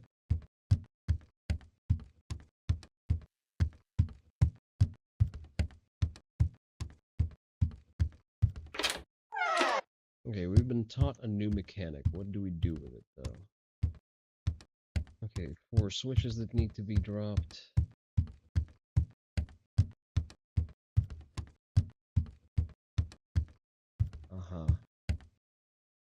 See, I don't think I'm supposed to go through this.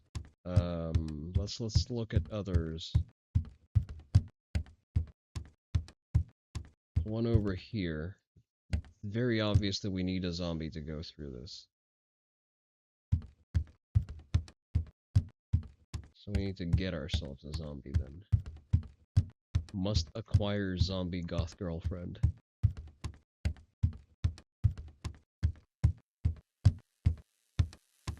Mm-hmm.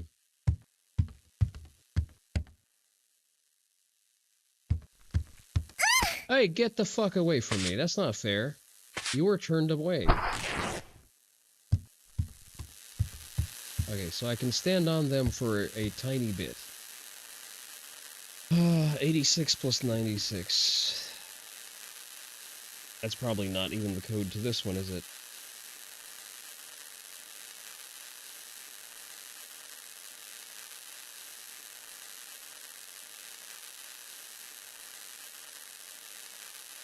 Mm. 86 plus... Okay, that's 182. That doesn't make sense. We'll keep that written down. Oh, hey there, Dom. Thank you for the lurker check-in. Oh, okay. See, I'm getting tired, so. Okay. So it is a 3-digit code. Okay, that's 1. Let's not walk into the ceiling anus, please and thank you. Do you have anything worthwhile inside of those corridors? Alright, we can only take 1 more pip of damage.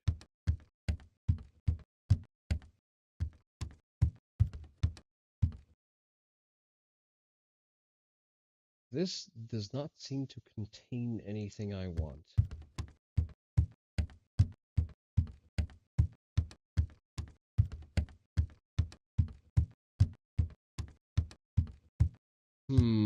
Or does it? Let me go and try to input those numbers, actually.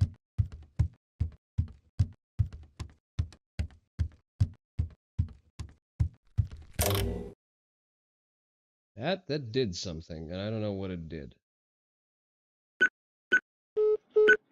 Aha, okay, so you are also a 3-digit code. I see.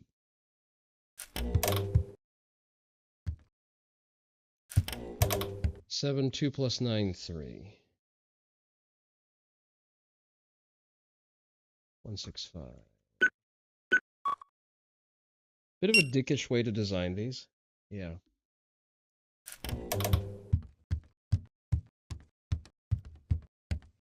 Okay, that means that we have this one to solve. Well, by solve, I mean like glance at it. 8, 9 plus 32.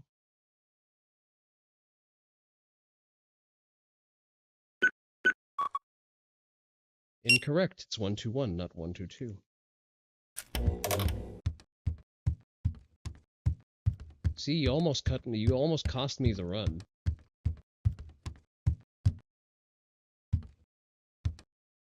Sure, it's a typo. We're not going to call out your math skills. Okay. 4, 3. I say as I use a calculator for basic addition. 115.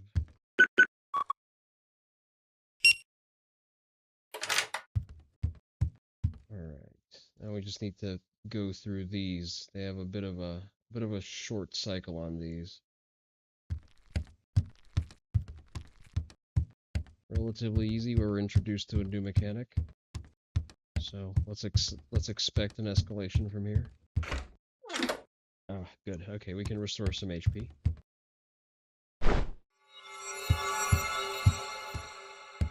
How are you doing today, Dom? You've missed us making fun of Sig.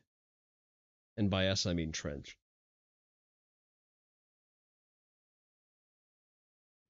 Well, we still got a hearty belly laugh out of it, so totally worth it. Read this. Okay, if you insist. Make sure you collect all 4 keycards before opening the last door. You'll need them on the passage to the 10th floor. You've prepared a little machine, hope it helps. Okay. Sounded quite bad. It's not tragic.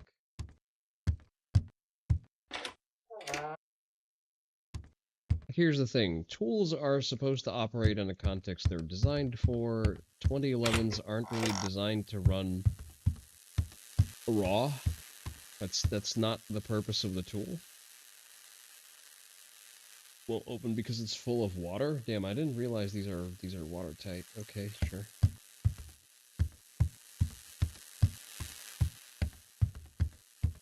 Oh, hi there.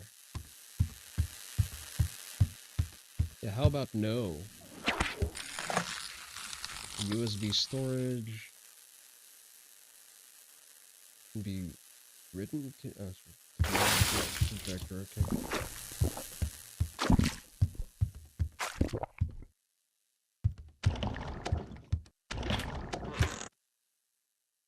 Alright, y'all are walking around on a stable trajectory. Do I need anything here? I do.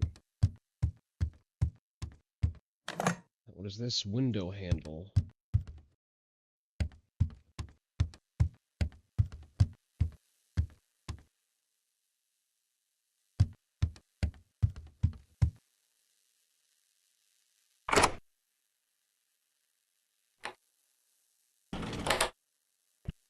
Uh-huh.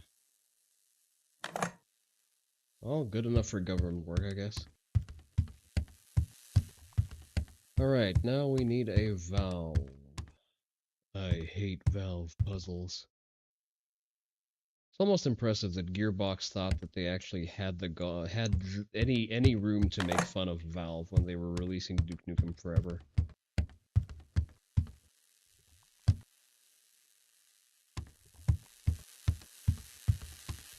Listen, would I buy a SIG P211? Probably not. We've already established that there are generally better guns than 2011, and better 2011s if you feel so inclined to use an over-engineered version of an outdated...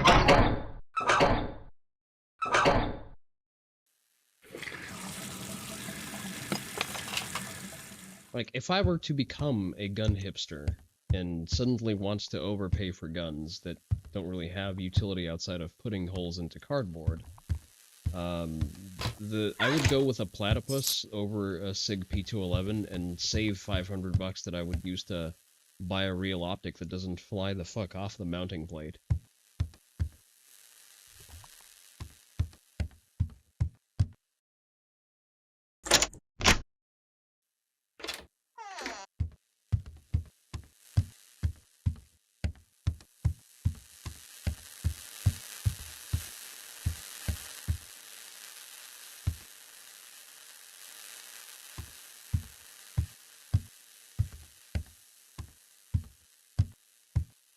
Foreshadowing?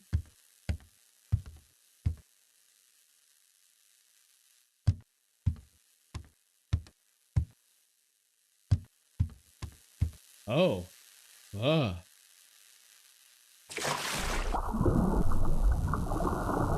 Okay, sure. I was not expecting to go to depth.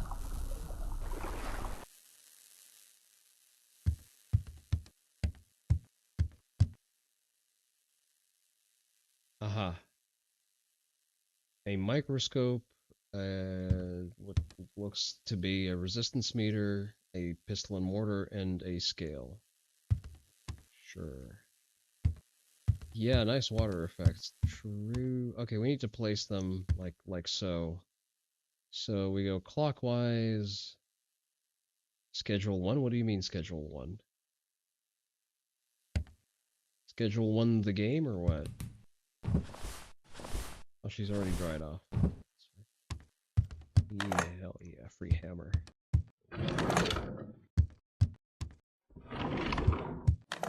Oh, it's a joke about making drugs, I see. Haha, the funny marijuana or something. Microscope. I think the mortar goes here.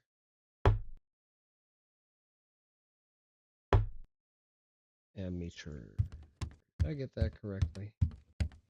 I did. Fantastic.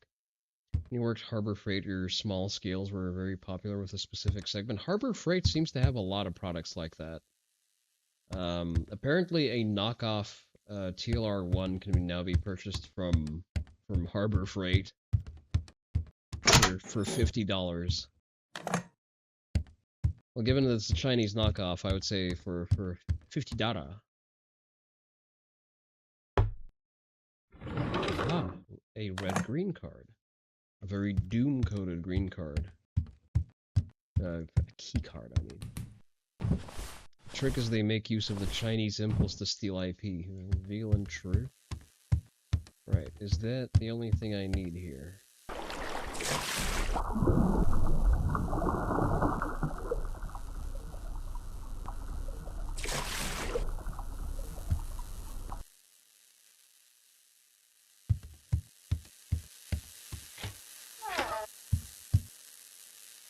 I really don't want to swim in neither the yellow nor the red fluids. I'll be 100 with you.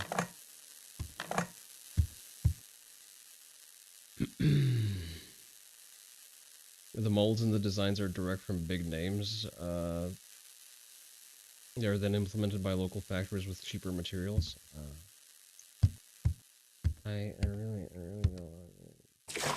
No, why am I swimming? I don't need to. No, I don't need all of the flasks to be red. God, that fucking sucks. Are all of the flasks now red? All of the flasks are now red. Who the fuck designed this? Oh, I know who the fuck designed it. Ah, okay, so it's probably going to be, okay. Can I leave this here?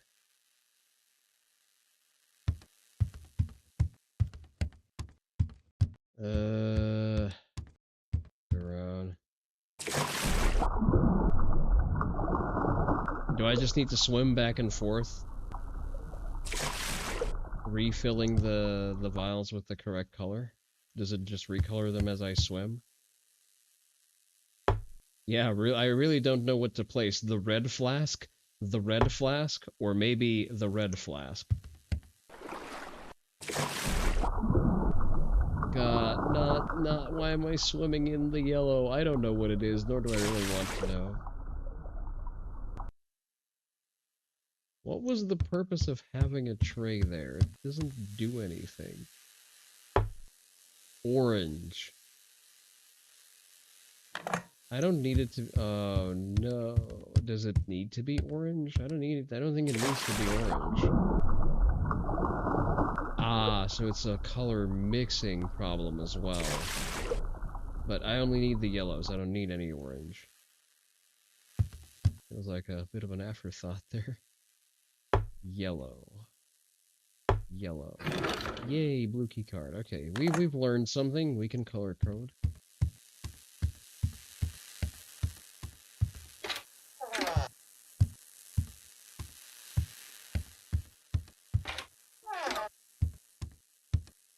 And we do have a hammer to deal with this.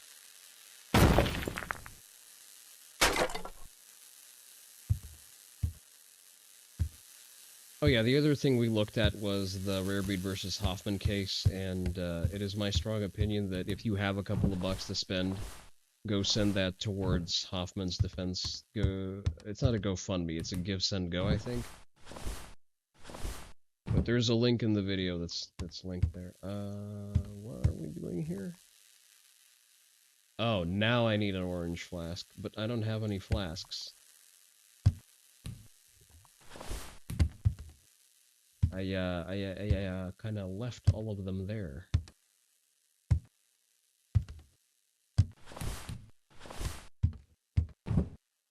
Oh, hi. Yeah, no, I don't think so.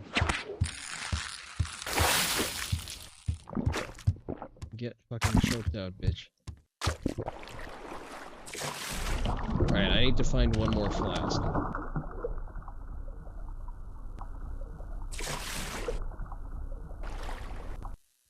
Is there another flask? There is another flask, okay.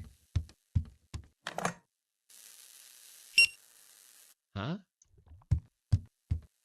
Why does it suddenly allow me to do stuff? I don't trust you. Put the empty flask over here.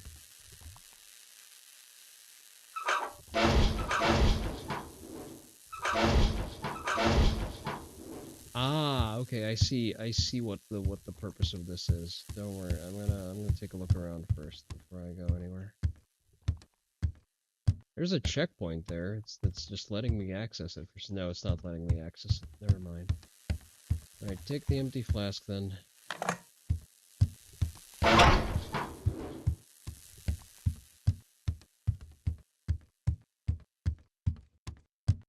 Where am I going? I'm not going the right way.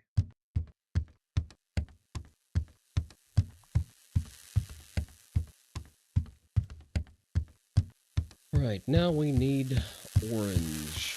So we're going to swim through the red, and then we're going to swim through the yellow once.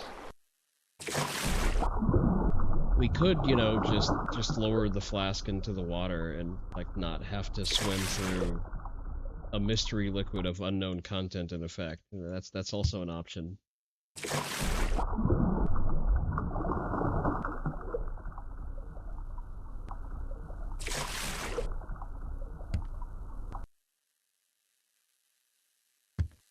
I put the flask here. I guess not yet. Swoosh.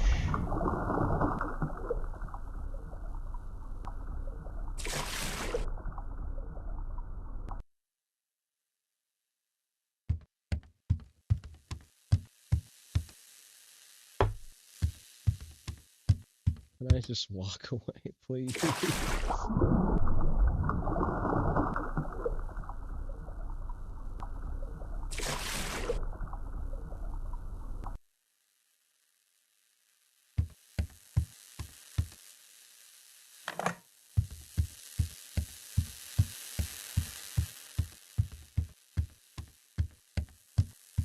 Alright, go through here.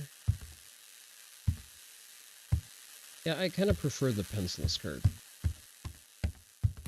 The casual outfit is more to my liking than the school uniform.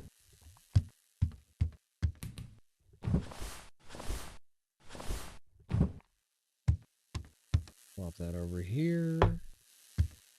Go through here. It does look nicer, and it's also less aggressive with, like, the very blatant panty shots. Like, it lets the mind wander a little bit, you know? Leaves a little something to the imagination. I wonder what would happen if I would cross this with a bottle in my pocket. Probably nothing good.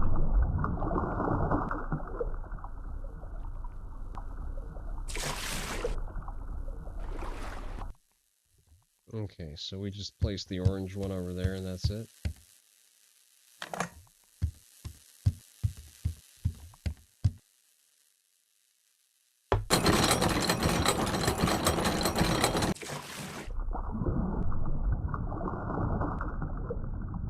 I don't like this being a dedicated cutscene. Yeah, I feel very vulnerable. Yoink! Kick that bitch in the face, come on.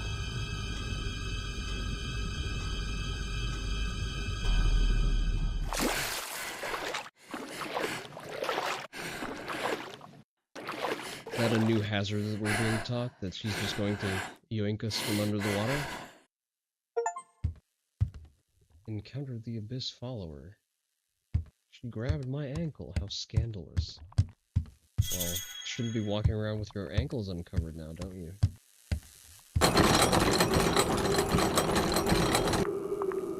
Yeah, that's not fair. Hey, who the fuck are you?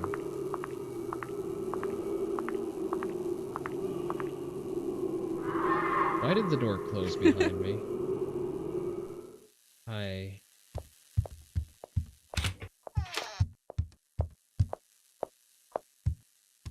Wait, she just follows me in.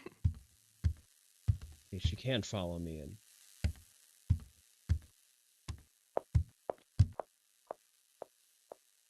So she just roams around to be a dick. Can she not walk in? She can't walk in. Alright, I need to find chess pieces from picture A. Then it will open this strongbox. So I basically just need to dodge her as I do so.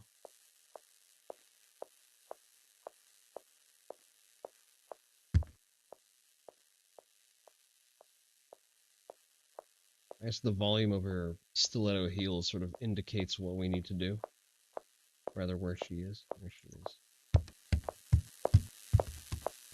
Does she change direction when she walks around? What is this? A sink. Okay. Oh, hi there.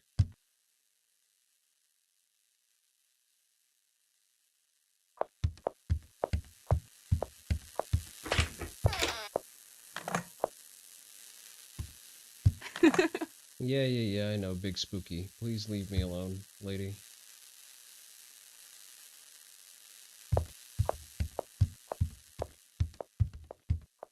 That's not where that door is. Can I corner camera scam her?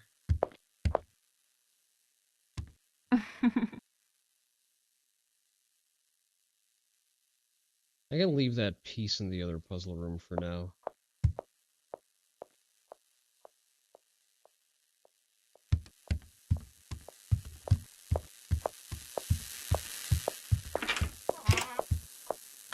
Or we can just pick up another piece here, that also works.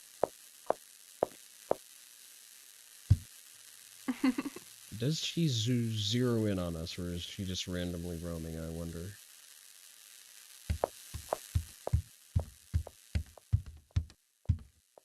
Seems to be mostly random, okay.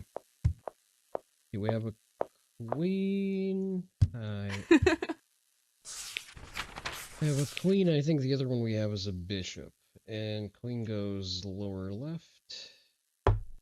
Bishop goes upper right. Alright, so we need 2 more pieces. The door directly on the other side of the corridor. Leave me alone, leave me alone, leave me alone, leave me alone. I really don't like the Slender Man coded games, and there's nothing here too.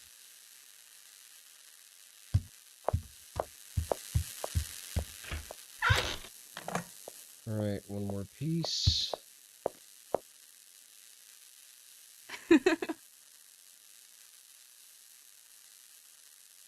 I bet a midget still out squats her.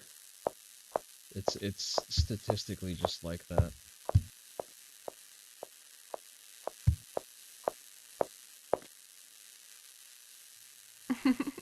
Missing a piece somewhere.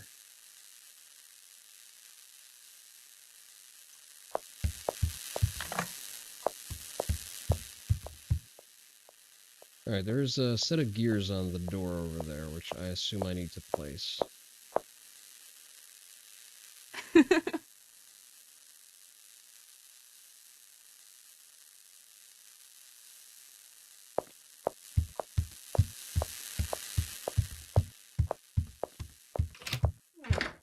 Aha. Okay, another piece of the puzzle over here. I think if I power this on, nothing happens. I need to install the gear first.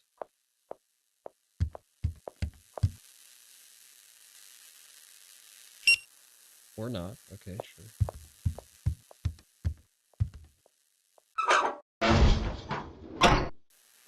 Ah, okay, so both need to happen. Fair enough.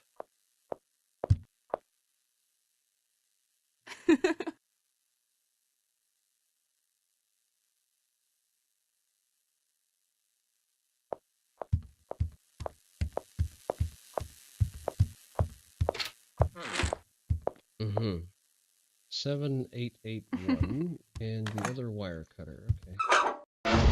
I forgot where we have seen a dial to enter that. 7881 Oni Dojo, do me a solid, hold on to that one for me. The clapping of her gigantic cheeks distracts me. I may replace that number in my head. Alright. Mm-hmm. Yellow key card. We're missing, I think we're missing one, right?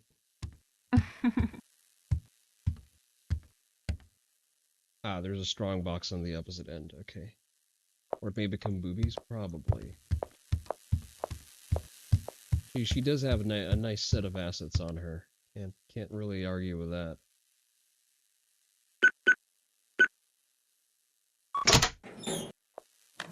Aha, another gear. So I probably need to make my way out to the opposite end of the corridor again. Oh, I need the sink too. I need to wash this first.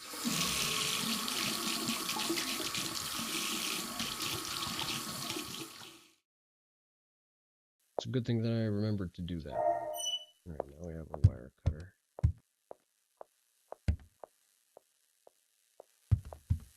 Alright, I need her to leave. Cut these open.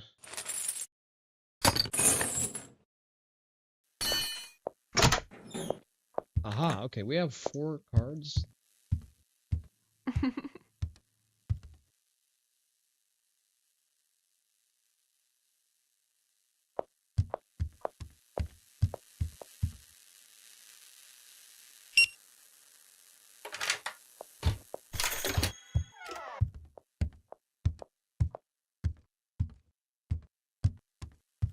Damn, she looks like she's like a proper 6 foot tall, 6'2" maybe.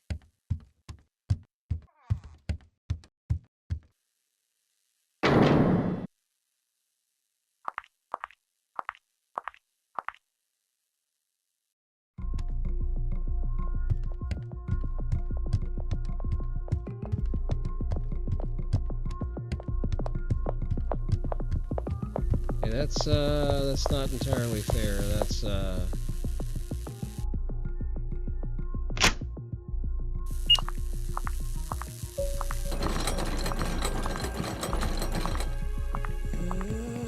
seems like a cruel and unusual punishment. Oh, they also swarm her. That's interesting.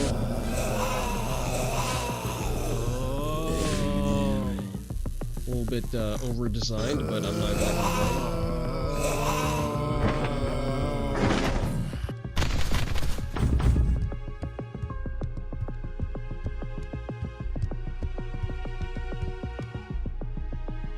Gee, I wonder which card do I need to use here. It's not that they're tiny, it's that she's the full 6 feet tall. Not a word. I know what you're all thinking.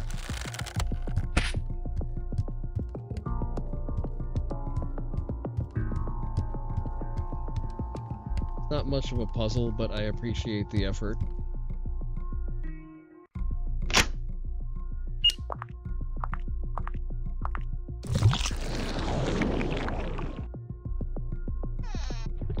Barely gets above her knee.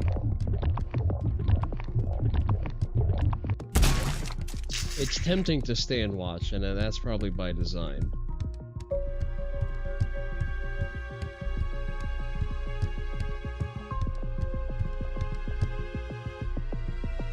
It's just a Pokemon.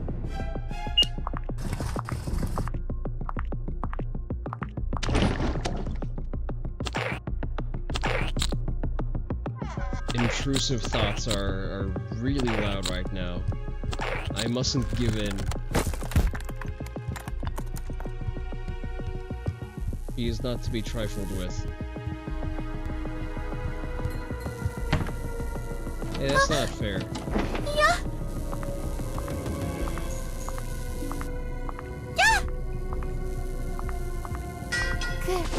なんだこれ。これをどけ。ユイ、早くその鍵でドアを開けていけ。長くは持たないよ。He just casually carries rebar セヨン with さんは her. どうするんですか？私は格子の向こうにいるから心配しないでいって。早く。はい。Yeah, maybe get a move on. Maybe lock the door too. 君は必ず元の世界へ戻れたらいいな。I still can't tell if this is text-to-speech. How do you like them apples? Oh, that's definitely a name. Current floor 10. Alright, so we're on the roof, very obviously. There's a gear that goes here, clothing repair if we need any. Alright, so this is some kind of layered puzzle shit over here. You need to be cut open, fair enough. I see the solution that's being proposed here, sure.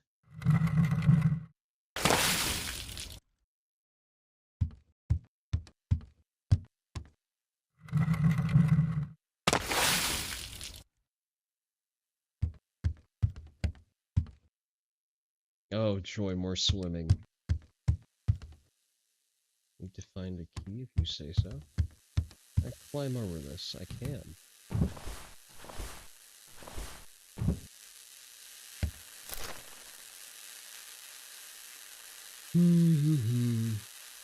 Preparing to capture the Abyss follower by secretly changing the trap arrangements on the rooftop little by little. If you activate all traps at the same time, definitely be effective. Even if you are an Abyss follower, won't kill her, but keep her tied up to prevent her from making more victims. So should I not activate all of the traps I see? How am I supposed to...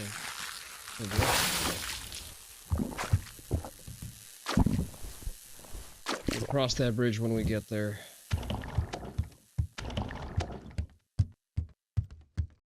Excuse me.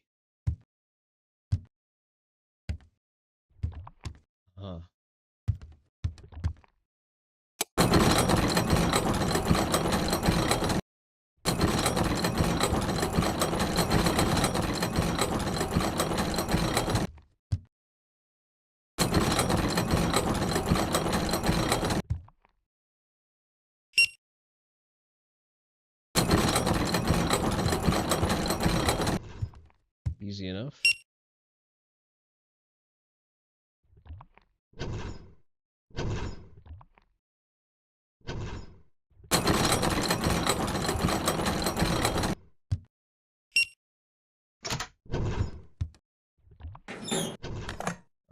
A gear. Okay. I can't climb over these, so I assume I don't need to.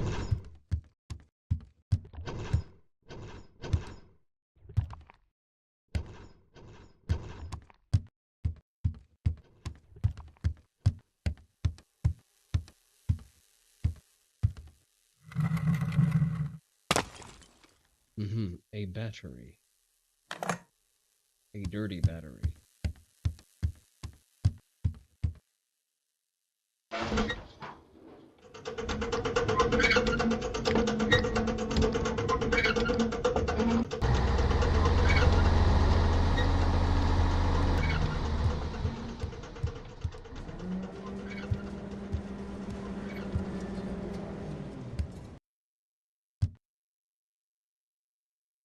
Space where I can put something. What can I let go of? Nothing as of right now, so let's just keep working through this.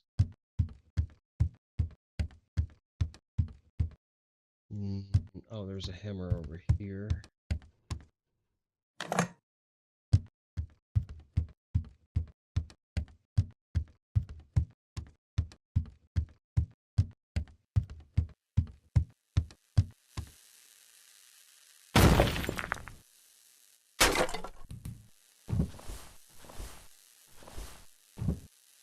Okay, what is this?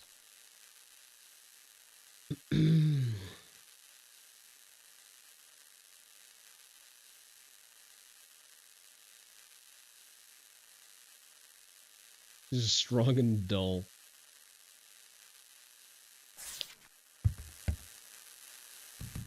Okay, I have a sponge, so now we just need to find detergent. There's detergent right over there. Not too difficult to find, I guess.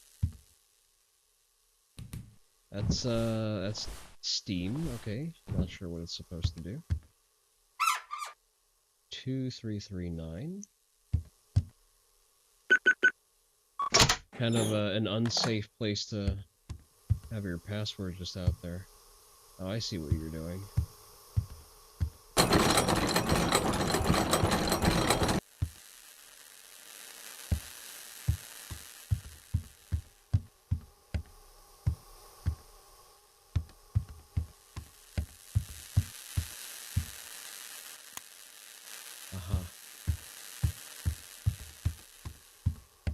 can't solve this one just yet. So we need a 3-letter word.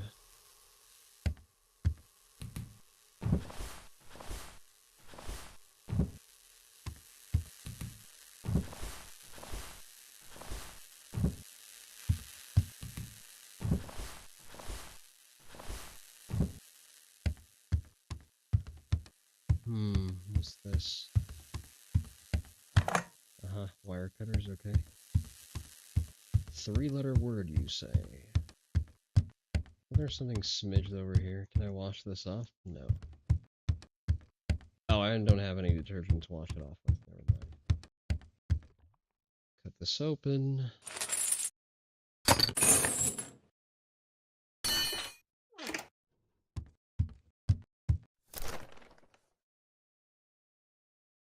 Because they can't figure out what I'm planning. Looks like it'll be quarantined and locked up sooner or later. How many times will I get trapped this time? Just plug in the parts and operate the switch. And glasses. Red ones, too. Need a key. Oh, joy. We need to clean the battery before we can put it... excuse me.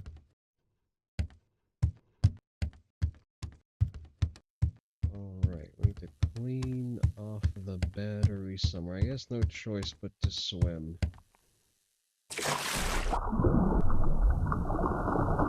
Ah, did that wash the battery? That's kind of cool. I guess that's a mechanic that's available to us. Yeah, it did wash the battery. I appreciate that we get to do 2 things via a single motion. It does save me quite a bit of time. See, the developer could have made this a frustration-based game, and he didn't, which I appreciate. I really like it when the devs respect my time, unlike Tekken developers. Alright. Battery in. Let's give you red glasses. 7155. Blue glasses, that's great. I love having to open a safe to open another safe.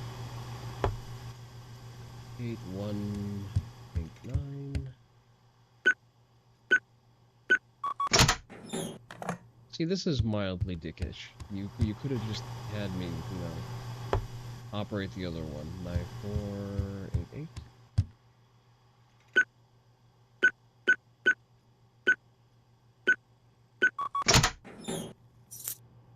Electrical box key. Okay, where did we see an electrical box? Right over here. What happens if I pull this? Aha. Ah, okay, so we're stacking traps to catch. I was about to say something a little bit off color and mostly embarrassing rather than, just crude. But it's a good thing that I had the restraint to stop myself. The internet has, contrary to popular belief, still hasn't rotted my brain. Okay, why do I need you though? You look suspicious. Let's go back to the spot where we need to ensnare 2 of them.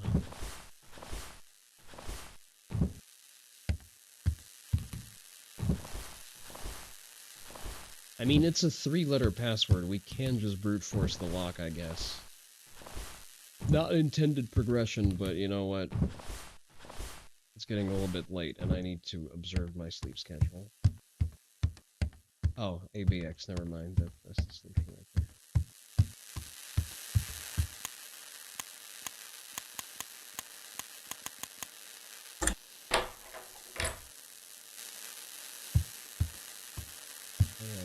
That's 1, that's 2. Come on.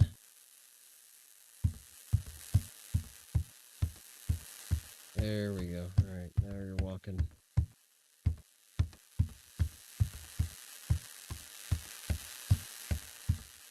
Into need to corral them so that they're joint up by the time I press the switch.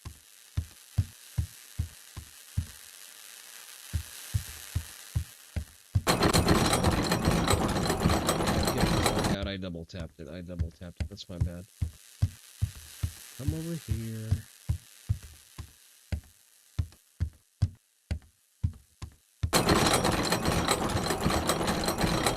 Yeah, that was entirely my bad.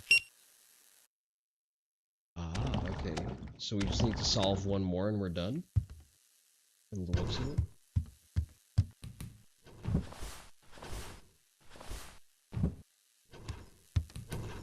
Okay, we don't have any items, nor do we have any keys. So we need to find another gear from the looks of it in order to move the other train car over there. So the only one that's left... What would I want these for? Probably nothing. Or the only one that's left is... Just need a key for this. What do you have? Because this is a traversable corridor for a reason. Right?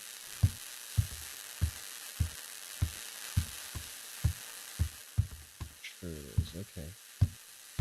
So what do the two of you achieve? Nothing. Okay, that's not where we need to go. Need to follow you then.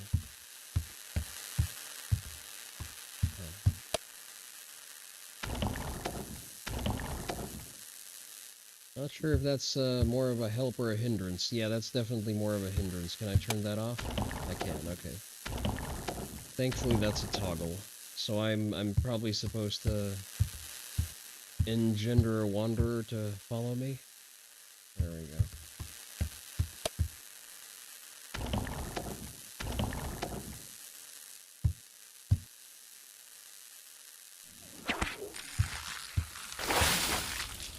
Solid use of priorly learned mechanics.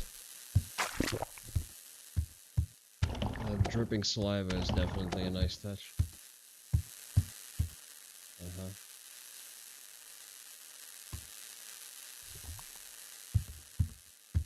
I also noticed that they have that very subtle glow to them. Alright, I see a strong box, but I don't see a code.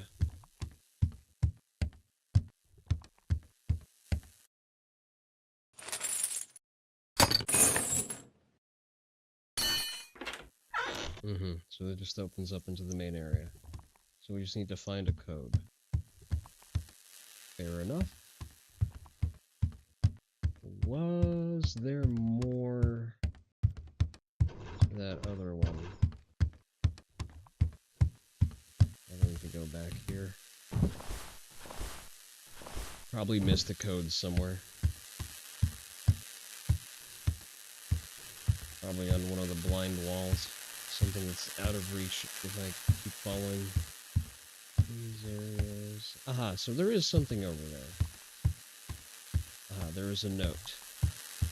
I just need to let this one pass. What happens if I press this button? Ah, it retracts. I see.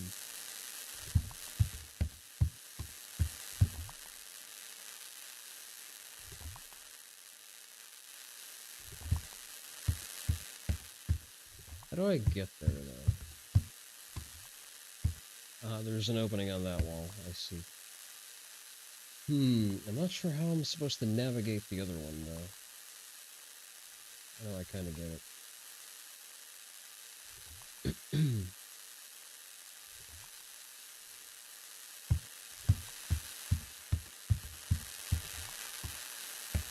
Oh, I can just walk through? Okay. 4274.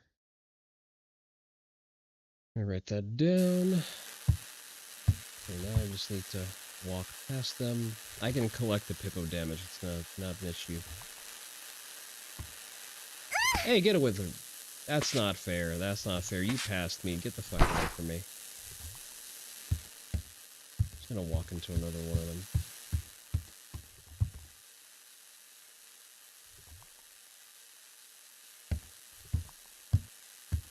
We have a loose sewing kit to use. That's not an issue.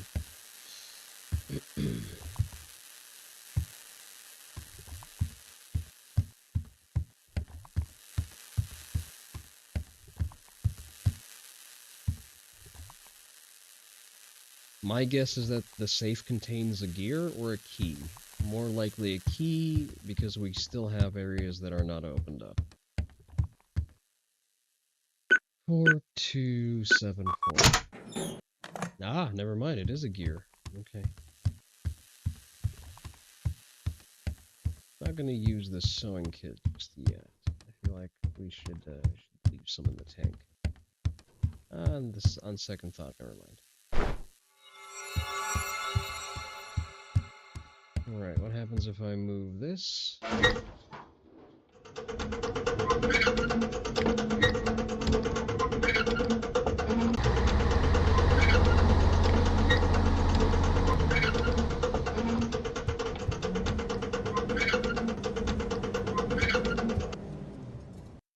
Okay. Perfect timing.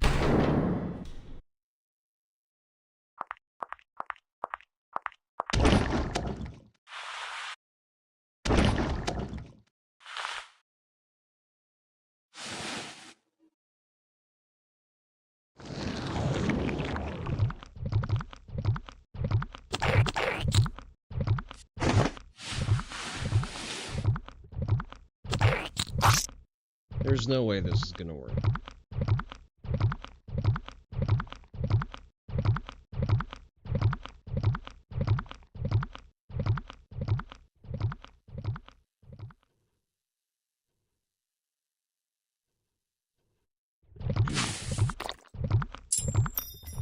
A key, okay.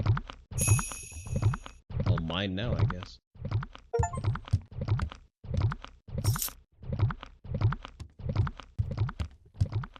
There's still one more. Yeah, it did slow her down. Question is, there's still one unopened door in the back there.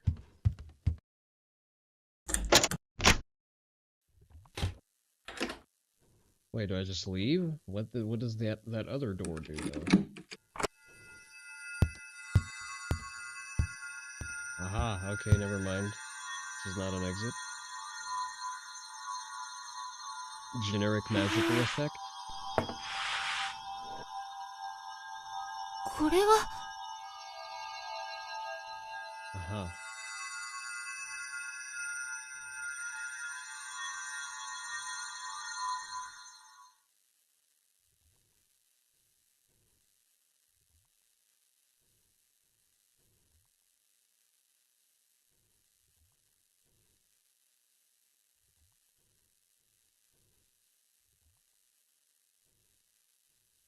Is that it? Did we come do a thing? What was that last door though?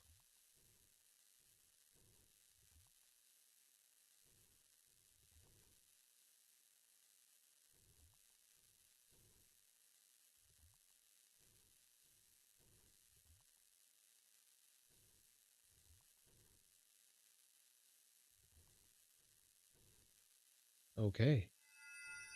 Oh no, never mind.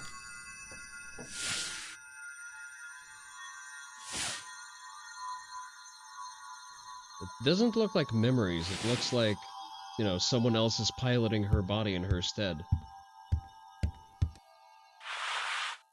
As if it just life goes on without her.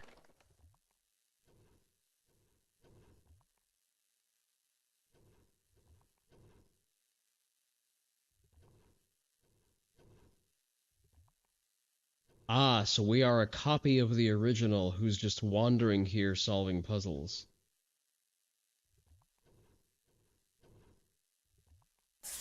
Oh, you bitch.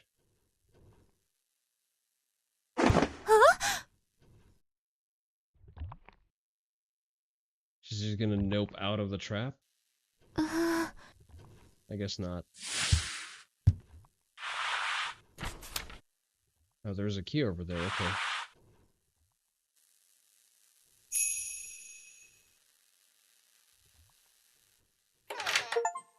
Cafeteria key, okay. Nice subversion there. Yeah, I like that. I like that little red herring action. Alright, what happens if we go here?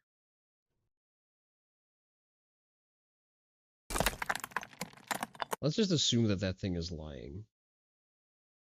Trust not what the Palantir shows you. Damn, you look rough.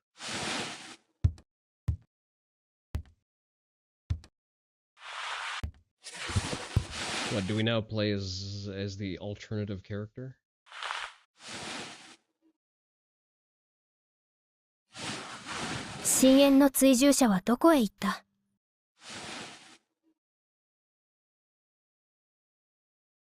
Oh, we are now playing as her.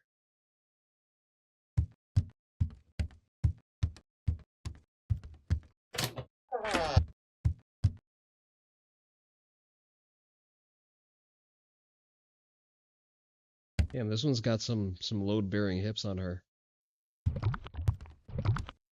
Oh, hi there. 深淵の追従者。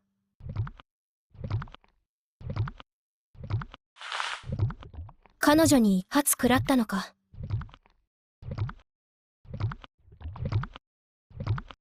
これで死ぬことはないだろうけど。当分は動けないよね。ざまを見ろ。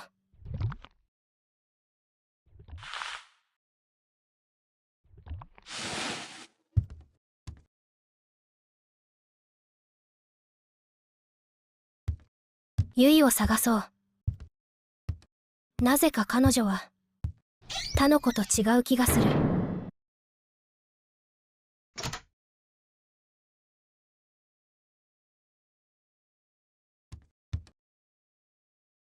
Okay, so we just have combat now.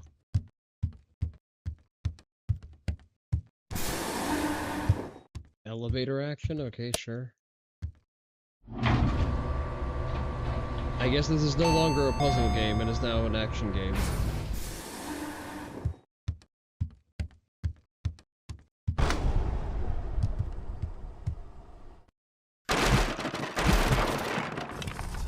Okay, sure. This is silly.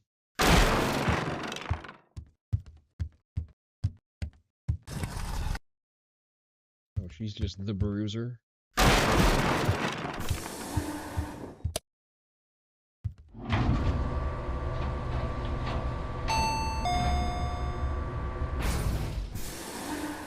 We can teabag enemies, that's cool.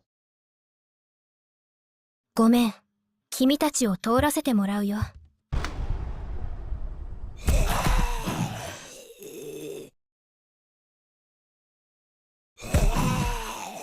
How many hits did they take, I wonder?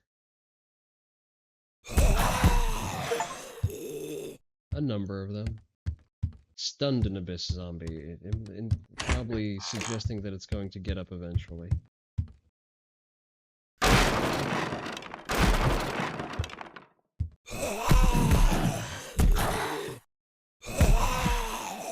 Okay, about 4 hits per zombie.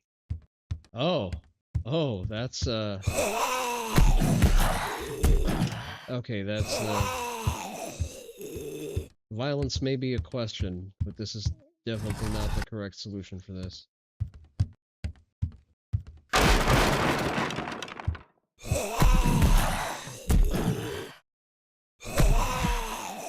Okay, they each take about 4 hits. If we can compartmentalize them... Oh, we actually don't need to. Right. So we just need to make our way back to the first floor, I guess.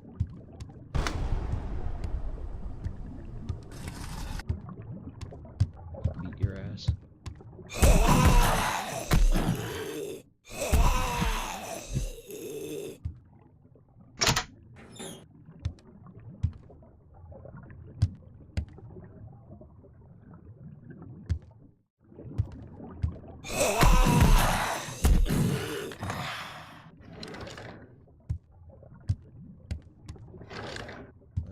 More puzzles to solve, I guess.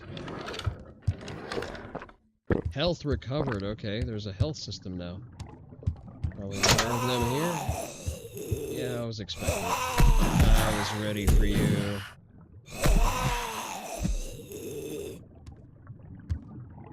Alright, so for the next one, nothing here.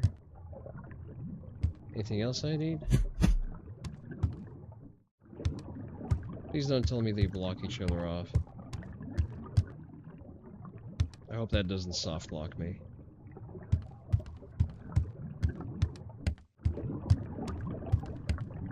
I also hear an angler corridor, so something to be mindful of.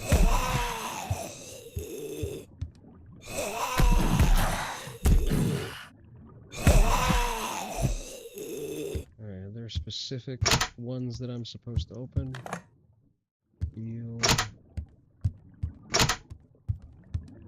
So they alternate, then I didn't soft lock myself.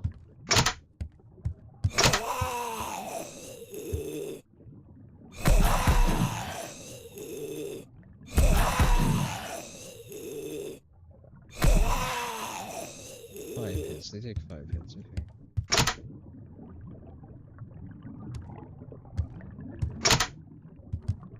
Alright, seemingly nothing here. Bigger corners.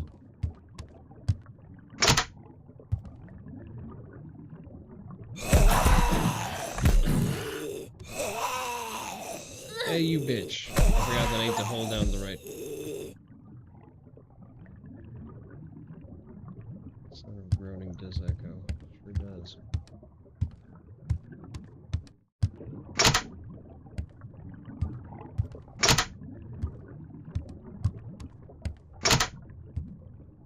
Right, we have 4 objects. I don't know why I'm looking for more of them.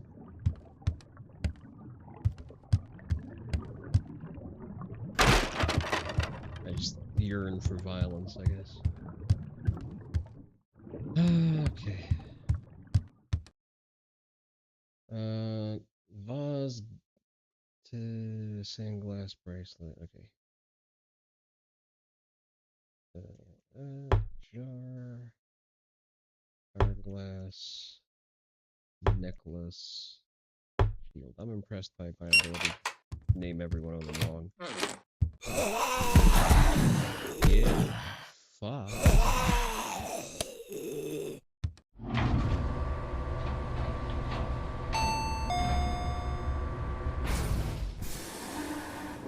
Oh, I brought it with me. Alright, it's actually getting pretty late, so we're gonna call it here. We're gonna go back to the main menu, since we have a checkpoint. There's more content unlocked than I expected. More models unlocked, too. Oh, damn. Devouring window. That's unfortunate. Maybe new costumes? No. Side story? Board game. Oh, that's cool. Profile.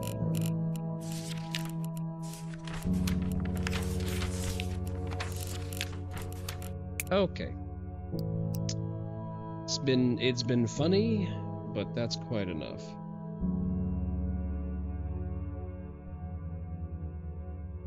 Quickly do something here.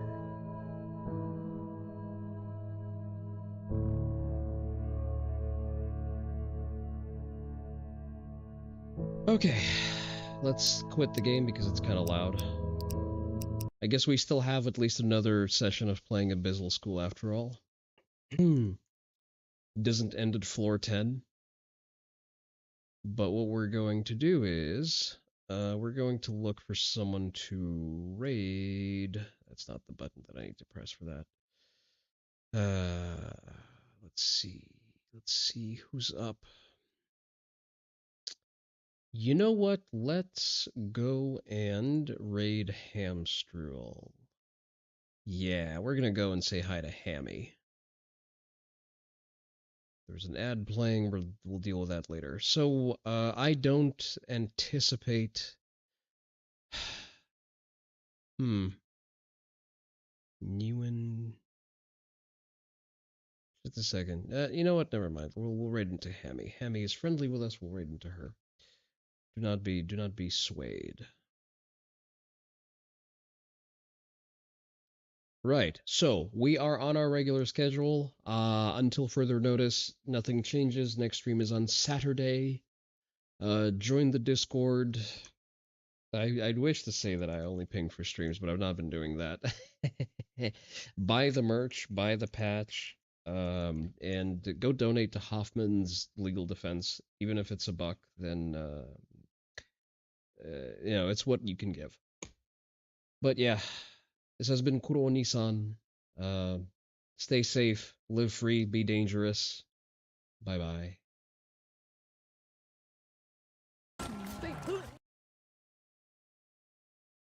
There you go.